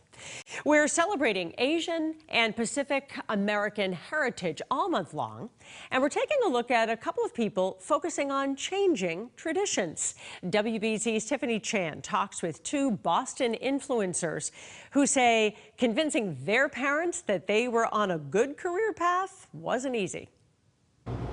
With more than 55,000 followers on Instagram, Armani Tao, affectionately known as Forking with Armani, didn't set out to be a food blogger. It was an accident, essentially. It was through his love of photography and food that Armani got his start 8 years ago, bringing us today to Birds of Paradise Bar in Brighton, where we're shaking up this conversation. So when I first started, I think representation was lacking here in Boston, but I mean, today, I would say there's predominantly more Asian influencers than anything. Local content creators breaking the Asian stereotype that we're all doctors, lawyers, wealthy, and lean more on the timid side. I didn't know, an Asian guy could be tall or have long hair or have tattoos. The most extra type of Asians gotta be either Viets or Filipinos. Christian Dwan embraces his Asianness on his Instagram page, Chopstick Murphys, with 60,000 followers and counting. you guys are probably showing the way to like the younger kids. Like you don't have to be a doctor. Yeah. Right. And I hope so. I mean, I hope that we're putting that You did for level me, of honestly, influence. yeah. Did I? What? Yeah. Me? Because he's Okay. been in the game for a long time. I started very recently. But when I first started, That's I was your like, inspiration? Yeah, because it's like another Asian dude. When the hobby turned into a career, it was a tough conversation for Armani to have with his Cambodian immigrant parents. As much explaining as I did, they were never going to understand it because they don't use the internet. Is food kind of what you gravitate towards because that's kind of our love language in your culture? For Asians, it's like food and family are two big, such big things that it's like, I think that's why partially every Asian wants to whip out their phone in a restaurant. It's mainly why bar owner Ran Duan took over his family's Chinese restaurant business. If you want to survive through the times, you have to adapt. You have to, I don't want to say the word gentrification, but like you have to change a little bit. All of us taking tradition and making it uniquely our own. And so a lot of this food kind of reflects that upbringing here. In Brighton, I'm Tiffany Chan, WBZ News. Coming up after the break on CBS News Boston, the Celtics put on a show against the Pacers last night. How Jaylen Brown helped them take control of this series. Next in sports. And making an impact with a game of cornhole. WBZ's Levin Reed shows us a fundraiser encouraging kindness.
Friday before a holiday weekend, the sun is shining, the traffic is flowing, and here is meteorologist Jason Michael with the holiday weekend forecast.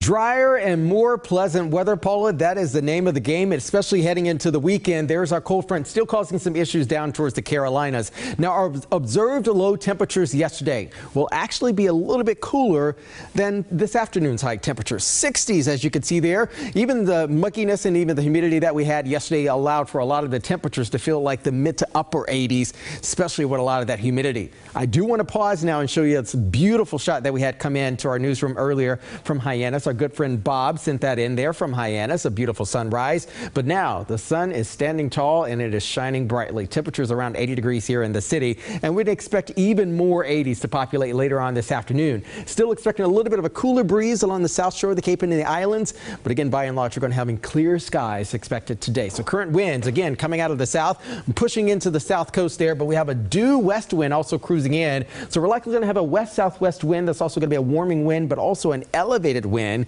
especially in terms of our temperatures. Now on Sunday, that's going to be interesting, especially in the afternoon. Increasing cloud cover in the afternoon, maybe a spot shower or two. As far as the model runs are concerned, it really all depends on what's happening far over towards the west. My forecast highs today will keep us in the mid to low 80s, 70 along the south coast, and even down toward the islands there. Some upper 60s expected. A bit more in the mild territory overnight tonight, mid to low 50s, and we've done a lot of talk about the Cape and the islands this weekend for the holiday. There's also a Red Sox game going on this evening as well. 7:10, mid to low 80s, going to be oh so lovely, and even swell tomorrow for an afternoon game. Sunday, the game is going to be at 1:30, and I think that's actually going to be a mainly dry game despite the cloud cover. Here's that quick forecast. As you can see there, once we get into the weekend, starting out tomorrow morning, absolutely beautiful. There is that dominant area of high pressure keeping us stable. However, the mid and upper levels are going to start to get their motor crank once we get into Saturday night into Sunday. Increasing cloud cover, but also allowing for a little bit of a spot shower to move on through.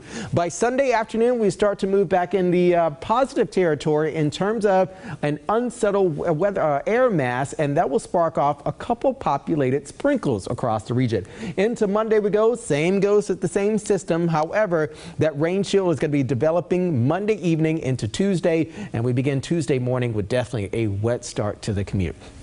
Here's the next 7. Planning out the rest of your week, heading into the weekend for the holiday on Monday. Again, low 70s expected, back into the balmy territory.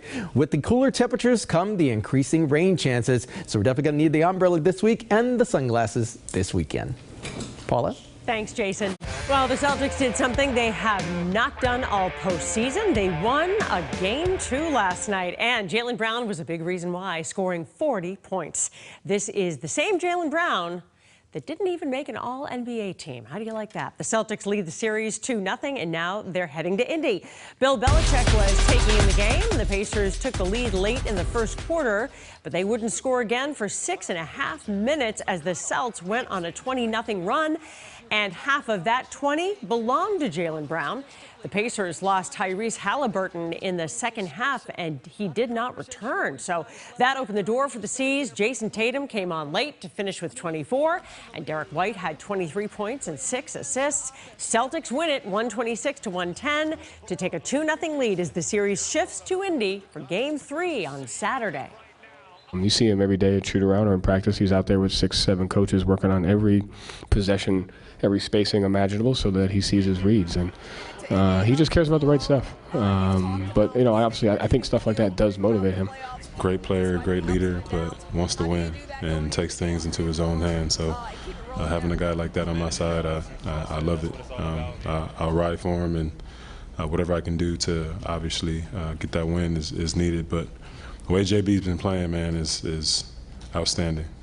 Do you know any more on Ty right now, or is it just left leg soreness? Left hamstring. Do you have any sense on if he can return in this series? We'll find out. We'll know more tomorrow, and then probably even more Saturday. WBZ's Dan Roach will be in Indy with the Celtics. His reports start tomorrow on WBZ and CBS News Boston. Bill Belichick wasn't the only one at the game last night. DMC of the legendary hip-hop group Run DMC was courtside at the game. He stayed in town after visiting Worcester students earlier this week. And Ed Sheeran is in town early to see the Celtics win. The singer was seen chatting with players and sitting courtside. He takes the stage at Boston Calling tonight. Baseball news now. The Red Sox are back in action tonight as they face the Milwaukee Brewers at Fenway. The Sox are returning after a day off following a run of 13 games in 13 days. Tonight's game with the Brewers will be the beginning of a stretch of 10 games in 10 days. First pitch is at 7:10 p.m. The Greater Boston starts with giving back, and a whole group of kids are making an impact in their community. WBZ's Levin Reed is in Woburn with the story of the Connors Kindness Project. We first got a chance to meet Connor Wright back in November of 2022. That was when he was 13 years old and he told us about his kindness kits. Around 3 years ago during the pandemic, I was around. I was living comfortably during that tough situation, and I was like, I see all these people struggling. What can I do to help? So I went to my grandmother and I'm like, what can we do? So we started every month, you know, doing acts of kindness, and it kind of evolved into a bigger project like that. Well, now the nonprofit has blossomed. On May 30th, Connor's Kindness Project will hold their 3rd annual cornhole fundraiser. It's really great. I mean, we get a lot of people out here. It's a great time, and just seeing people be supportive of it is an awesome experience. Connor has also gotten a lot of help. Volunteers are a huge part. They help put the kits together and do other fundraising items. It's a really good experience. It feels really nice to know we're helping people while also having so much fun with all of our friends. We've done a lot of things, like we did the walk, we went to King's Bowling, we're doing the cornhole tournament next Thursday. And his grandmother Sharon is always by his side to make sure everything runs smoothly. It's my full-time job now. It's taken over, it's rewarding, it fills my heart, and this, especially what you see going on behind you now, that's what it's all about. The kits have helped so many. What's your name? Callie. Kelly, what was it like to get the kit? It was exciting. Why was it so exciting? I was stuck in my room for a few days, so it was pretty boring, and when I got entertaining things from the nurse, it made me feel better. Changing lives, one Connor Kindness kit at a time. In Woburn, I'm Levin Reed, WBZ News. Ahead on CBS News Boston, if you're still looking for Memorial Day weekend plans, we've got you covered with this week's to-do list.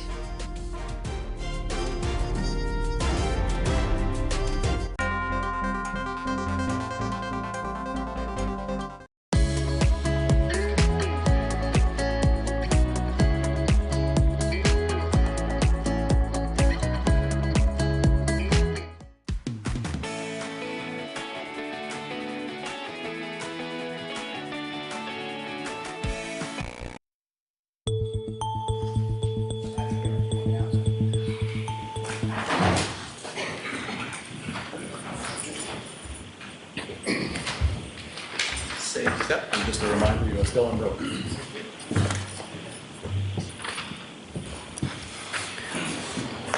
All right, Mr. Jackson, whenever you're ready. Thank you, Your Honor. Mr. Higgins, before we broke for lunch, we were talking about the text exchanges and the communication that you were having with Ms. Reed the days leading up to January 23rd. You recall that? Yes. It's fair to say that her text communications with you started to dwindle off in the days before the 23rd, correct? They lagged. As a matter of fact, you reached out to her in an effort to try to prompt the conversation to continue, did you not? I reached out to her, but I wouldn't say that's what it was about. Well, you texted her, stranger, didn't you? Not once, but twice. I believe so. Take a look, if you don't mind, at, this is a page from what you've just seen. So he needs the... I'm sorry. I was thinking that was right in front of you. May I approach? Please. Thank you. I have just a second. Maybe that should just stay with Mr. Higgins. Thank you. That's easy to find. It's literally the last page. With court permission, may I publish? Yes. Does that look like a fair representation of what you're looking at, the last page of that series of texts? Yes. And at the very top, could you read what you write in the blue bubbles starting at the top? Ha ha, stranger. And then what was the response from Ms. Reed? Hey, I was at the Hilly all weekend. And what did you respond at that point? I have not heard from you. And by the way, if you look at the next date down, what's the date underneath I have not heard from you? The 23rd. So this would have preceded the 23rd, correct? Yes. Okay. Then on the 23rd, and by the way, after you texted, I have not heard from you, she did not respond, correct? She did not respond. Then on the 23rd, she did respond with phone works, correct? In the arrows, like both ways. Right. Yep. And then what did you text after that? I just said, thought you were all set. And how did she respond? She said, we're talking? No. No, that's all I have for that. Okay. Bring the lights back up. So clearly with that last text, her response was, in response to you saying, thought we were all set, she said, with talking, no. Correct? Yep. Yes. Did that indicate to you that with flirting, yes, we're all done? No, I didn't read anything into it. Okay. But you did read where she said, with talking, no, correct? Yes. And then you responded, how?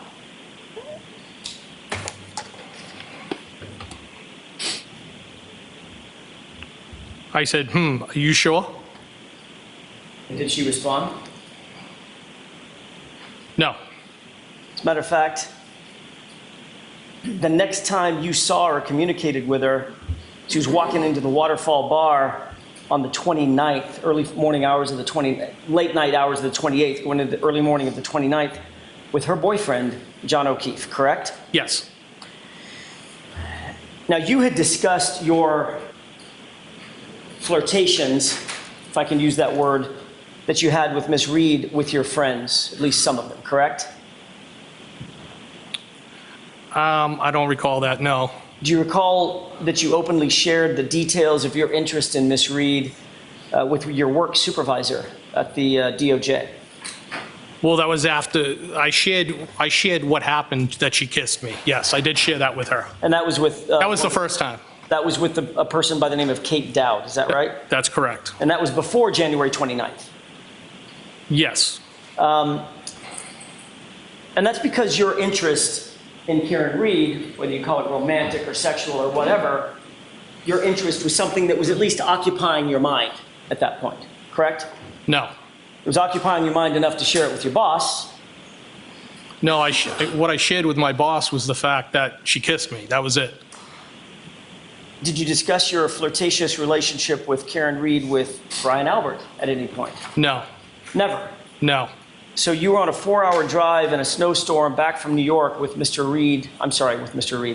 Albert, and your interest in Karen Reed never came up? No. Even though he's a good friend? Yes, just something I wouldn't talk about. You'd been drinking since about what time? What time? That's a bad way to ask it. What time did you start drinking? When are we at, Mr.? I'm sorry, on the 28th, when you got back from New York. When did you start drinking? Well, it wasn't until I swapped out vehicles and I went up to the hillside. Okay. That would have been, give me a time frame. 9-ish, 8-ish? It was dark. It was maybe in the area of 8 o'clock.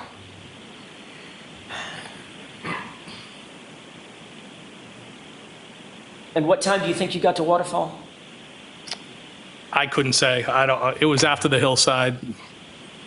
Before Brian Albert left Hillside, did he tell you that John O'Keefe had been invited over to meet them at the Waterfall? No. Was there any particular reason why you changed your mind and left the Hillside to go to the Waterfall? Well, I think, as I previously testified, that it was because I didn't always take them up on their offer, and I usually did the Irish exit, and I decided because of the weather and everything else, and it had been a long day, that I would go down there and join them. Didn't have anything to do with you knowing that Karen Reed might be at the Waterfall? It couldn't have, because I didn't know she or John O'Keefe would even be there. I didn't know who was going to be there other than Brian's wife. Do you have any text messages with Brian about going to the Waterfall? I don't recall. He told me about it at the hillside. And once he got to the Waterfall obviously before you did. He did, I think shortly before, yes. Any text communications between you and Brian Albert about who was at the Waterfall or who was expected to come to the Waterfall? No, not that I recall. Now, you've already indicated, and I don't think we need to go into a lot of detail about this, but I want to ask you just in general, the mood at the Waterfall was good spirits, correct? It was great. Band was playing. You did not see any sort of tension between John and Karen? I did not. Nobody seemed overly intoxicated? No. I mean, you had several drinks before you even got to the Waterfall, right? I think it was 3 to 4. Did you drink additionally at the Waterfall? I did, yes. Did you drink whiskey or beer or what? Whiskey. Okay. How many do you think you had? I couldn't put a number on it. At least a couple. And ultimately, you left from there in your personal vehicle and drove over to, that's the Jeep, drove The Jeep, over to yes. the Waterfall, correct? I drove over to the Waterfall. I'm sorry. I was at the Waterfall. Left the Waterfall, drove over to 34 Fairview. I did, yes. When John walked in to the Waterfall, were you already there? Yes. He greeted you, you indicated, correct? Yes, I believe so. Karen walked in with him, Yes. but she did not greet you, did she? I think they kind of went like that in different directions. Right. Yes. Did she greet you? No. Right. So she walked over toward the corner of the bar, and John came over and greeted you, and then walked over and joined her, correct? Yes. Karen didn't stop what she was doing once she was over in the corner of the bar and come over and say hi to you? I didn't have any interaction with her that night, no. So safe to say that throughout that evening, once she was sidled up next to John O'Keefe or friends that she was with, she never turned back around and came over and even acknowledged you, correct? That's correct. So she basically ignored you the entire evening? That's not how I interpret it, no. I didn't ask you how you interpreted it. I asked you what she did. Did she ignore you or did she pay attention to you? Objection. You can go ahead and answer that. Did she ignore you? No. So she paid attention to you? Came over and said hello, shook your hand, gave you a hug?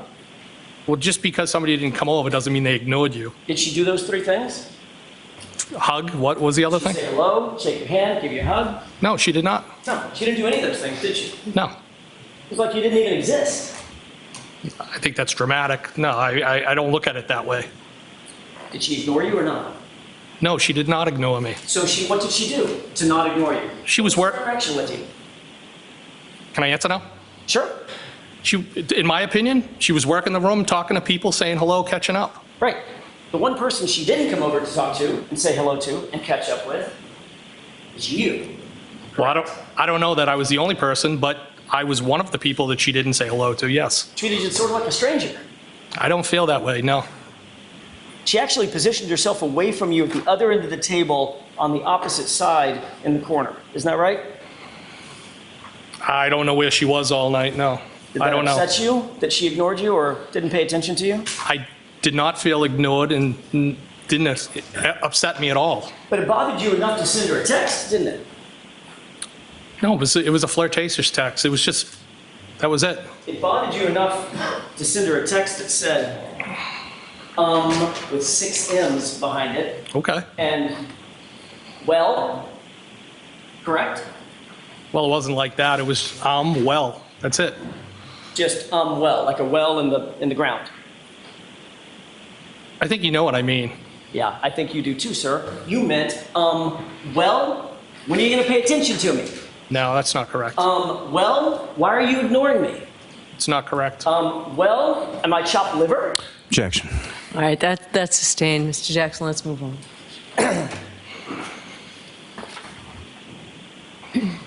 At the end of the night, the group basically discussed going back to Brian Albert's house. Is that right? There was discussion at the table of, like, were we going to go to the pizza shop or were we going to go somewhere else? And ultimately, it was 34 Fairview. Before you left, just so we're clear, when you texted, well, she ignored that text too, didn't she? Can you say that again? When you texted her, well, at Waterfall, she ignored that text too, correct? Well, that was the only text I sent that night to her, yes. Okay. She didn't respond. That wasn't my question.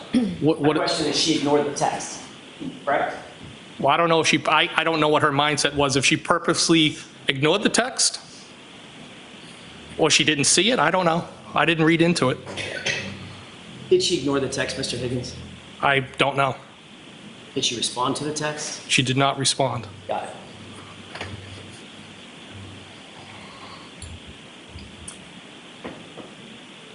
So when everybody was leaving, did you leave before they did, John and Karen, or did they leave before you did? I don't know. You said you were the first one back to Brian Albert's house, correct? Yes. Safe to say you were one of the first ones to leave. I was the first one to leave Waterfall. the Waterfall. Probably. I mean, if you're if everybody's hurting out and you're the first one to get there, you're probably among the first to leave, correct? Most likely. Okay. You never personally discussed going to 34 Fairview with, certainly not with Karen Reed, did you? No. And you never discussed it with John O'Keefe either, did you? No. You didn't say goodbye or walk over and give John a big hug or anything like that? An acknowledgement, did you? No. You just left? Well, that's what everybody was doing, just leaving. Okay. You too, correct? I did leave, yes.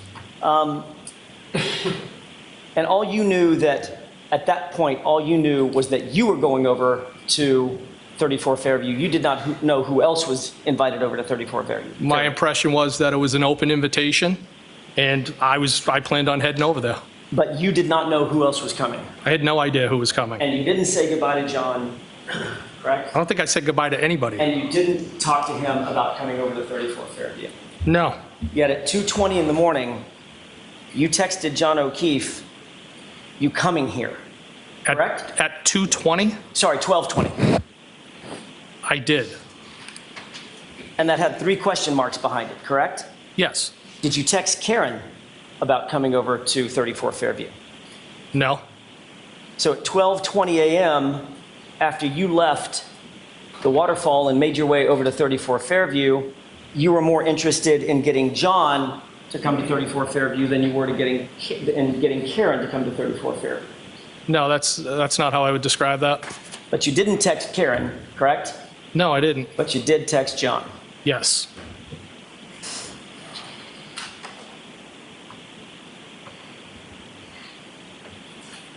You've indicated that you took your Jeep, your personal vehicle with the plow on it, over to 34 Fairview, correct? Yes. And you were among the first to arrive because you were doing that thing with the sort of playing around by plowing his driveway. It was a sweep of the driveway, yes. And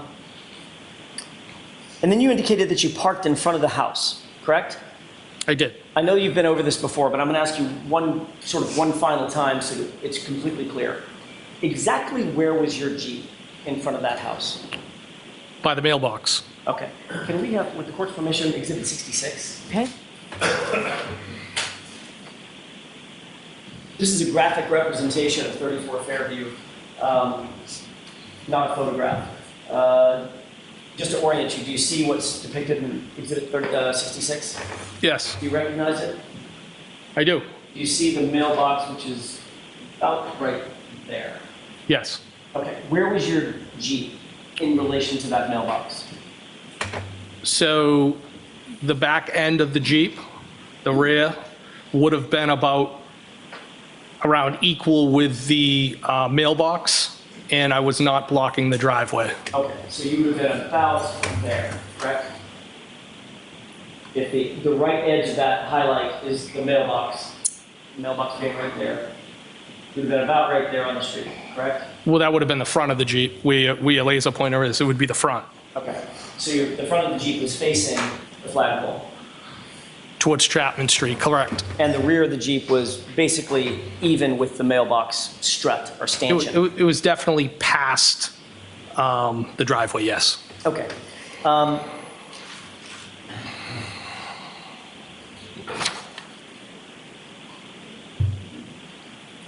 You indicated the plow was a 6-foot, what inch plow?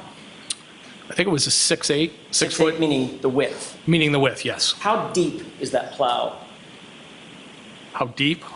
Like 2 feet, 3 feet, 6 inches? I mean, it's probably a few inches. Okay. It's light duty. It's on a Jeep. Okay. And it's obviously curved and canted to the right? No, it wasn't canted at all. It was straight down. Okay, so it's not like I guess I'm picturing in my mind, I don't know that I've ever seen one, that the front of the Jeep is not parallel to the plow. In other words, it would plow stuff off to the right. Is that not right? I'm not understanding what you're trying to communicate to me. How is the plow positioned as it relates to the front end of the Jeep? Is it perfectly parallel to the front end, or is it canted one way or another? So when you're driving straight locally, where you're not going to have to worry about overheating the Jeep, I would just have the plow straight. If I was on the highway for a long distance, I'd be worried about overheating, so I would canter the plow, tilt it up so that air could get through the front grille. So in other words, you can control it? I can, yes. How was it that night? How was it canted that night? Was it straight or canted? It was straight, and straight on. All right. When you walked into 34 Fairview, you indicated that there were people congregated basically in the kitchen area, correct? There were some people in the kitchen area, yes. How many people were at the high top table that you described? Initially, when I walked in, I believe there was Brian Jr., and he was flanked by one, possibly two females. And you indicated that basically you were positioned in that area with your back to the door for most of the evening, correct? I was like I would describe it as diagonally across from him and had my back to the door that I had come in, which would be the breezeway door. But at some point, you had moved out of that kitchen area with Brian Albert, correct? Well, I briefly went and looked at some photos. Right. So you moved out of that area with Brian Albert alone to go to a different room. Yes, and I think his wife, Nicole, might have popped in the room for a second, but it was brief. Did you have anything to drink while you were at 34 Fairview? Well, when I got there, they didn't have any whiskey. I believe they might have put a beer or something else in front of me, and you know, I knew it was going to be a short night there because I just wasn't going to. I'm not a beer drinker.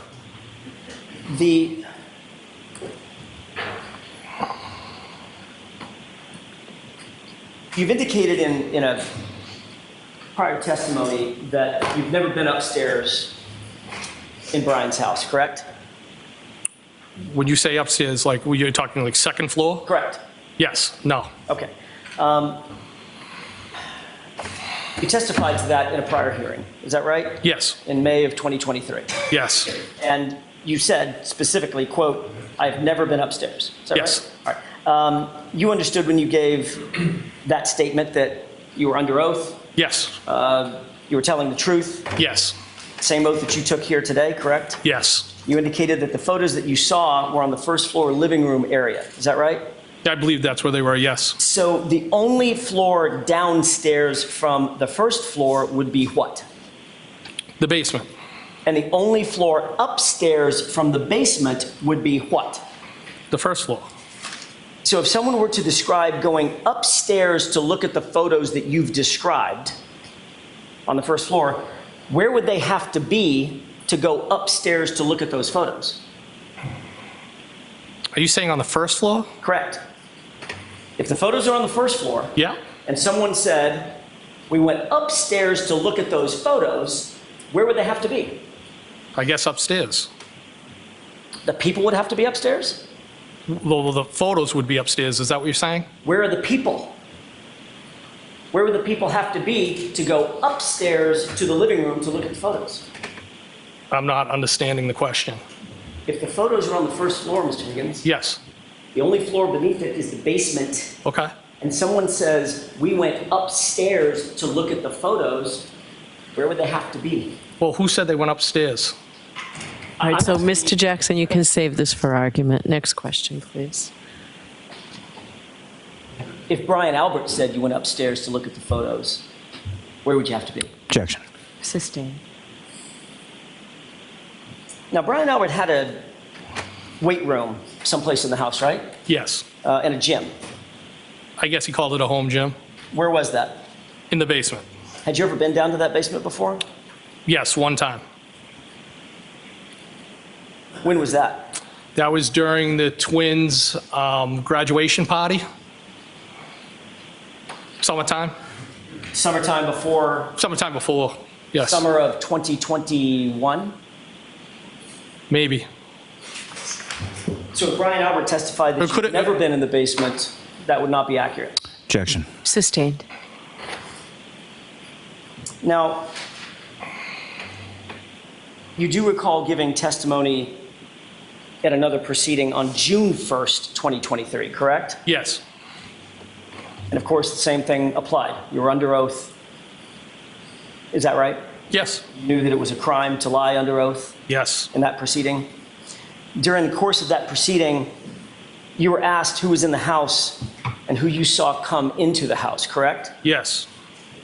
And during the course of that testimony, you admitted that you observed a tall, dark-haired male enter the Albert house that night, correct? I believe that was in reference to somebody's brother in a pickup. I don't know if that was during... All I'm asking you, Mr. Higgins, is, did you say that? Did you say a tall, dark-haired male entered the house while you were there? I said they might have. Did you say they might have? Yes. And that was in reference to somebody's Just a moment, brother. Your Honor. Yes.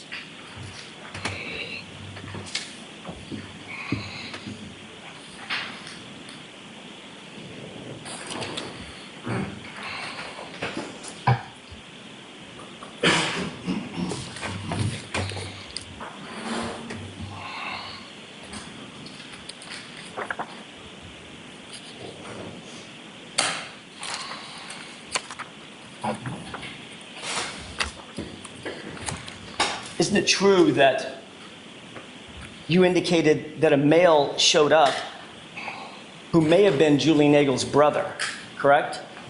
I said might have, yes. Right. But there was no question in your mind that a male did in fact show up, and you described him as tall and dark-haired, right? Yes. You were asked, a male showed up where? And you answered, quote, showed up at the house that I didn't know. I think he was there very briefly. I was half paying attention to it. Question, did that male come inside the house? Answer, I believe he did. Do you remember that? Yes. So a male did come in the house that night, correct? No, I said I believe he did. I wasn't sure. Well,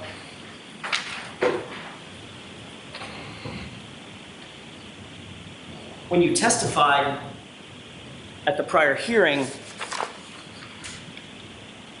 you were asked, so you saw someone else come? Question. Answer, somebody else. Yes. End quote. That's what you testified to under oath, wasn't it? Is that in reference to that? What page are you on, Mr. Jackson? Page 485, 486, I believe. Yes. If I may approach? Yes.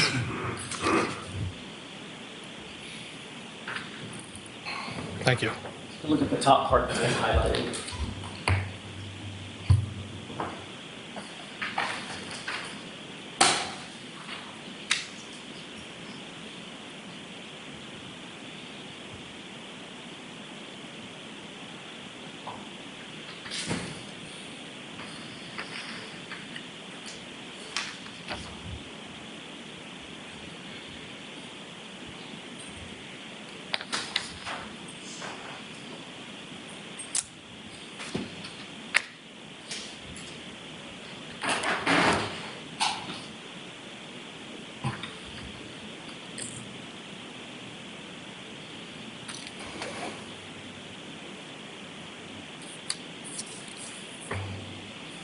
Mr. Higgins, do you have that in mind? I do. May I approach? Yes.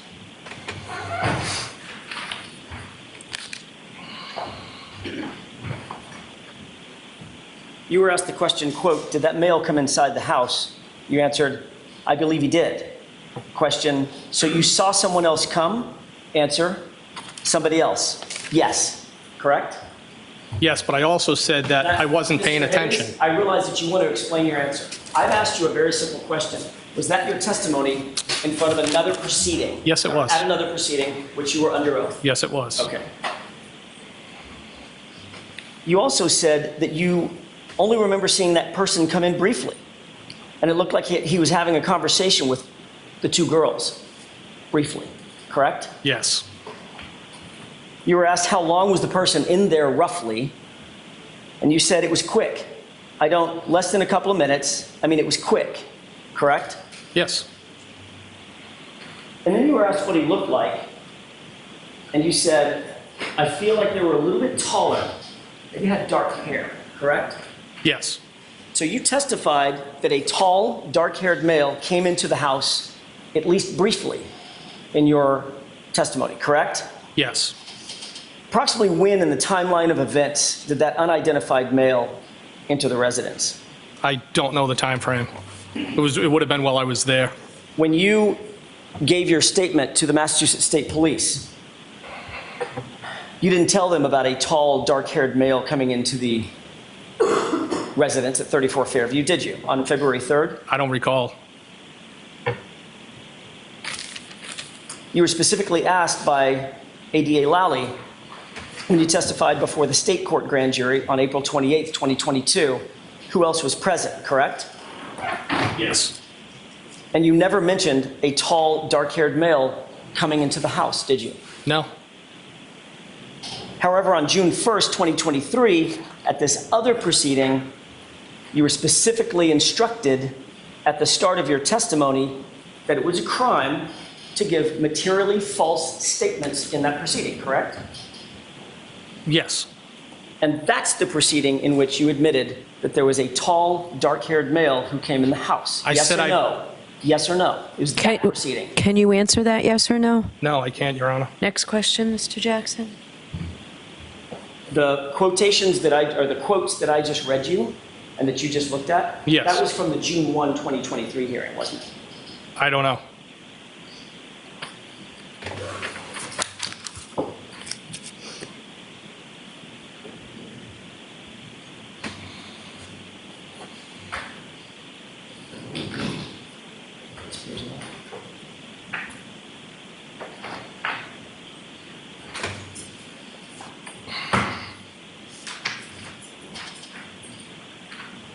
May I approach that? Yes.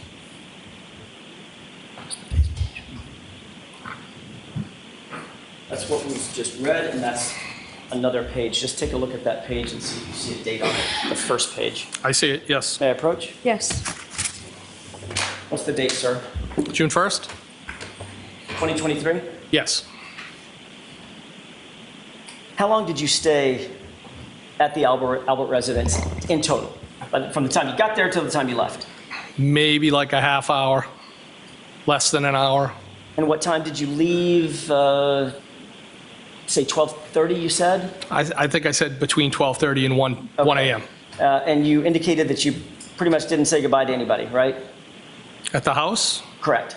I just kind of left. I said, see you later, turn around, left. As a matter of fact, at that same hearing that we just looked at, your statement was, I made a beeline out of there, correct? I don't know if that's the verbiage I used, but I left. Why the rush? Why did you leave so quick? Because it was a long day and I just wanted to go home. Except you didn't go home, did you? No, I went back to Canton PD. Right. So it wasn't such a long day that you actually drove home. You went back to the Canton Police Department at 1 or 1:30 in the morning, correct? To move vehicles, correct. Well, let's talk about you leaving. You walked out the side breezeway door, correct? Yes. You walked down the driveway? Yes. There's nothing obstructing your view at that point of the lawn to your right, correct? I didn't look over there, but I would not think so. Between you and the flagpole, in other words, there wasn't some mound of dirt, something obstructing your view. You could see straight across if you wanted to, correct? If I wanted to, yes. It's just basically a flat, grassy lawn with a light dusting of white powder snow on it, right? I don't know how much snow was, but there was snow there. Yeah, you indicated that it wasn't even enough to stick to the pavement at that point. Well, that's when I got there, yes. Well, you only stayed less than an hour, right? That's correct. So I'm assuming it didn't dump 3 feet in an hour, correct? I think we can both agree that it's not it wouldn't have been 3 feet now. Right, so it would have been a light dusting of snow. More snow than there was there.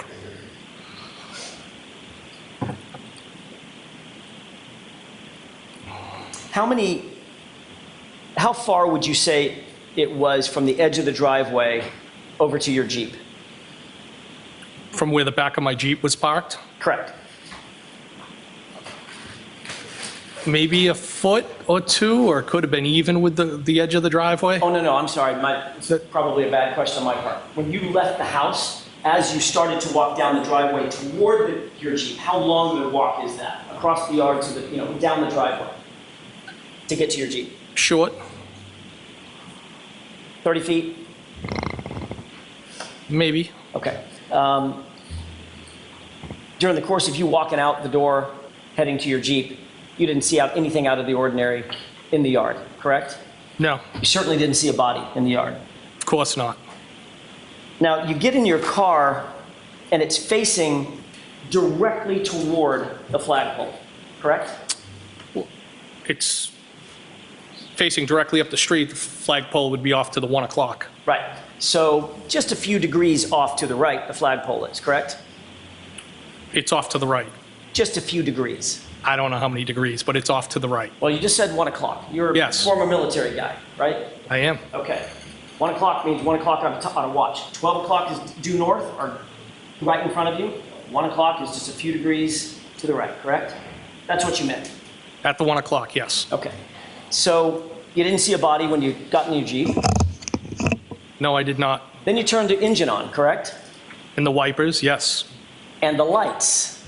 Yes. And the lights lit up everything in front of you, correct? Yes. Still didn't see a body, did you? No, I did not. Sitting in the driver's seat, you put the car in gear and you begin to roll forward, right? Yes. But there was a plow on the ground that scraped for a foot, right? Yes. So you picked it back up? Yes. Looked out the windshield to make sure the plow was situated and continued to roll forward, correct? I knew it was up and I continued to drive. And as you continue to drive, you're looking ahead of you and probably to your left to make sure that there's no oncoming cars, right?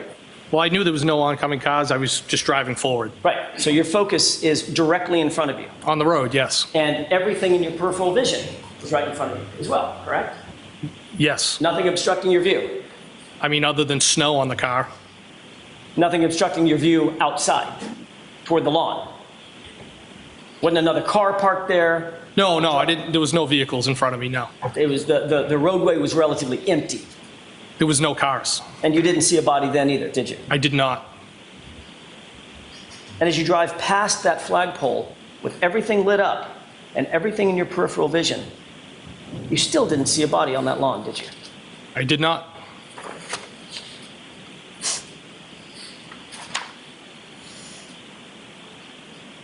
You're a former firefighter, is that right? Yes. Did that put you in a position of being a first responder? Yes. And you're currently a law enforcement officer? Yes.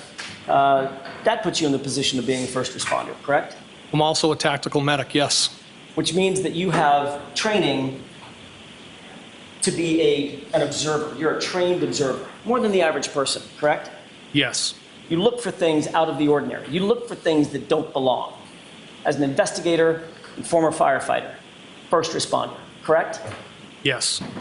And you did not see a 217-pound man bleeding out on the side of the road in the lawn or in the yard, just to your right by that flagpole, correct? If I did, I didn't ask I would have you done if you something did. to help him. I asked you if you saw one. No, I did not. And that's because there was no body there, correct?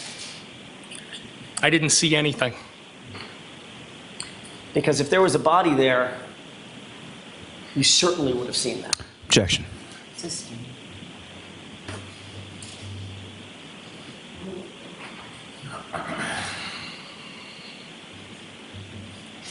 Where exactly did you go when you left 34 Fairview? I went back to the Canton Police Station. When you were asked that on direct examination, you said you weren't sure where you went when you left 34 Fairview, either home or to Canton PD. No, that's not what I testified to. Did something jog your memory about where you went? That is not what I testified to. That was in relation to where did I go after I left 34 Fairview the next morning.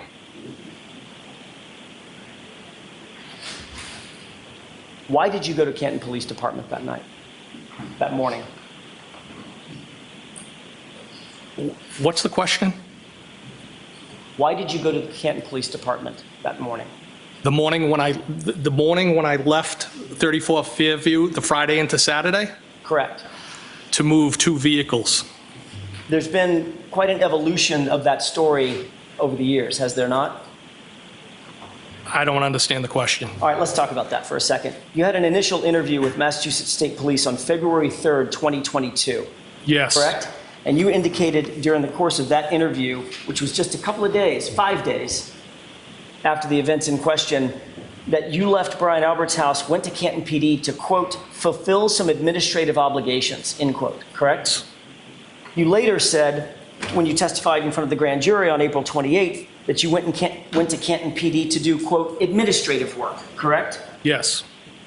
You never mentioned... I said administrative things. You said administrative work was your testimony in your transcript. I believe it was things, but okay. Okay. can we agree, Mr. Higgins, that you didn't mention anything about moving cars around, correct? Well, that would be administrative. So when you say I went to Canton PD to do administrative work or administrative obligations, you meant moving your car, your personal vehicle? Yes. Okay. Although you didn't say that you were going there to move your personal vehicle, right? No, I said I didn't move my personal vehicle. I moved work vehicles. Or either one. You just traded off vehicles, moved them out of the way, right? I moved the purpose for going back there was to move 2 work vehicles. And the reality is you had gotten Canton PD earlier in the afternoon and actually moved some other vehicles, traded vehicles, didn't you? I swapped vehicles out, that's correct. Right, and you left the vehicles that you now claim you had to go move exactly where they were, even though you knew a blizzard was coming, correct?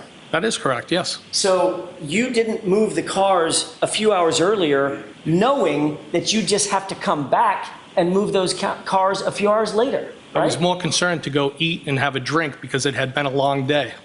So wouldn't you want to move those cars early on so you wouldn't have to go all the way back to Canton and play, parking lot with these cars in the middle of the night? Not really. Mr. Higgins, you weren't actually at Canton PD to do administrative work at 1:30 in the morning, were you? I was moving the vehicles. I'm sure it's on video. We'll talk about the video in just a second.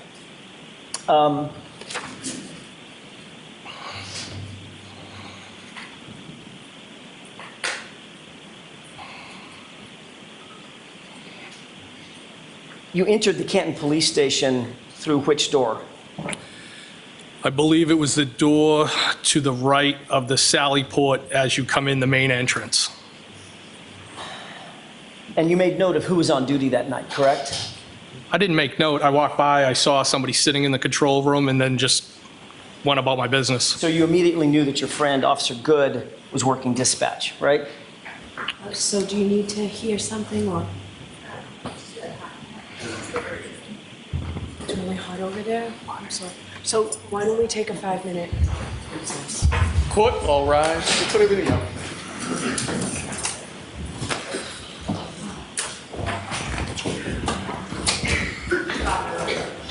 See? Can you just open the Nancy? Just why it's hot over the window. Nancy, are you hot over here?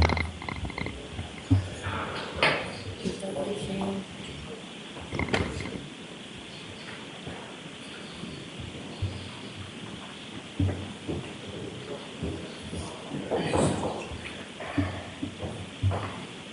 You want to put it there? So why don't we all stay here and just see if we can do it quickly? May be seated. Sorry.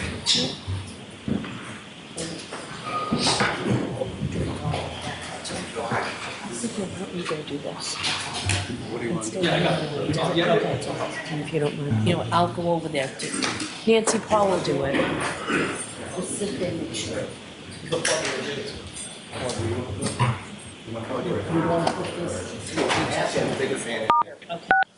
You are muted.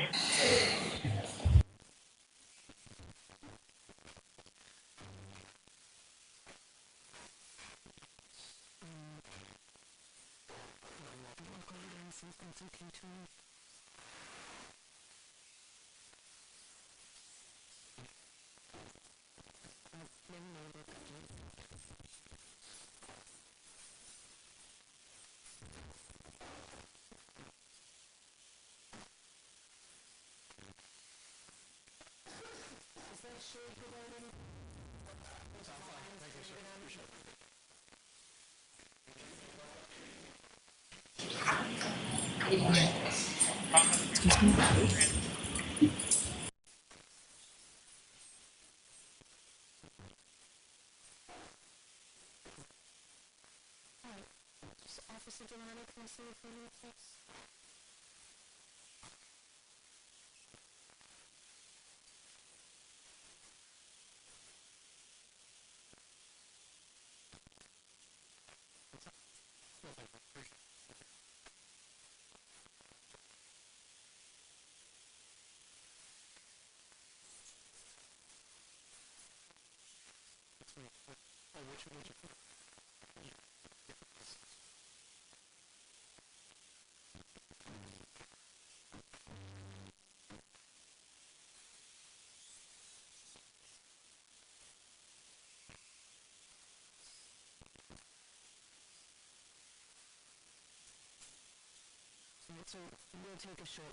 Need to see how she's doing.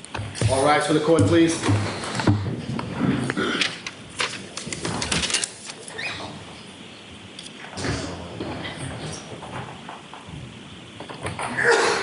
Wash.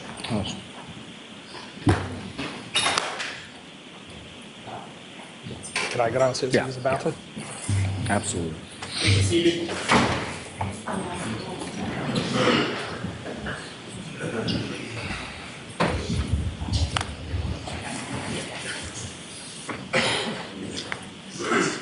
So did you put in his whole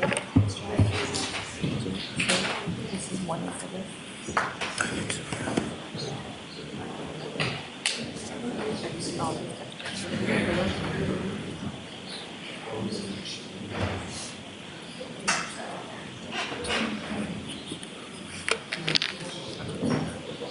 It's up in there, but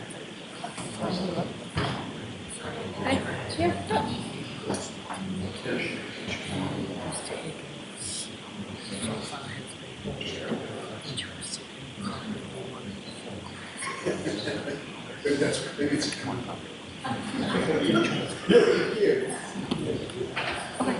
It's $1.50 per page for copy. They want Mr. Higgins. Mr. Higgins.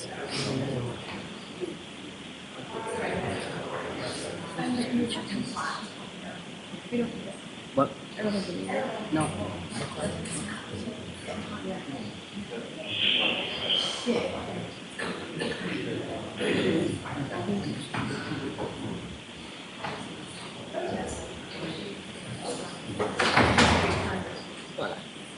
What I'm for. 250. Okay. So.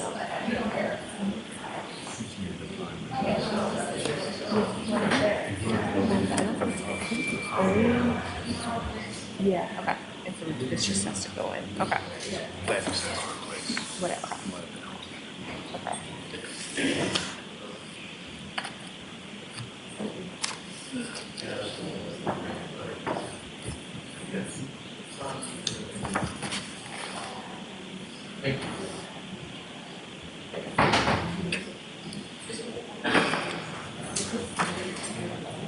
What?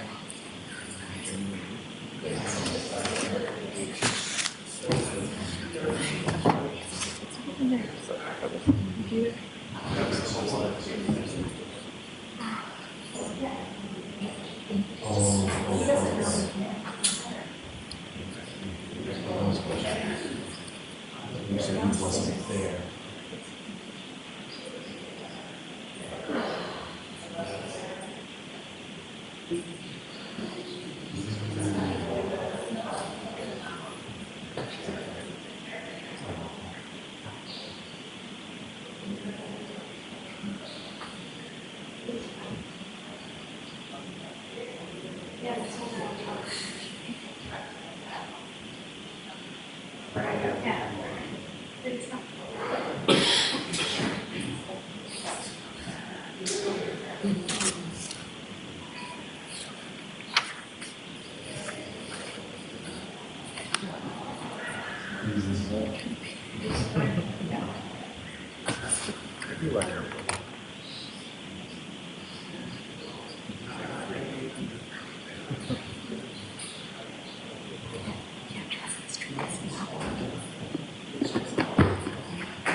This weekend marks the unofficial start of summer, and today is expected to be the busiest time out there on the roads. Drivers are encouraged to leave early and leave themselves extra time.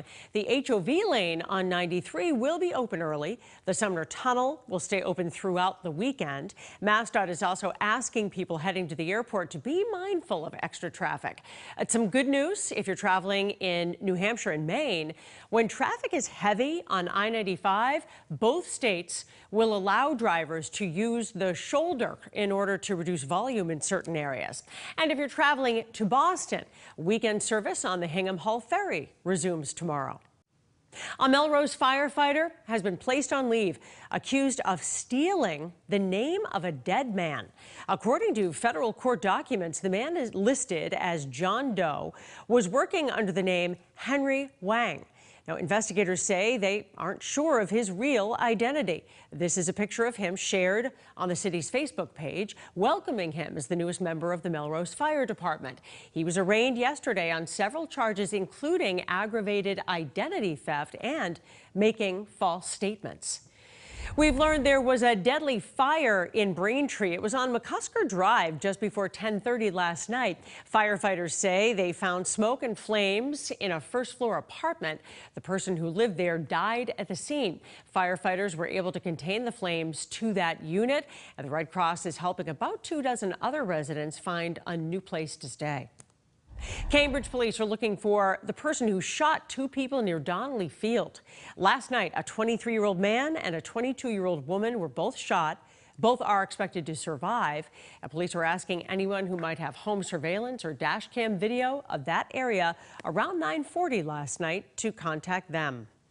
On this Friday, heading into a holiday weekend, look at that view of Boston. It is beautiful, picture perfect. Here is meteorologist Jason Michael with the latest holiday weekend forecast.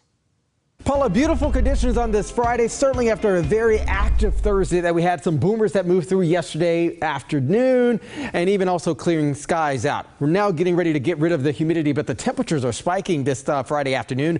Mid to low 80s outside right now, even some upper 70s still here in our urban areas, and even areas south and east also remain in the 70s and even some 60s. Notice the light winds now coming in. You can see there on the south shore, a little bit breezy, definitely breezy here in the city, about 10 to 15 miles per hour. And this is what we can expect later on this afternoon. No 90s, especially for today, but we will have the feels like temperatures around the mid to low 80s as well. Along the south shore, we're going to start to cool things off a little bit, and there perhaps will be a few clouds sort of developing, at least for the islands. But even the boaters will definitely be able to get the boats out in the water and also enjoy the beautiful sunshine and also dry conditions as well. Now, overnight tonight, we'll have a few clouds moving back in, but I think most of it are actually going to be clear. We'll have our temperatures getting back into the mid to low 50s. Now, for tomorrow, things are definitely going to be a little bit cooler across the area, and certainly with some drier dew points waking up tomorrow morning. We'll talk about Sunday. Sunday looks a little bit interesting, Paula, with some clouds developing, maybe a spot shower or two, and definitely on Monday for Memorial Day, rain chances is going to be increasing as we get deeper and deeper into the week next week, but also as we get ready to close out the month of May and say hello to the month of June. Details coming up in that full forecast.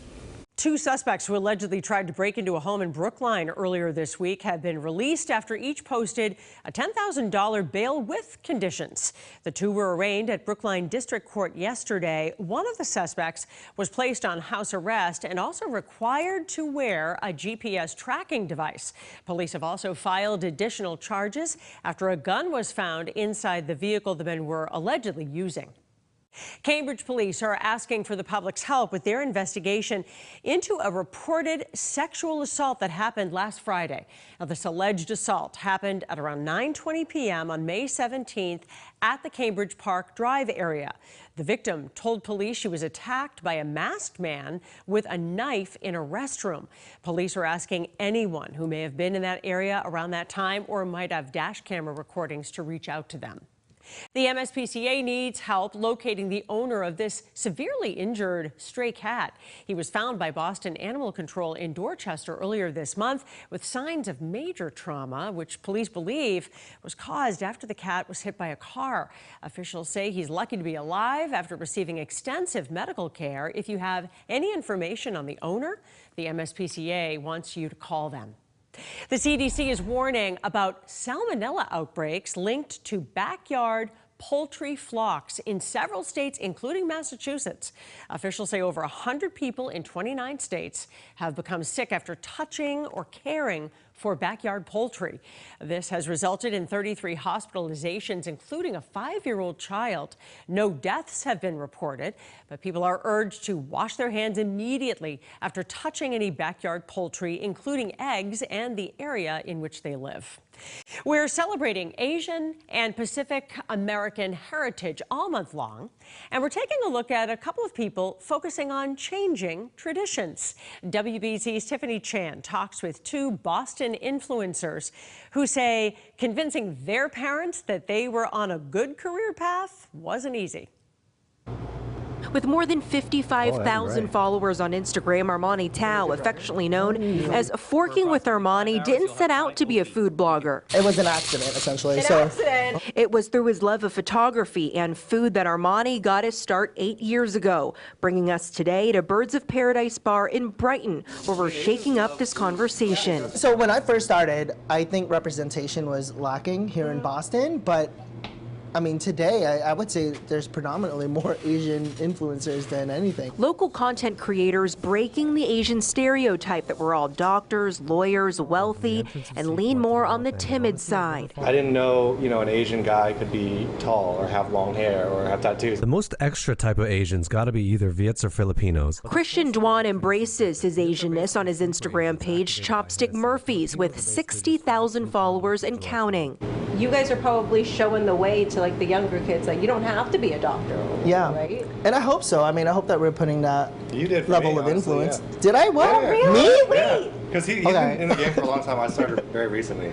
But when I first started, That's your inspiration? Yeah, because it's like another Asian dude. When the hobby turned into a career, it was a tough conversation for Armani to have with his Cambodian immigrant parents. As much explaining as I did, they were never going to understand it because they don't use the internet. Is food kind of what you gravitate towards because that's kind of our love language in your culture? For Asians, it's like food and family are such big things that it's like, I think that's why partially every Asian wants to whip out their phone at a restaurant. It's mainly why bar owner Ran Duan took over his family's Chinese restaurant business. If you want to survive through the times, you have to adapt. You have to, I don't want to say the word gentrification, but like you have to change a little bit. All of us taking tradition and making it uniquely our own. And so a lot of this food kind of reflects that upbringing here. In Brighton, I'm Tiffany Chan, WBZ News. Well, the Celtics did something they have not done all postseason. They won a Game 2 last night, and Jaylen Brown was a big reason why, scoring 40 points. This is the same Jaylen Brown that didn't even make an All-NBA team. How do you like that? The Celtics lead the series 2-0, and now they're heading to Indy. Bill Belichick was taking in the game. The Pacers took the lead late in the first quarter, but they wouldn't score again for 6.5 minutes as the Celts went on a 20-0 run, and half of that 20 belonged to Jaylen Brown. The Pacers lost Tyrese Halliburton in the second half, and he did not return. So that opened the door for the C's. Jason Tatum came on late to finish with 24, and Derek White had 23 points and 6 assists. Celtics win it 126-110.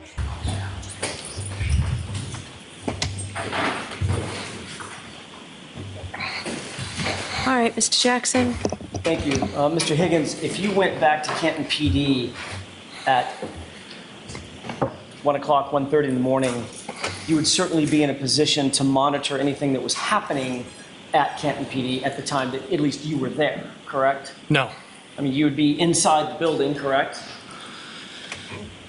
Yes. With access to dispatch and anything else that was happening around that floor, that area, correct? I did not go into dispatch. You would have access to the interior of the police station at that time if you went back to Canton PD at 1:30 in the morning, correct? I'd have access. You could see if there was any activity going on, any calls, call-outs, things of that nature? I didn't have access to that, and I wasn't looking for it. Not that you were looking for it, Mr. Higgins. My question is more simple than that. If you were there, you'd know what was going on inside the building. No. So if you walked in, you would just be completely oblivious to anything that was happening. For instance, if troopers started amassing to go out to a call, you wouldn't see that? Objection. The objection sustained. Ask it differently. You were able to monitor, you'd be in a position to monitor what was happening at the station around 1:30 in the morning when you were over there, correct? No. So, how long did it take you to get home from Canton PD? A little longer from after I moved the vehicles? Correct. I don't know. I mean, it could have been 15 minutes, it could have been 20 minutes. You live alone? I do. You did then? Yes. What did you do when you got home? I think I had something to eat, maybe a couple more drinks. Then you went to bed? Was either on the couch or in the bed watching the news. In any of the prior testimony that you've given in this case, have you ever indicated, ever, that you slept on the couch that night? I don't know. Well, you reviewed your testimony before you testified. Well, those would be the two options. Okay. I didn't ask you about your options. I asked you if you reviewed your testimony before you testified today. Yes. Okay. When you reviewed your testimony previous to coming in here today, did you ever testify that you slept on the couch that night? No, I slept in my bed, but I could have started somewhere else. Did you ever testify in the previous hearing that you started somewhere else? Not that I know. Did you ever mention a couch in any of your description about what you did when you went home that night? Not that I recall. As a matter of fact, what you did mention under questioning in a different hearing was that you may have gotten something to eat, you then went to bed, you put your stuff on the nightstand next to your bed, correct? That would be the routine, yes.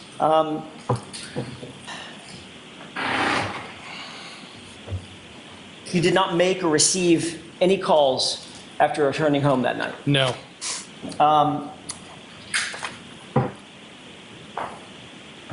You were clear when you went to sleep in your prior testimony that you put both your work and your personal phone, you had two at the time, correct? Yes. A personal and a work cell phone, right? Yes. You put them both on your bedside table because that's what you do every night, is that right? Most often, yes. As a matter of fact, you were asked whether or not you have a charging station, and you said, yeah, it's right on my bedside. I don't know that I don't have a charging station. Right, you said no, bedside. In other words, you keep your phone by your bedside, on your bedside table. Usually. You also testified that you did not use your phone that night to go on social media, correct? That's correct. You indicated that you don't go on, you didn't go on social media because you don't have social media. You don't use it that much. I don't. You said, I don't have the gram. I'm guessing that means Instagram, correct? That is correct. And you don't use Snapchat, and you, quote, don't do those things, correct? That's correct. All right, so you testified that the first call you received after returning home on the 29th was a call from Chief Berkowitz just before 7 a.m., which woke you up. Is that right? It was around 6:30-ish, I think. Okay. Your testimony previously was at some point before 7 a.m., that call was the one that woke you up. Yes. And it turns out, Mr. Higgins, that was a lie, wasn't it? No, it wasn't a lie. When you were asked that question at a previous hearing, you didn't know that the person questioning you had your phone records, did you? I assume they did. And you were thereafter confronted with those phone records, correct? I was asked about them, yes. And those phone records established that you and Brian Albert actually exchanged not one, but two phone calls at 2:22 a.m. that morning, at a time when you claimed you were in bed asleep, correct? I have no recollection of any phone calls. May I approach, Your Honor? Yes.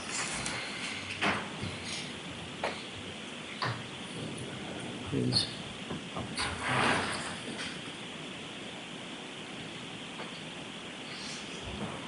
May I approach you? Yes. Thank you. Take a look at those two documents and tell me if you recognize at least the top one.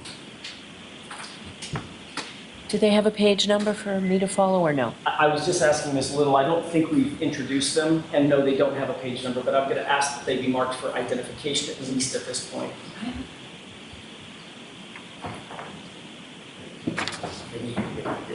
So I can't mark them. Do you recognize those? Yes. May I approach? Yes. These are, you know what, I'm gonna, if it's okay with the court, may the witness maintain those documents? Sure. Just a second.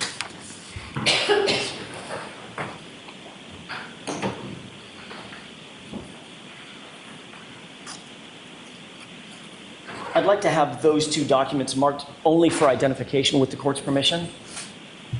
Okay. As one exhibit? We can do it as one exhibit, that's fine. Okay. Could you please hand those to Madam Court Reporter? Yes, Your Honor.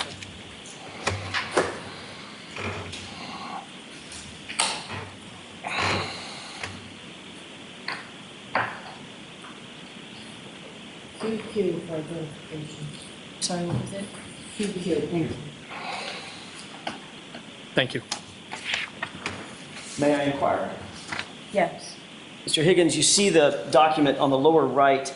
It has a page number or there's a numeric indicator 01770. In other words, 1770. On the lower right-hand corner? In the right. I mean, in the red.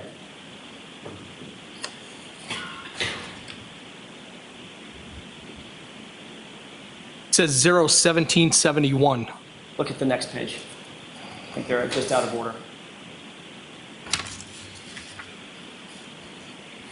Why don't you come show Am I me? missing something?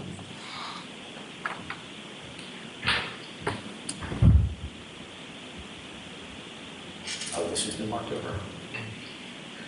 It's right over the top. That's the protocol. It's okay. It's okay. I'll use the one with QQ and the one with 1771 because the other numbers. When you're referencing them? When you're referencing them? When I'm referencing them. Okay. Take a look at the one that's marked with the QQ. I see it. You've seen that document before, correct? I think I've seen it maybe on a screen, not in my hand. That was these were the records that were shown to you at a prior hearing? Yes. And you acknowledge that at least the one marked QQ is a record of your calls, correct? It has my name, my telephone number, correct? And it indicates that on January 29th, 2022, at 2:22 and 35 seconds, you received a call from Brian Albert, duration of 1 second, correct? Yes. In other words, Brian Albert called you at 2:22 and 35 seconds, but it looks like you missed the call, correct? I see the 1 second call, yes. There's a second call just below that. On the same date at 2:22 and 52 seconds, from you to Brian Albert. Do you see that one? Yes. And the duration of that call is 22 seconds, correct? I see that, yes. So 17 seconds after you missed a call, according to these records, from Brian Albert, you called him back, and there was a call lasting 22 seconds. Is that right? That's what the records say. May I approach? Yes.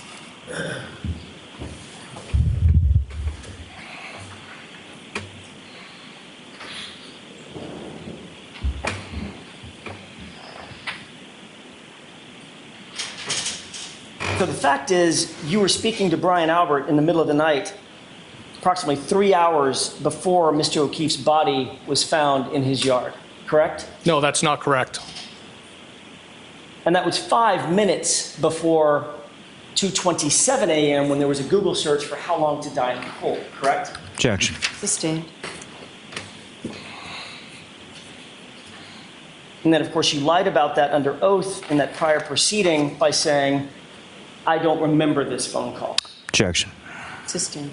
Did you, in fact, tell the truth at the prior proceeding when you said, I don't remember that phone call? I always tell the truth. Did you lie under oath, sir? No, I did not. Would you tell us if you did? Objection, Your Honor. Sustained. You acknowledge that there's a 22-second phone call in your phone records, correct? That's what's reflected by the record. And 22 seconds is quite an amount of time. Would you agree? It's 22 seconds. As a matter of fact, it's about this long, with the court's permission. The court does not give permission. That's argument, Mr. Jackson. If we were to count off 22 seconds, that's an uncomfortably long time, is it not? No. It's long enough to have a conversation, isn't it? I didn't have a conversation. Is 22 seconds long enough to have a conversation? No. A human being can't have a conversation in 22 seconds? Sure they could. I don't think it's anything of substance. Okay, so that's my question. Is it 22 seconds long enough to have a conversation? I don't agree with it, no.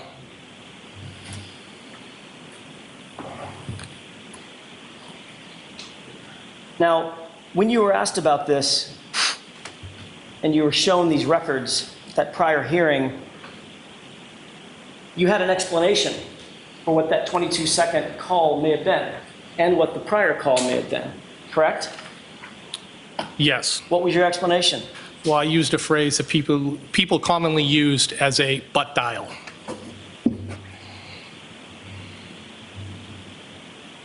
So you think it's possible that you may have butt dialed Brian Albert for a 22-second call that you're not aware of? I think it's possible that he could have been inadvertently called back, but I have no recollection of that, nor did I have any conversation with anybody. But you admitted that you lived alone, correct, Mr. Higgins? That's correct. You have an iPhone at the time. Yes. Matter of fact, that number for reflecting those records is in fact, or was in fact, an iPhone. Is that right? Yes.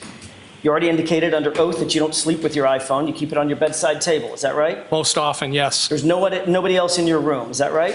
That's correct. And you had your ringer on because you were awakened the next morning by a call from Chief Berkowitz, right? Yes, the ringer was on. When somebody calls you and you miss the call, there's a notification that shows up on that iPhone. Isn't that right?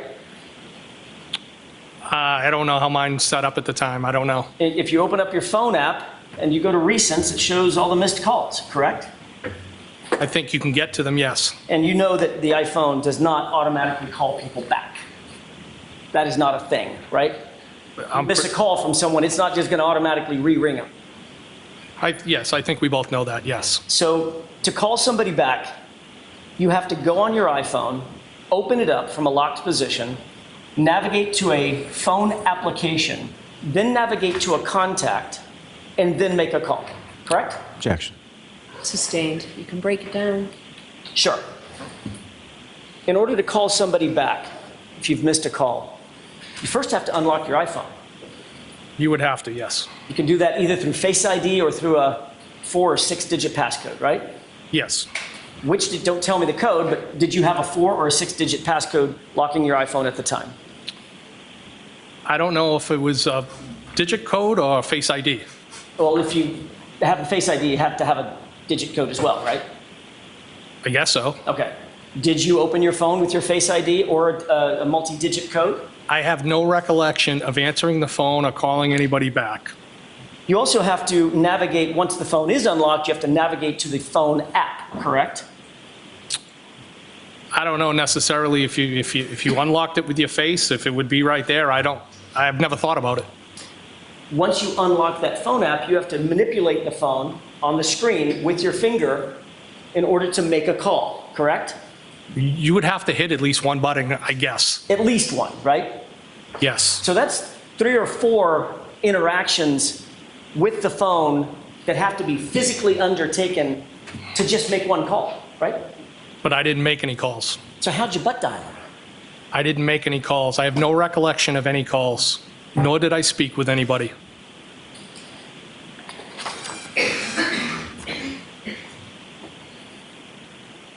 After you were shown these phone records at that prior hearing, in that hearing at least, you finally admitted that you did in fact call Brian Albert back, but this time you claimed the two of you just sort of sat in silence. Isn't that right? Objection.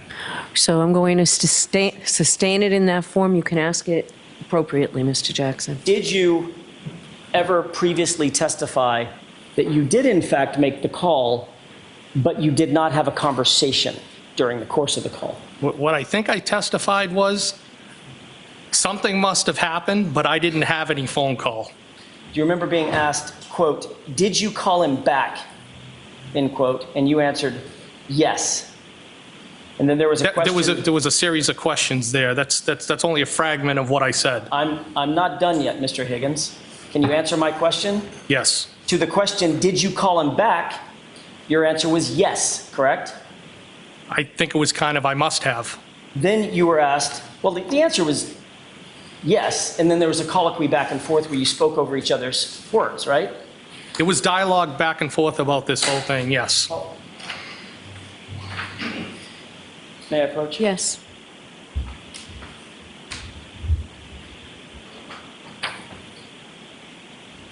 May I? Yes. You see the pink highlighted question and the pink highlighted answer? Yes. What's the question? Please read it for me. Did you call him back? What's the answer? Yes. Thank you. May I approach? Yes.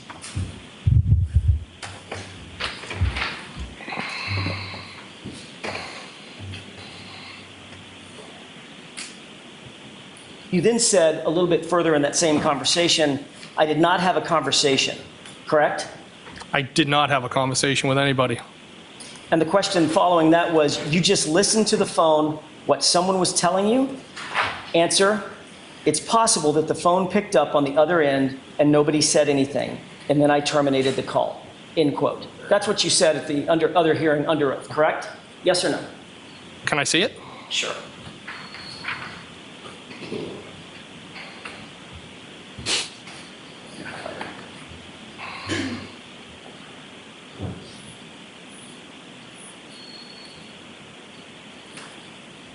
May I? Yes. Mr. Allen, same page. Thank you. The bottom portion in pink. If you could read that answer to yourself, please.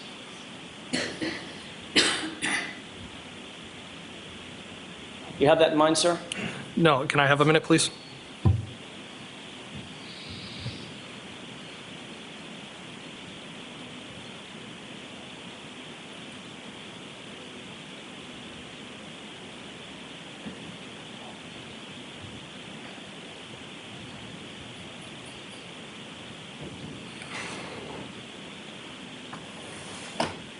May I? Yes. Thank you, Your Honor.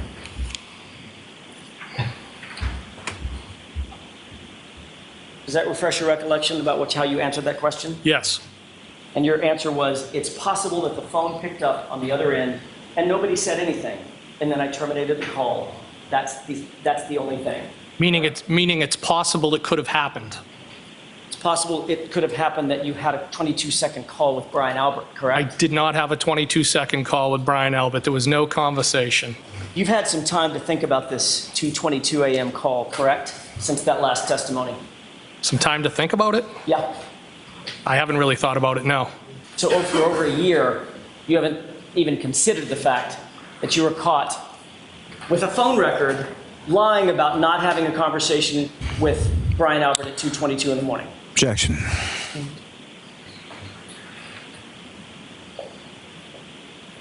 Mr. Higgins, what was so important that you and Brian Albert needed to discuss something at 2:22 in the morning? There was no discussion. I never talked to Brian Albert. Then why the 22-second phone call, sir? Objection. Sustained.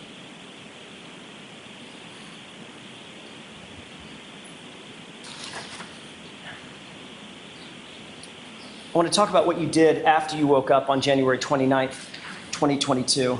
That was obviously a memorable day in your mind, correct? It was a sad day. The very first person you spoke to after waking up was who? Well, I believe I said I got the call from Chief Berkowitz. That's not my question. Say that again? Who's the first person you spoke to on the phone that morning when you woke up? Brian Albert.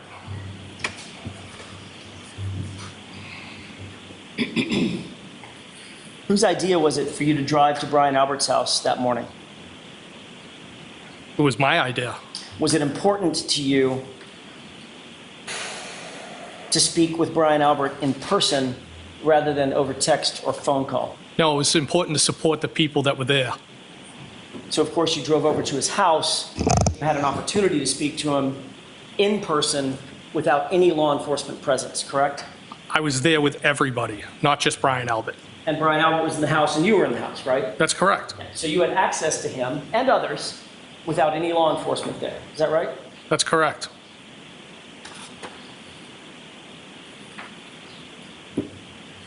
As soon as you got off the phone with Brian Albert that morning, who did you call? At 7:22 a.m., if you were. I think I might have called Chief Berkowitz back.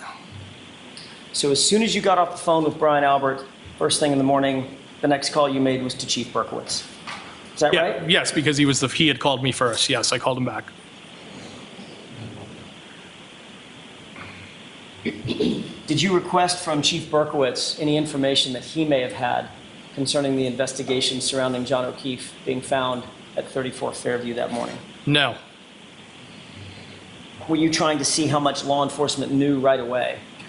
Absolutely. I didn't even know what happened. Were you trying to gather information about what happened so that you would know what happened? Objection. I'll allow it.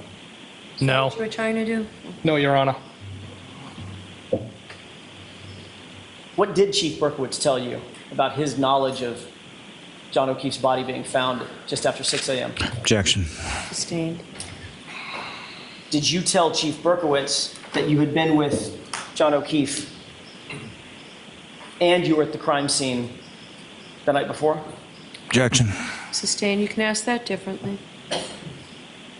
Did you inform Chief Berkowitz that you had been with John O'Keefe the night before? Objection. I'll allow it. I believe I may have told him at some point that I saw John at the Waterfall. Did you tell Chief Berkowitz that you had been at 34 Fairview? I believe I did. Did you tell him that your vehicle was parked just feet away from where John's body was discovered? No, because I didn't know where he was discovered. Did you tell Chief Berkowitz that you and Brian Albert had had a call at 2:22 in the morning? Objection. Sustained. Did you tell Chief Berkowitz that you had been flirting with John O'Keefe's girlfriend in the weeks prior to his death? No. Did you ever tell Chief Berkowitz about the nature of your interest in Miss Reed? No, I don't believe so.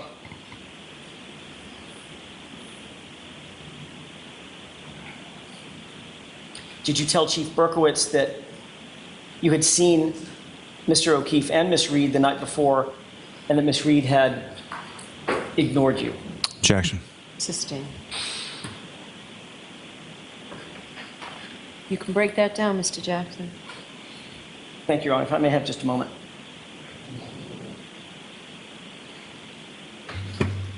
You indicated just a second ago that when I asked, did you tell Chief Berkowitz that your Jeep was parked just feet away from where John O'Keefe's body was found, you said, I had no idea where John O'Keefe's body was found, correct?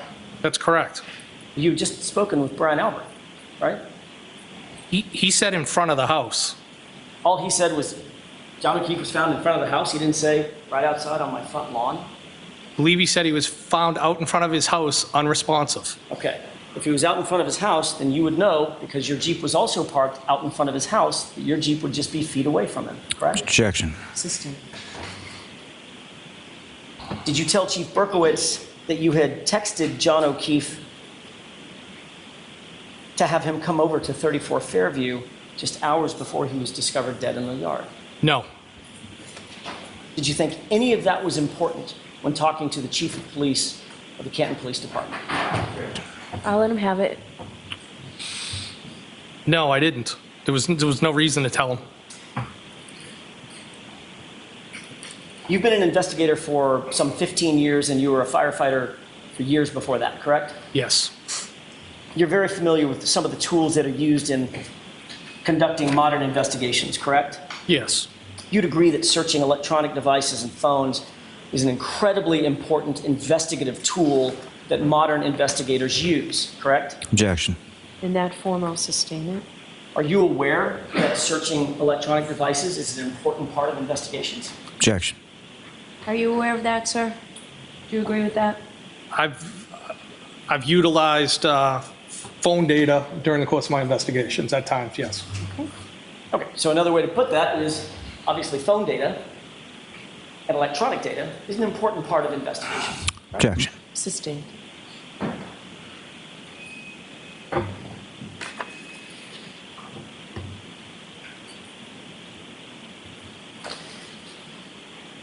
What time do you believe you got to Brian Albert's house that morning after you received the phone calls and woke up? What time did you make your way back over to Brian Albert's house?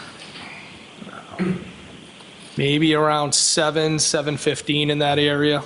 Was there any law enforcement presence there when you arrived? I can't recall specifically. There could have been one police car. I'm not positive. Did any officer ever ask you to take a look at your vehicle? At what time? That time. But actually at any time. No, not to my knowledge, nobody from law enforcement associated with the investigation had ever asked to take a look at my vehicle. So they certainly didn't ask that day, correct? On the 29th. What I'm saying is, to my knowledge, nobody has ever asked me that. Right. So that's my point. I'm just trying to break it down. You want to tell me every instance when somebody could have asked me? Correct. Okay. On the 29th, were you asked whether or not your vehicle could be searched? Searched or inspected? What do you mean? Either one. Well, I would consider a search the inside of the vehicle more so than the outside. I would consider the outside more of an inspection. I would have been happy to show them it. I'm sure you would have. I'm asking, did they ask? No. They didn't ask to search it, they didn't ask to inspect it. No. When you met with troopers, who was it that you met with on the 3rd of February? Trooper Proctor and Trooper Buchanan. Did either Trooper Proctor or Trooper Buchanan ask to inspect your vehicle, otherwise search it? Not to my recollection. And to this day, nobody from Massachusetts State Police has ever indicated that they want to inspect your vehicle? No.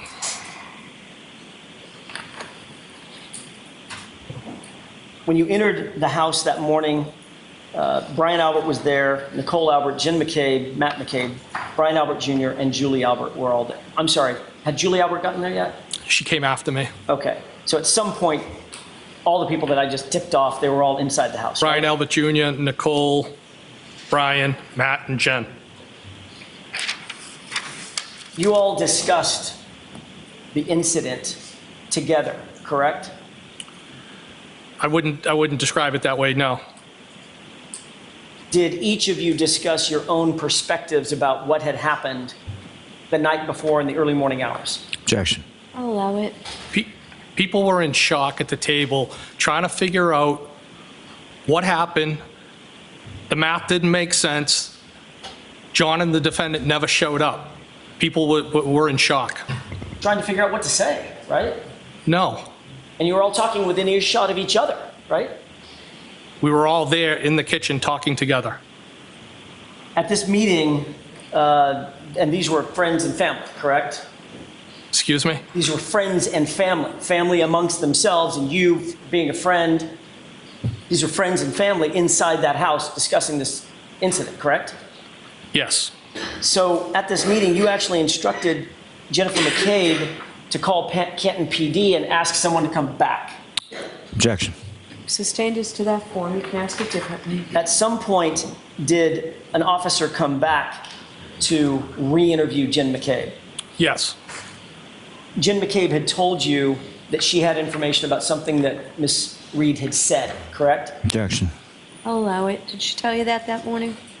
She didn't specifically tell me anything. She made a statement at the table to the group of people and she clearly seemed like she was in shock. She was upset.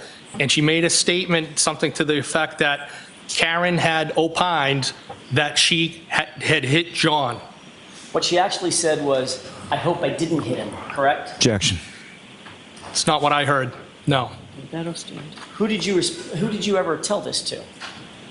I've reported that. That she said, I hit him? Yes, I've reported it. What you reported was Karen said, I hope I didn't hit him, and you said, oh, you need to tell Canton PD that. Isn't that right? No, I don't think that's what I said, no. You're as sure about that as you are about that 222 call, right? Objection. Sustained.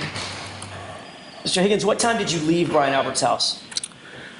It would have been, I believe, when Sergeant Lank arrived, and I think Lieutenant Gallagher might have been with him. You weren't scheduled to work that Saturday, correct? No. Matter of fact, you weren't on duty at all. No, I wasn't. But you didn't go home and get some sleep or run errands. You went directly to Canton PD from 34 Fairview yet again, didn't you? Who could sleep after somebody just was discovered like that? Did you go home? Or did you? I don't believe I did, no. I believe there might have been a stop at Canton PD before I went home. As a matter of fact, you didn't just stop at Canton PD. You spent the entire day at Canton PD on the 29th, didn't you? I don't know that I spent the entire day there, no. Well, you've got a key card, right? I do have a key card. And that key card logs swipes. That's correct. So it logs where you go, access to, and access inside the Yes. Canton PD, correct? Yes. When you got to Canton PD, and you're telling this jury you don't know how long you spent there. I don't know how long I spent there. I don't know if I left and I came back. I don't recall. So if the records indicate that you were there from 9 a.m.-ish, after 5, I don't know how the records would indicate that. I'll show you in a second. Okay. While you were at Canton PD, did you speak again to Brian Albert? I don't remember. While you were at Canton PD, did you speak again to Chief Berkowitz? Most likely. While you were at Canton PD, did you speak with Brian Albert's brother, Kevin Albert? I don't believe so.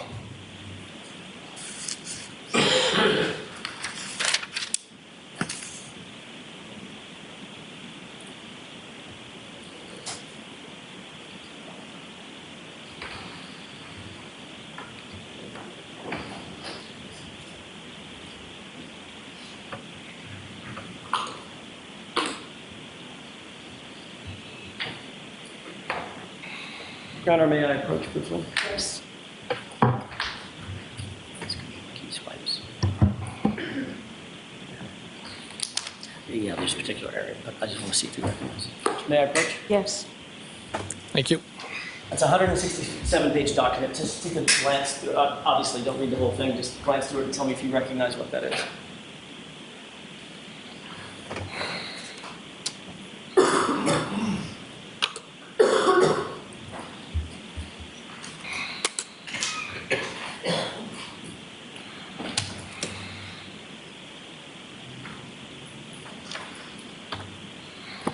So it says Canton Police, all events logged by day. So don't read it out loud, please. Oh, I'm sorry, Your Just, Honor. do you recognize Yes, I do. it? Okay. Yes. May I approach? Yes. This appears to be a log of key swipes in and around Canton PD, correct? Yes. And it's in reverse chronological order, in other words.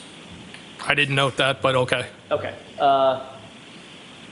You acknowledge that that is a record of the key swipes that everybody uses moving in and around Canton PD, going through doors, every place that needs a key swipe is logged. I would assume that's what that is, yes. All right. It shows that you entered Canton PD for the first time on the 29th at 1:27 a.m. Does that sound about right? When you got there, you say to move your cars? It's possible. All right. It shows that you were granted access to floor corridor 227. Does that mean anything to you? No. What about floor corridor 226 on the second floor? Second floor would make sense because I went in the building and then to the second floor.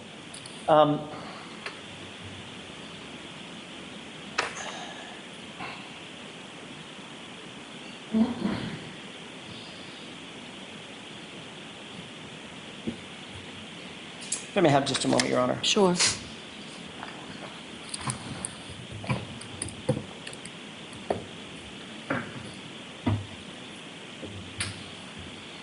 By the way, did Brian Albert ever mention what time the officers cleared the scene?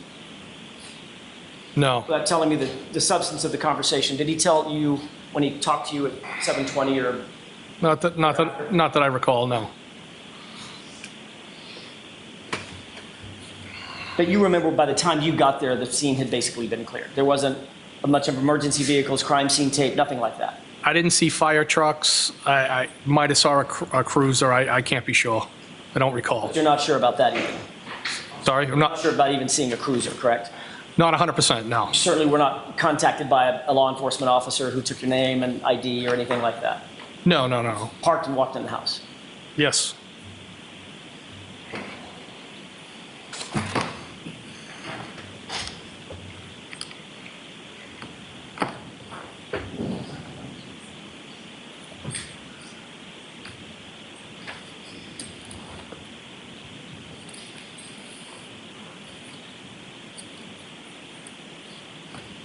Your Honor, may I approach one more time? Yes. Same thing.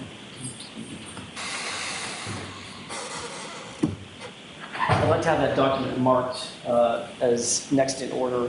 Bates pages, it represents Bates pages 2850 to 3016. All right, so marked for identification. Is there an agreement this is coming in, Mr. Lally? There is not, no. All right, so that's marked for identification, not next in order.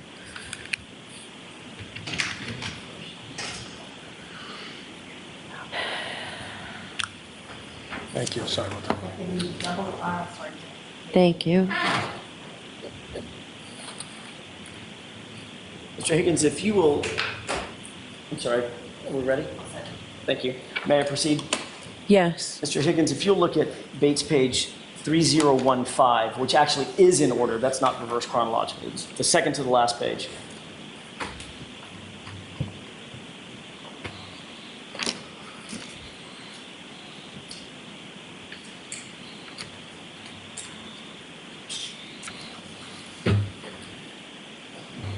I have it. Just need one quick second.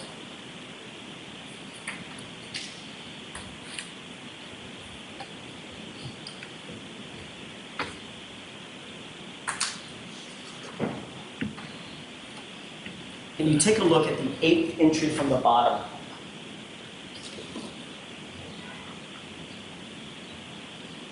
I see it. Does that indicate that this all occurred on 1/29/22? This entry at least?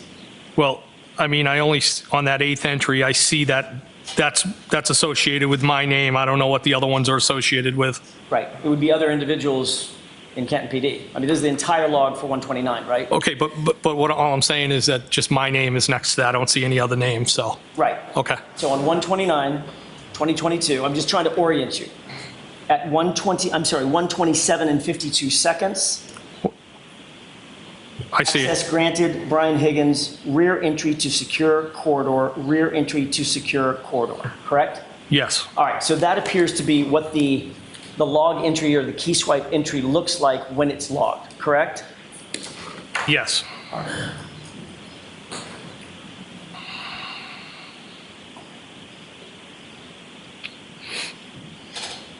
If you look at page 2967,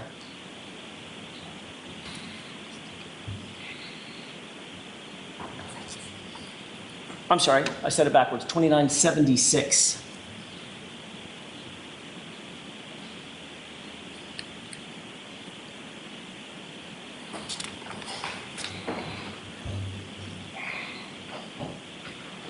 Okay. Take a look at. So you said 2976? That's Bates page 2976. That's the bottom right-hand. I see it, yes. Look at the time entry for 9:23 and 39 seconds.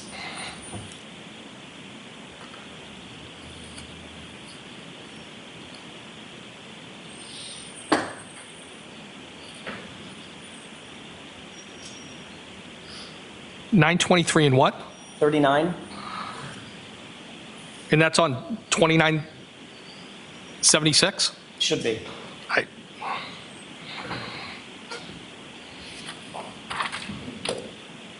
Give me the time again, please. Why don't we do it this way? May I approach? Yes. This is an exact copy? Yeah, this time's all over the place. My apologies. That's okay. fine. All right, thank you.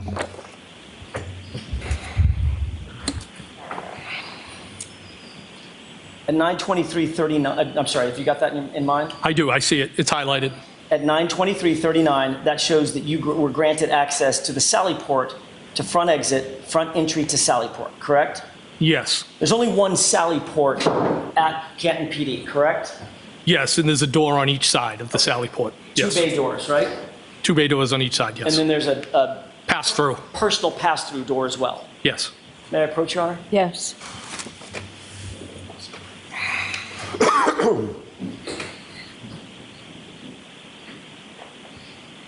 I want to try to speed this up just a bit because it's small print, reverse chronological order. On page 2976, there's also an entry, same page, should be right above that, 92350, showing that you were granted access from booking to Sally Port as well, correct?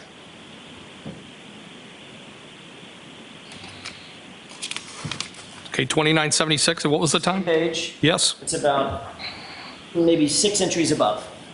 6 entries up. You'll look for time 9:23 and 50 seconds.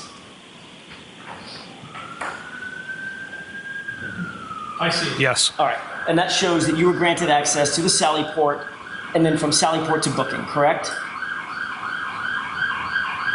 It says booking to Sally Port to booking. Okay, so that's a key swipe. You're either entering into the Sally Port from booking or from booking into the Sally Port. Yes. Could you repeat the question? Of course, of course.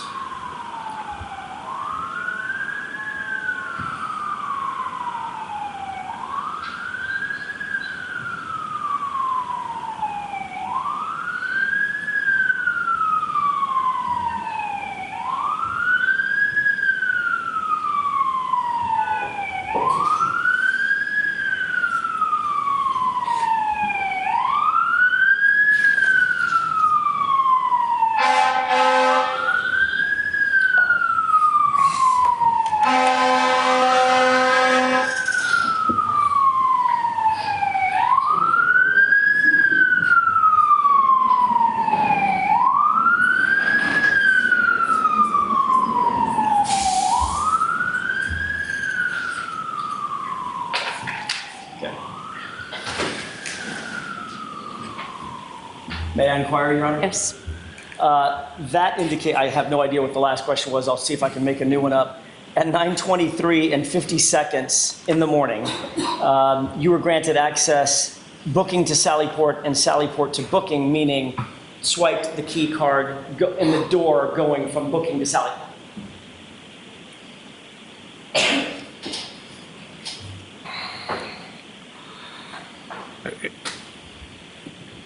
Yes. Okay.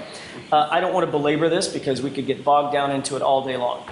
Would you have any quarrel if those logs indicated that you were moving in and around Canton PD at 9:28, 9:53, 9:53, 9:54, 9:54, 11:40, etc.? We can look at every one of them if you want to. Well, that doesn't refresh your recollection. It would not be uncommon for me to move around Canton PD at various times or dates. Right. Middle of the night, during the day. But just because I swiped in somewhere and then you have a swipe at the end of the day doesn't mean I was there the whole day. I could have left, I could have come back, and I truly don't have a recollection, but I'm pretty sure I wasn't there all day. Fair enough. If we moved from 11:40 to 11:44, 11:45, 11:47, 11:51, 11:52, and then jump to 2:05, would that be an explanation where you might have gone out for lunch, 11:52? Could have. Okay, come back. If Yes. there's a 2:05 and 56 entry, then obviously you're there, right? If the card was swiped, I was there. I mean, you're not giving that card to anybody else. No, I'm not. No way, right? Let's just look at 2905, because I want you to be comfortable. Page 2905, and let's look at that 2:05 and 56 entry.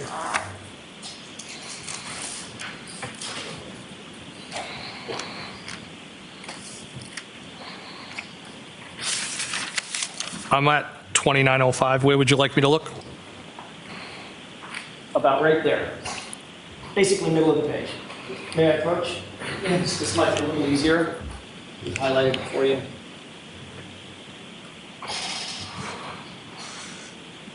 I see it. Okay. So that would indicate that you were back at Canton PD at least 2:05:56, and you were granted access Sally Port to front door, correct? That's what it says, yes. Okay.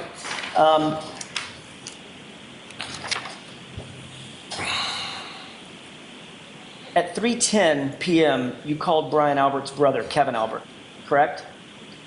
I don't know. It's possible. Okay.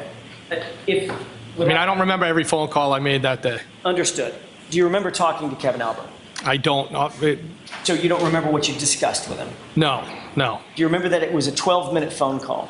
No, I don't remember having any phone call, but I'm sure it's possible that we spoke. Do you remember Kevin Albert providing you any information about the ongoing investigation into John O'Keefe's death? No. Did you ask him about additional information concerning John O'Keefe's death? No.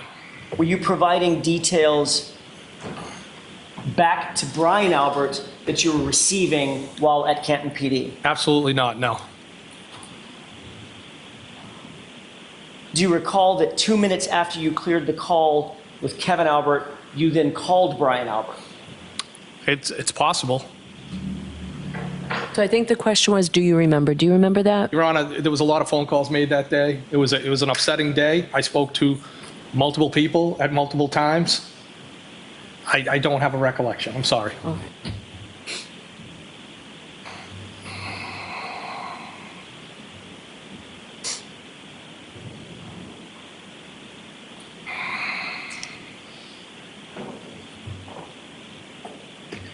May I approach briefly? Yes.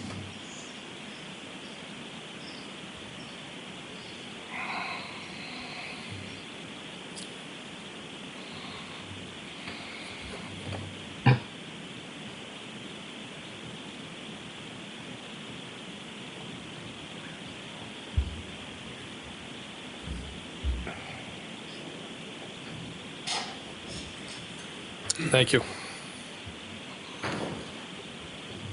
Just to close this loop, that appears to be your phone record, correct?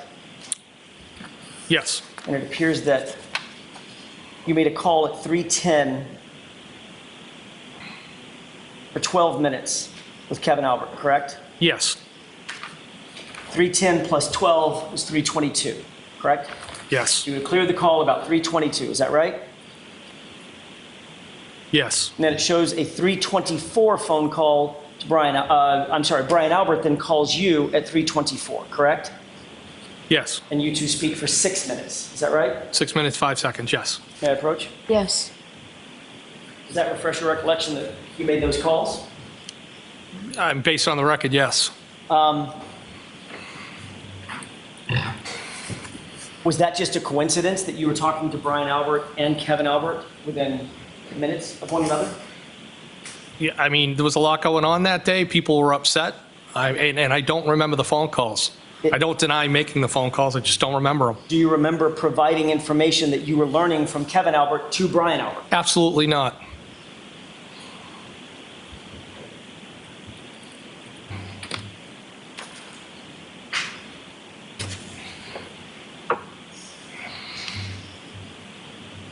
And then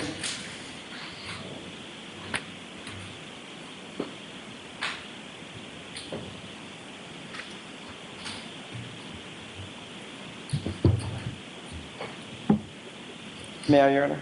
Yes. Same record. If you look just below those phone calls to Kevin Albert and Brian Albert, there's 2 additional phone calls that you had with Chief Berkowitz and then Brian Albert again, correct? Yes. Mr. Higgins, it looks an awful lot like you're gleaning information from Canton PD. Were you doing that? Objection. So I sustain the objection in that form. You can ask one part of that question. Sure. Were you getting any information from Canton PD? No, I wasn't. Did you provide any information to Brian Albert? No, I did not. Based on any conversations or conduct at Canton PD? No. May I approach? Yes. But you were, in fact, on the phone with all of those interested parties throughout the day, you'll agree? I was... Answer that. Okay, There's yes, no Your Honor. objection. You can answer it. Yes, they're friends, and I was on the phone with them, yes. And sir, you were not on duty that day, correct? No. You are not a Canton police officer, correct? That's correct. You were not assigned to this investigation in any formal capacity, were you? I was not. As a matter of fact, you're a witness in a homicide investigation. That's your only role in this, correct? That's correct, but they're still my friends, yes. And yet you're still having conversations with Kevin Albert at Canton PD while you're at Canton PD, correct? Not about this. And you're having conversations with Chief Berkowitz of Canton PD while you're at Canton PD, correct? I had conversations with him, but not about this, no. And you're consistently through the day calling Brian Albert, aren't you? I had conversations with Brian Albert. John was found on his lawn. Yes, of course I had phone conversations with him. I want to take you back for a second to a couple of other entries, including one at 3:57, one at 3:58, and one at 4:07. I'm going to draw your attention to 2885 and 2886.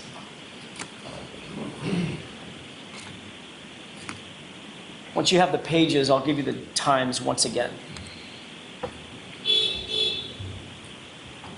2885? 2885 and 2886. We'll start with 2886 and then work backward. Okay. First entry is at 3:57 and 54 seconds.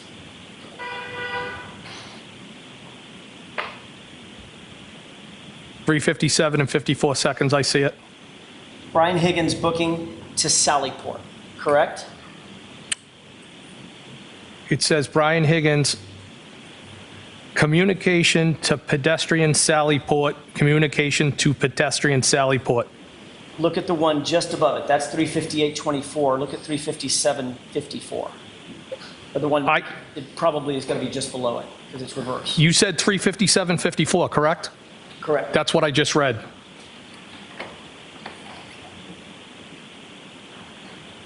Got it. Look at 6 entries below at 3:57.36. 3:57.36. I see it. Access granted, Brian Higgins. Booking to Sallyport, Sallyport to booking.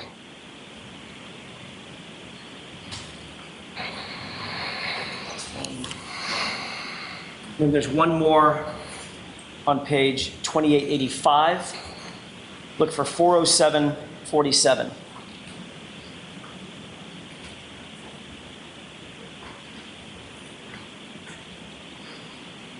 .407.47? Correct. I have it.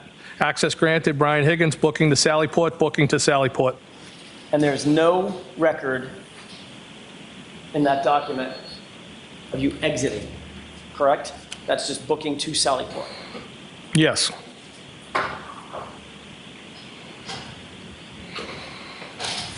I don't, yeah, there's no record. I don't know if it records you going up. That's fine. There's no record of it, correct? Not that I can see here, no. I'm sorry. And you're aware that that's about 90 minutes before Karen Reed's SUV was delivered to that Sallyport, correct? No, I'm not aware of that. You're aware that her car ended up in that Sallyport where you were at 5:36? I'm aware her car ended up there, yes. Are you aware that there was other evidence that was also being held in the Sallyport? Objection. Sustained. Did you see any other evidence in the Sallyport related to this case? No. Did you see a bag, grocery bag with 6 solo cups there? Objection. Did you see anything that seemed out of the ordinary there? All I would do is use that as a cut through. I did not see anything.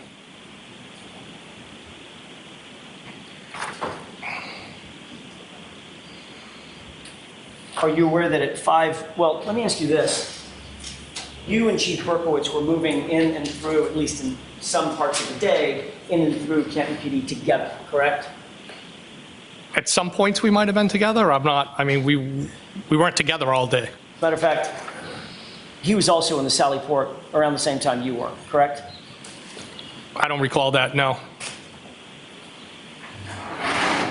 But the records would reflect that, right? The records that are in front of you? Objection. Sustained.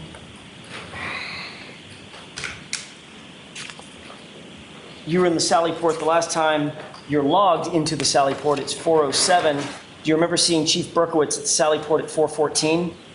No, and if that says that I'm logged, that could be me cutting Mr. through. Higgins, all I'm asking you I'm not asking you what you did. I'm asking you where you were. I don't know where I was at that specific time. Well, you walked into the Sallyport. We know that. If I walked in, I correct? Was cutting through, yes. Right. Was Chief Berkowitz in the Sallyport at 4:14? Not that I recall, no. Was he there at 4:30? I don't remember ever seeing him in the Sallyport, no. Was he there at 4:33?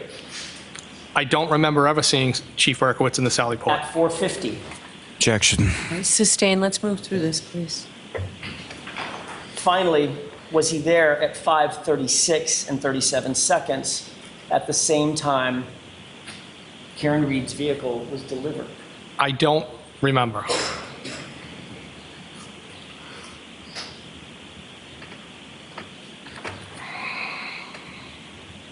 Do you remember Chief Berkowitz, or were you with Chief Berkowitz when he made a call to the front desk? No, I don't remember anything like that, no. Do you remember Chief Berkowitz calling the front desk at 5:42 and saying, shut the barracks? Objection. Sustained. Do you remember any kind of call shutting the barracks, meaning shutting the Sally Port? Objection. Do you remember that? I don't remember anything like that, Your Honor. Okay, next question.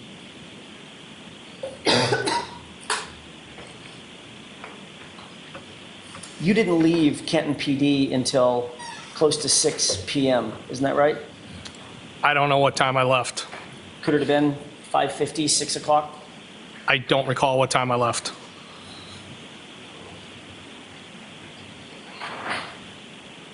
You're aware that there's video surveillance feeds in the Sally Port garage, correct? That's correct, yes. Around the building. Were you in the Sally Port at 5:36 when the car was delivered? I don't have any recollection of that, no. It's one thing to say I don't remember, it's another thing to say, no, I was not there. I don't remember being there, no. Is it possible that you could have been there when that car was delivered? I don't believe I was, no. You don't believe you were? I don't believe I was, no. You're aware that the video surveillance feed from the Sally Port garage at or around 5:36, the precise time when the car was delivered, it's just missing, right? Objection. Sustained.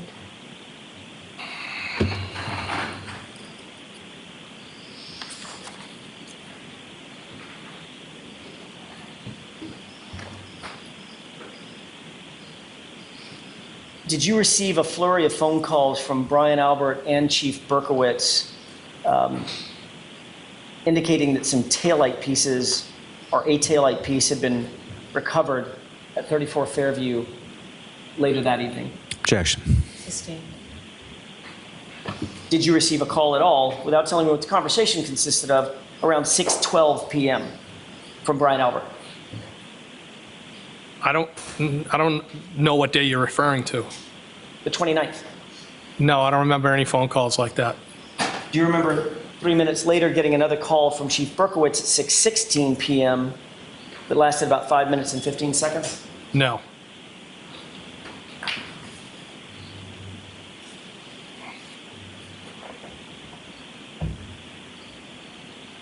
May I approach? Yes.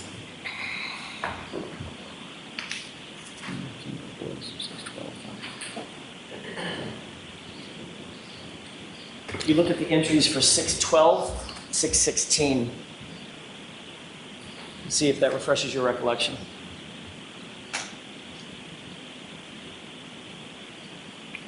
Are you referring to the...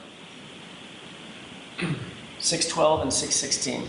Okay, I see those, yes. There was a call at 6:12 that Brian Albert made to you for a duration of 1 minute and 7 seconds, correct? Yes. And right after that, there was a call from Chief Berkowitz to you at 6:16 that lasted 5 minutes and 15 seconds, correct? Yes. May I approach? Yes. They telling you that taillight pieces had been found at the location. Objection. Sustained. Your Honor, may we approach briefly? Okay.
So, may I inquire? Yes. Your testimony is that you don't recall the substance of those conversations at 6:12 and 6:16. I don't, no. Isn't it true that you were asked about those phone calls at another hearing?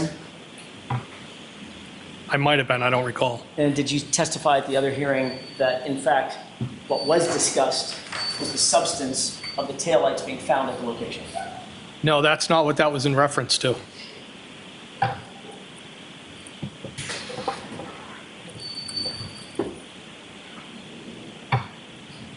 Were you being provided information from your friend, Chief Berkowitz, about the progress of the investigation? No. Were you providing your friend, Brian Albert, information about the progress of the investigation or what you perceived it to be? No, I didn't have any information on the investigation. May I have just a moment, Your Honor? Sure.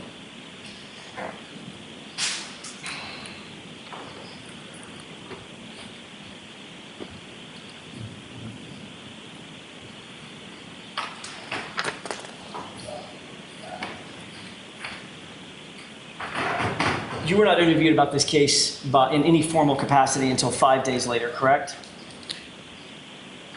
That sounds about right. February 1st, Trooper Proctor? I'm not exactly sure the date, but it was several days after, yes. I'm sorry, I said February 1st, maybe it's February 3rd. I don't know the date, but we were into February. Where did that interview take place? Sharon, Mass. I'm sorry? Sharon, Mass. At what location? Sorry? What location? Objection. I'll see counsel very quickly at sidebar.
Yes. Okay. The interview was not at the police station. It was not, no.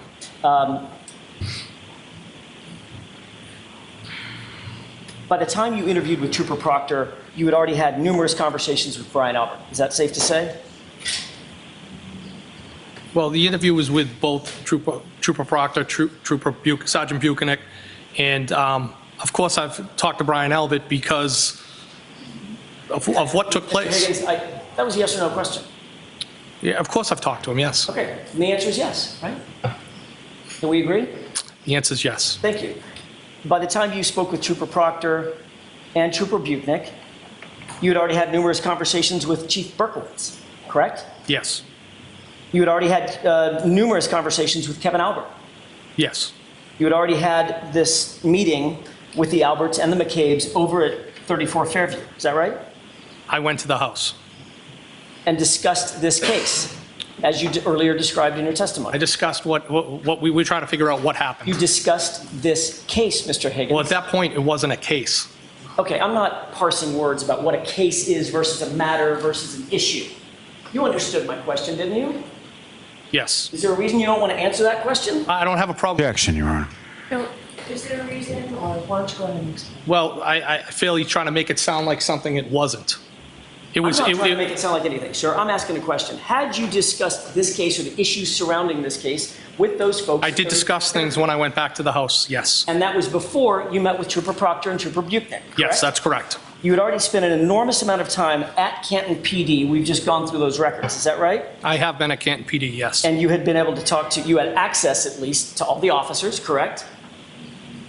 What do you mean by, can you Anybody that was coming and going at Canton PD? Access for what purpose? Just to walk by them, to hear what they were saying, see what they were doing. Yeah, it's not what I was doing, no.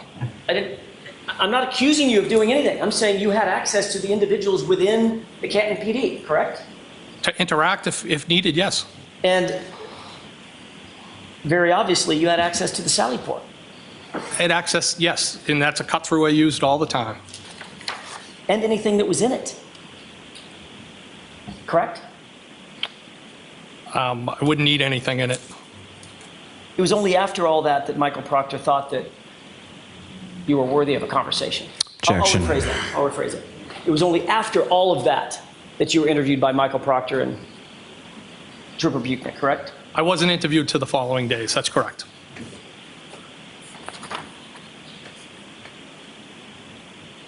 At some point on February 4th, Chief Berkowitz called you to personally inform you that he had personally found taillight at 34 Fairview. Is that right?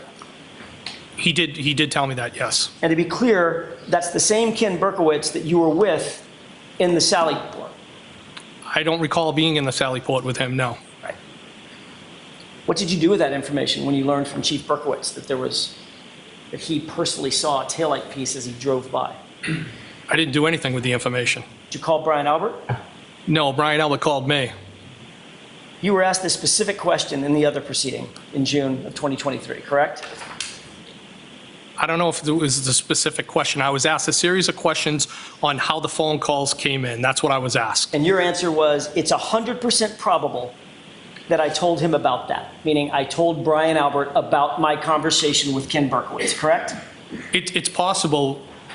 Was that your statement or not? It was my statement then, but I've thought about it, yes. And you've changed your statement somehow? I don't know if I changed my statement, but I think the way the phone calls came in is Brian Albert told me, you're not going to believe what was found on the front lawn, and then I believe Ken Berkowitz told me he found the taillight, and I'm referring to the taillight from the both of them. I didn't provide any information to anybody. Information was provided to me. What you actually said was, it's 100% probable that I told him about that.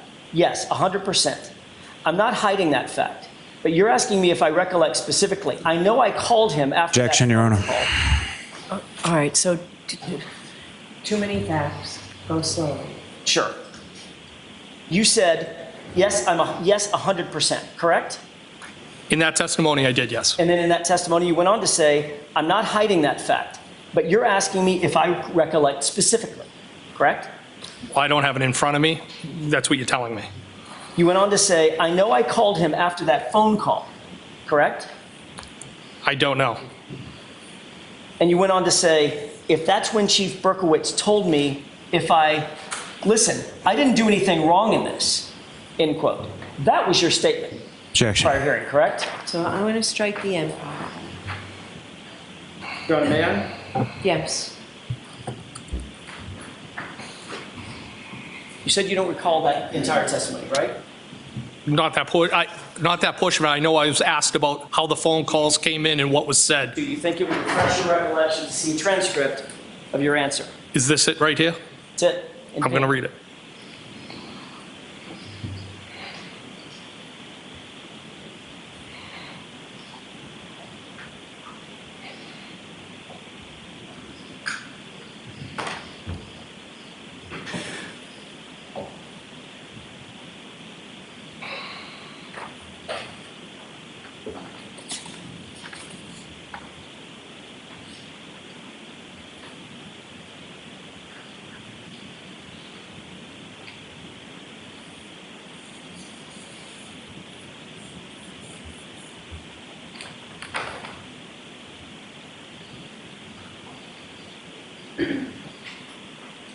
May I? Yes. Thank you. Does that refresh your recollection to what your testimony was under oath in June of 2023? I do. And you said, if that's what Chief Berkowitz told me, if I listen, I didn't do anything wrong in this, correct? That was the statement I made, yes.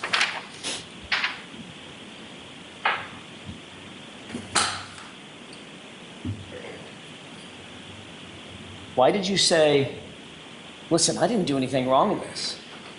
Objection. Why'd you say that? Because I felt they were being accusatory, and I was trying to explain what was going on. And what I had said over that was, I believe what I said, something to the effect, I can't be 100% positive. And then when I went on to say, it's probable. But I felt like they were being accusatory, and I was trying to explain how the phone calls came in. I've had time to reflect about it after that, since that testimony, and both that information about the taillight that was found was provided by each person. I didn't provide any information to anybody. Next question. Thank you. You said, look, I didn't do anything wrong in this because it looks like you and Ken Berkowitz were colluding to provide information to Brian Albert, correct? Objection. Is that correct? Absolutely not correct. That's And wrong. you knew that was going to look like collusion, which is why you said, look, I didn't do anything wrong in this. Objection. Objection sustained. Mr. Higgins, if you wanted to get rid of, and you've dealt with cell phones and electronic devices in your career many, many times, correct? Over my career, yes. You've probably even written search warrants for them, things of that nature, right? Yes. If you wanted to destroy evidence on your cell phone, what kind of steps might you take to do that? Objection. If you wanted to just get rid of information on your cell phone that would be unrecoverable, what steps might you take? Objection. Sustained. Do you know how to get rid of information on your cell phone? Objection. That's allowed. You can answer that. Do I know how to get rid of information? I mean, I think there's different ways. You could wipe your phone. Anything else? You could wipe your phone. Good. Factory reset. Factory reset might be one, wiping your phone, taking the SIM card out. I don't know that the SIM card's going to take information that's on the phone out. So that might be one avenue. You could break the SIM card in half or snap it, correct? It could, yes. You know that the SIM card stores an enormous amount of data. The phone's just a brick, right? No, I don't know that. Okay. You could also, if you take the SIM card out, you just get rid of the phone somehow, right? Just destroy it. Yes. Might even consult with some kind of an expert to help learn how to permanently erase things from a phone, like a forensics expert, for instance. Objection. Sustained. On Saturday, January 29th, you spent much of the morning at Brian Albert's house, and then the rest of the day, variously, at Canton PD. You would agree with that, correct? No. You said I spent much of the morning at Brian Albert's house? Correct. In other words, you went over there at whatever it was, 7:50, 8 o'clock, something like that, and then until about 9 o'clock. No, I got over there around 7 o'clock, and I was there less than an hour. I wasn't there most of the day. Okay, I never fair went back there. So you spent time at Brian Albert's house, then much of the rest of the day at Canton PD, correct? Yes. And then the very next day, that Sunday, you called a friend of yours, a guy named Matt Kelch, didn't you? Yeah, he's my best friend, yes. And he's a special agent with the FBI, isn't he? No, he's not. Was he then? He's never been a special agent with FBI. He's a special agent with ATF. My mistake. I thought he was with the FBI. He's a federal special agent. He's a coworker of mine, yes. Which makes him a federal special agent, right? An ATF agent, yes. And does he work for or have access to the Regional Computer Forensics Lab? Yes, he works over there. Okay, that's the FBI Regional Computer Forensics Lab, correct? Yes. That's how I got my mistake. I apologize. Well, I just want to make sure the record's reflected correctly. You and me both. So you reflected it correctly. So Matt Kelch is an ATF agent who works at the FBI Regional Computer Forensics Lab, correct? Yes. And he's an expert in digital forensics, is he not? He has a level of expertise more than myself, yes. And he's one of your best friends. He is my best friend. You spoke to him about the death of John O'Keefe, did you not? Yes. And you asked him for a personal favor, sort of off the books, correct? Objection. In that form, I'll sustain you. Did you ask him for a personal favor? No. Did you ask him to show you or consult with you how to pull things off of your phone that you decide to get off your phone? I asked him how I could pull text strings off my cellular telephone for the purpose of providing them to law enforcement. This was not in connection with any case that he was working, correct? That's correct. It was not in connection with any case you were working, correct? Objection. Objection sustained, but you already answered. I'll strike that answer. Second question you can answer. Was this in connection to any case you were? No, Your Honor. Next question.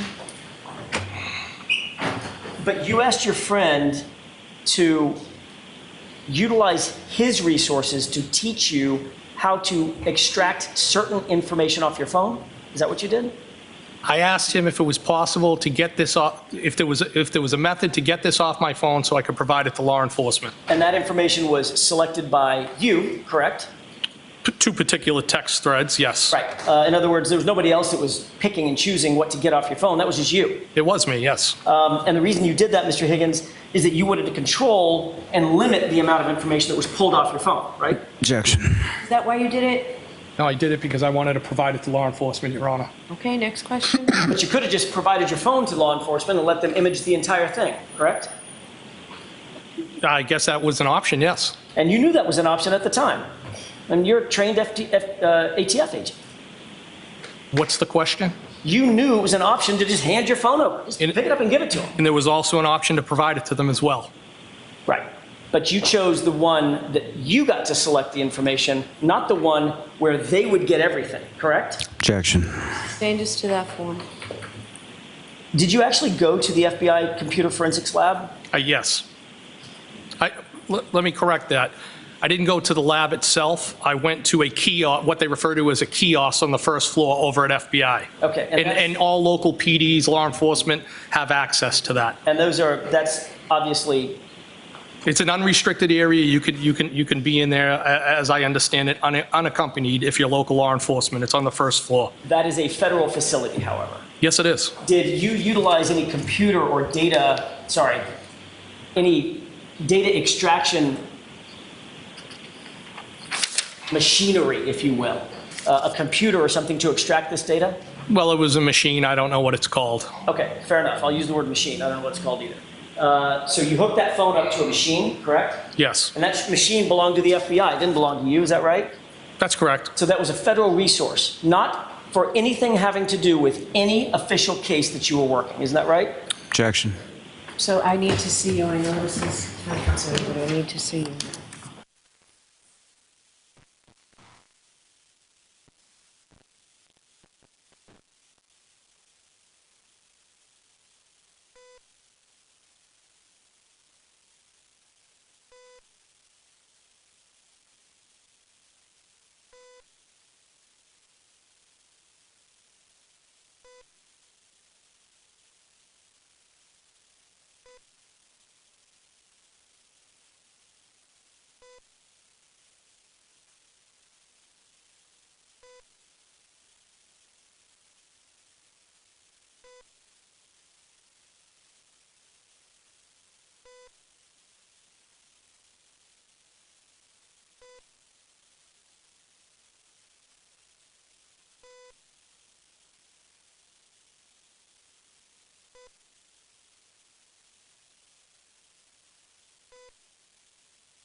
While we're doing that, counsel, come on back.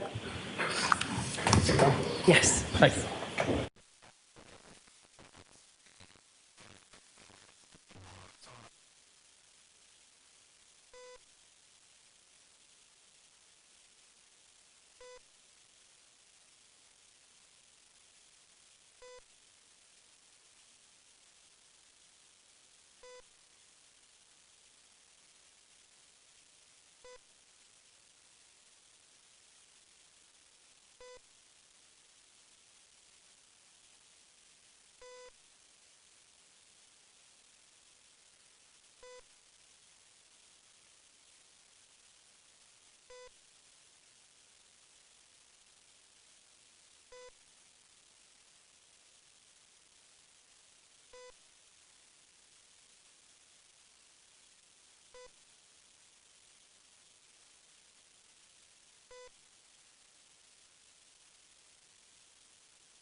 Lawn's about to the left.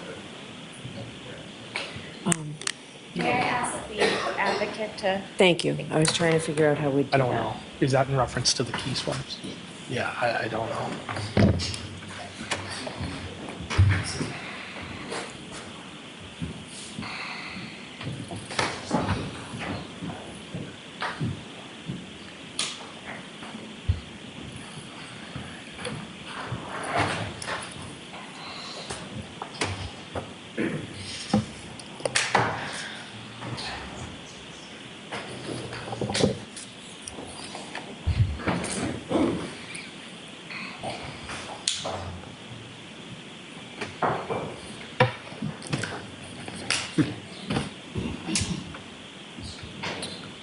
We may as well use this time with me asking counsel a question at sidebar.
Counsel, why don't you come on over, please?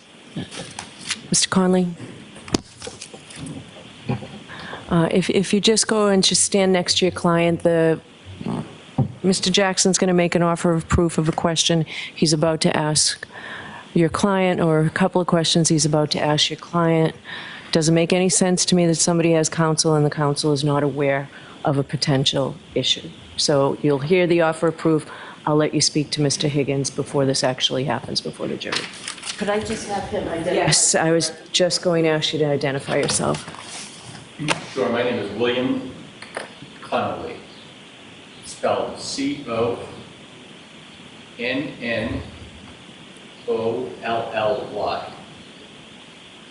All right.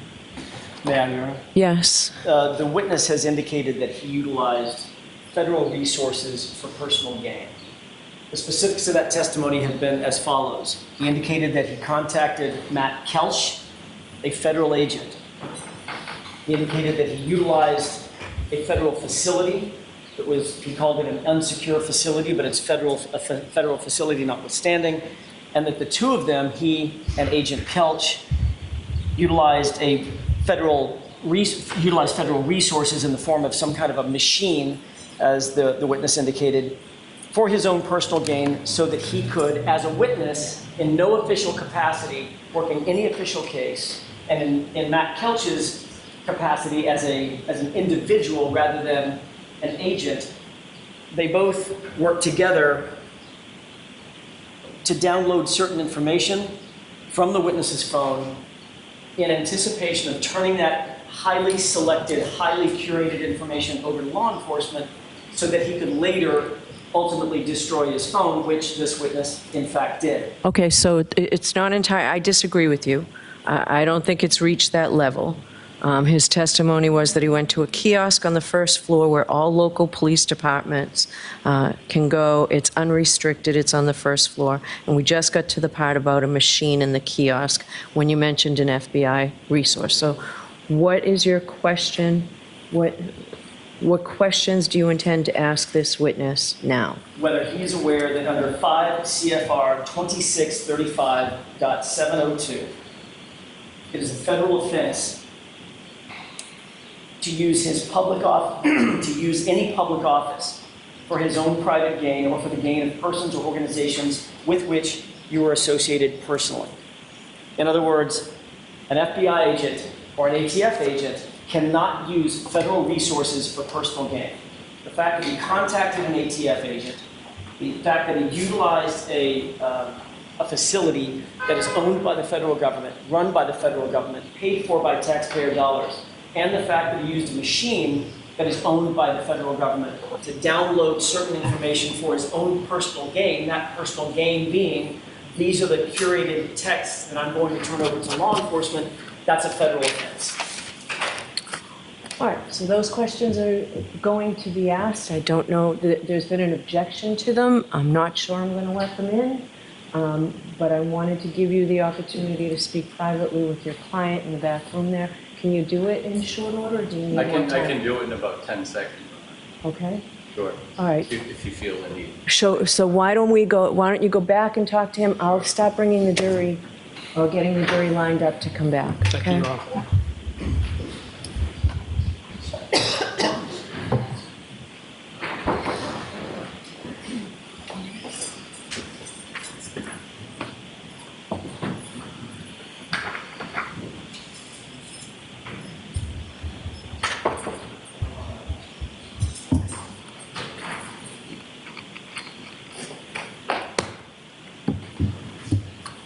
Do you need anything, Nancy?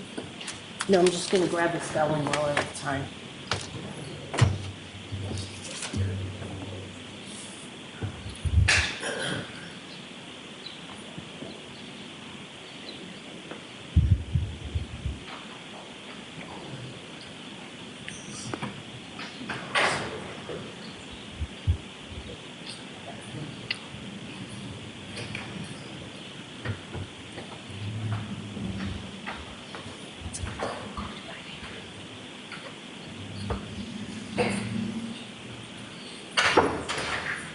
Thank you, Your Honor. All right, so we're ready to proceed? I am, Your Honor. Thank you. So let's bring the jurors in, please.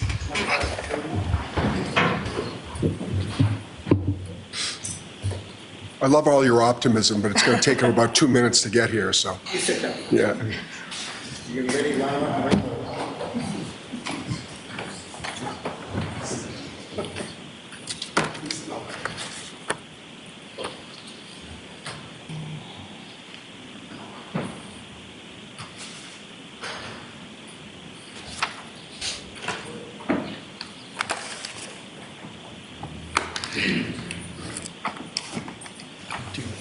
Do you want these?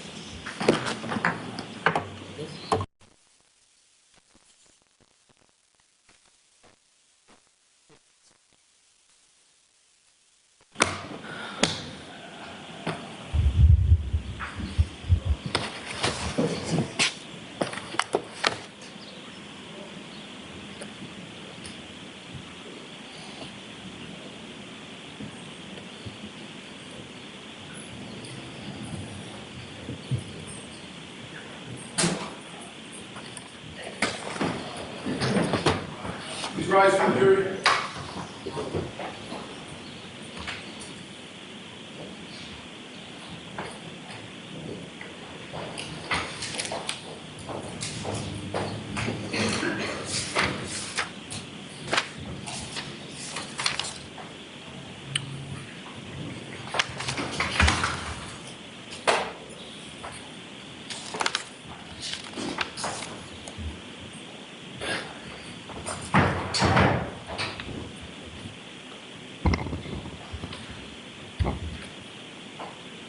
Please be seated for the session.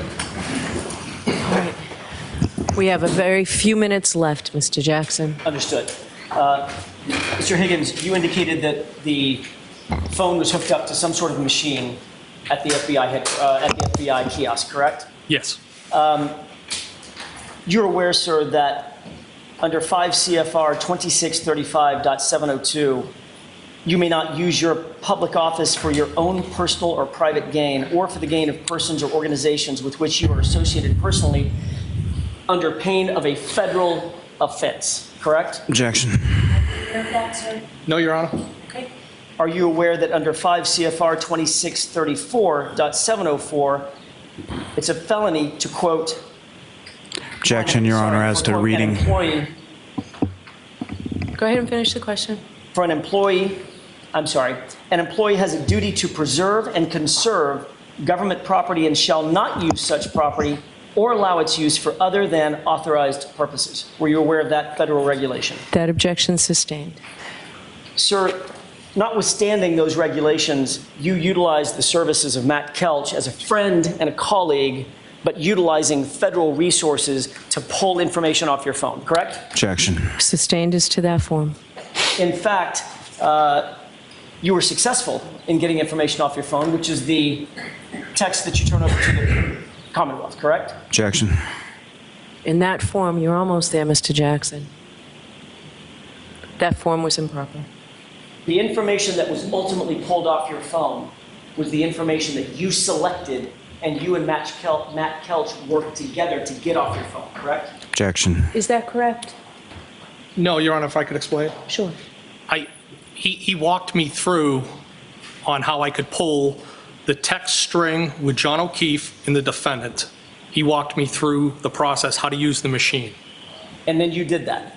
I did do that. That's correct. That's what you turned over to the police. That's correct. And any other information would still be on your phone ending in 5421, correct? Well, that information stayed on my phone. I just took those strings off and provided them to the Mass State Police. Right. So where's your phone? I do not have that phone anymore. You've destroyed that phone, haven't you? No, I threw the phone away. Well, that's destroying the phone, isn't it? I had every right to do that. I didn't ask you about your rights. I asked you what you did. Objection. Sustained. You destroyed the phone by removing the SIM card. Half, correct? Objection. Sustained. Did you do that? Did you pull the SIM card out? Objection. Did you pull the SIM card out of your phone? Your Honor, to the best of my recollection, if I did take the SIM card out, I would when I threw it away, if I was going to take it out, I would break it or cut it. But I did not wipe the phone. I did not take anything else off it. But if I was going to throw the phone away, that's what I would have done. Okay. You know, as an ATF agent with electronic data experience, when you pull the SIM card out and break it, and then throw the phone away and the SIM card away, you don't need to wipe the phone. Objection. Sustained. Mr. Jackson, that's it. Your Honor. One more question. I can do this in 30 seconds, I think. You were aware that there was a court order that you not alter, delete, or destroy, or in any way manipulate your phone or the electronic data associated with it, correct? Objection. As to what date? As of September 30th, 2022. Objection. Okay. I don't believe that's what the court order was. I think it's I been. can make a quick offer of proof. That's exactly what it was that he was notified. Were you aware of that? Was that your understanding? What's the question exactly, Your Honor? I'm sorry. Ask the question again. Sure. Were you served with a copy of a notice on September 30th, 2022, that you not alter or destroy or manipulate anything on your phone on September 30th? I was served an order, yes, that's correct. And isn't it true, in another hearing, you explained that on September 29th, the day before you claimed you got that notice, you changed phone carriers and changed phone numbers? And I maintained the phone. Until you didn't, when you destroyed it a month later by pulling the SIM card out and throwing it away, correct? Objection. Sustained. Did you do that in October? Did you destroy that phone? Objection. Sustained. Did you pull the SIM card out of your phone, Mr. Higgins? Did you? It's possible that I did. I believe that's how I've testified, yes. You testified It's possible that if I took it out, that it was either cut or broken. It's not just possible. And that would have been after the date the order was already denied. Mr. Higgins, I have one question left. One question. Did you, Mr. Lally's already standing. I haven't even started. Have a seat, Mr. Lally. Go ahead. Last question, Mr. Jackson. Quiet, please, quiet. Mr. Higgins, very simply, and then we're done. Did you remove the SIM card for that phone, drive onto a military base, throw the SIM card in one dumpster and the phone in a different dumpster? That is not correct. Did you testify that? That was your one question, Mr. Jackson. All right, folks, that's it for today. We will see you Tuesday. Have a great long weekend, please. It's very important. Do not discuss this case with anyone. Don't do any independent research or investigation into this case. If you happen to see, hear, or read anything about this case, please disregard it and let us know. We will see you on Tuesday. Tuesday will be a full day. Chair is leaving a notebook on the chair. All rise. Carry out. Follow me, please. You have to come back Tuesday. Goodbye.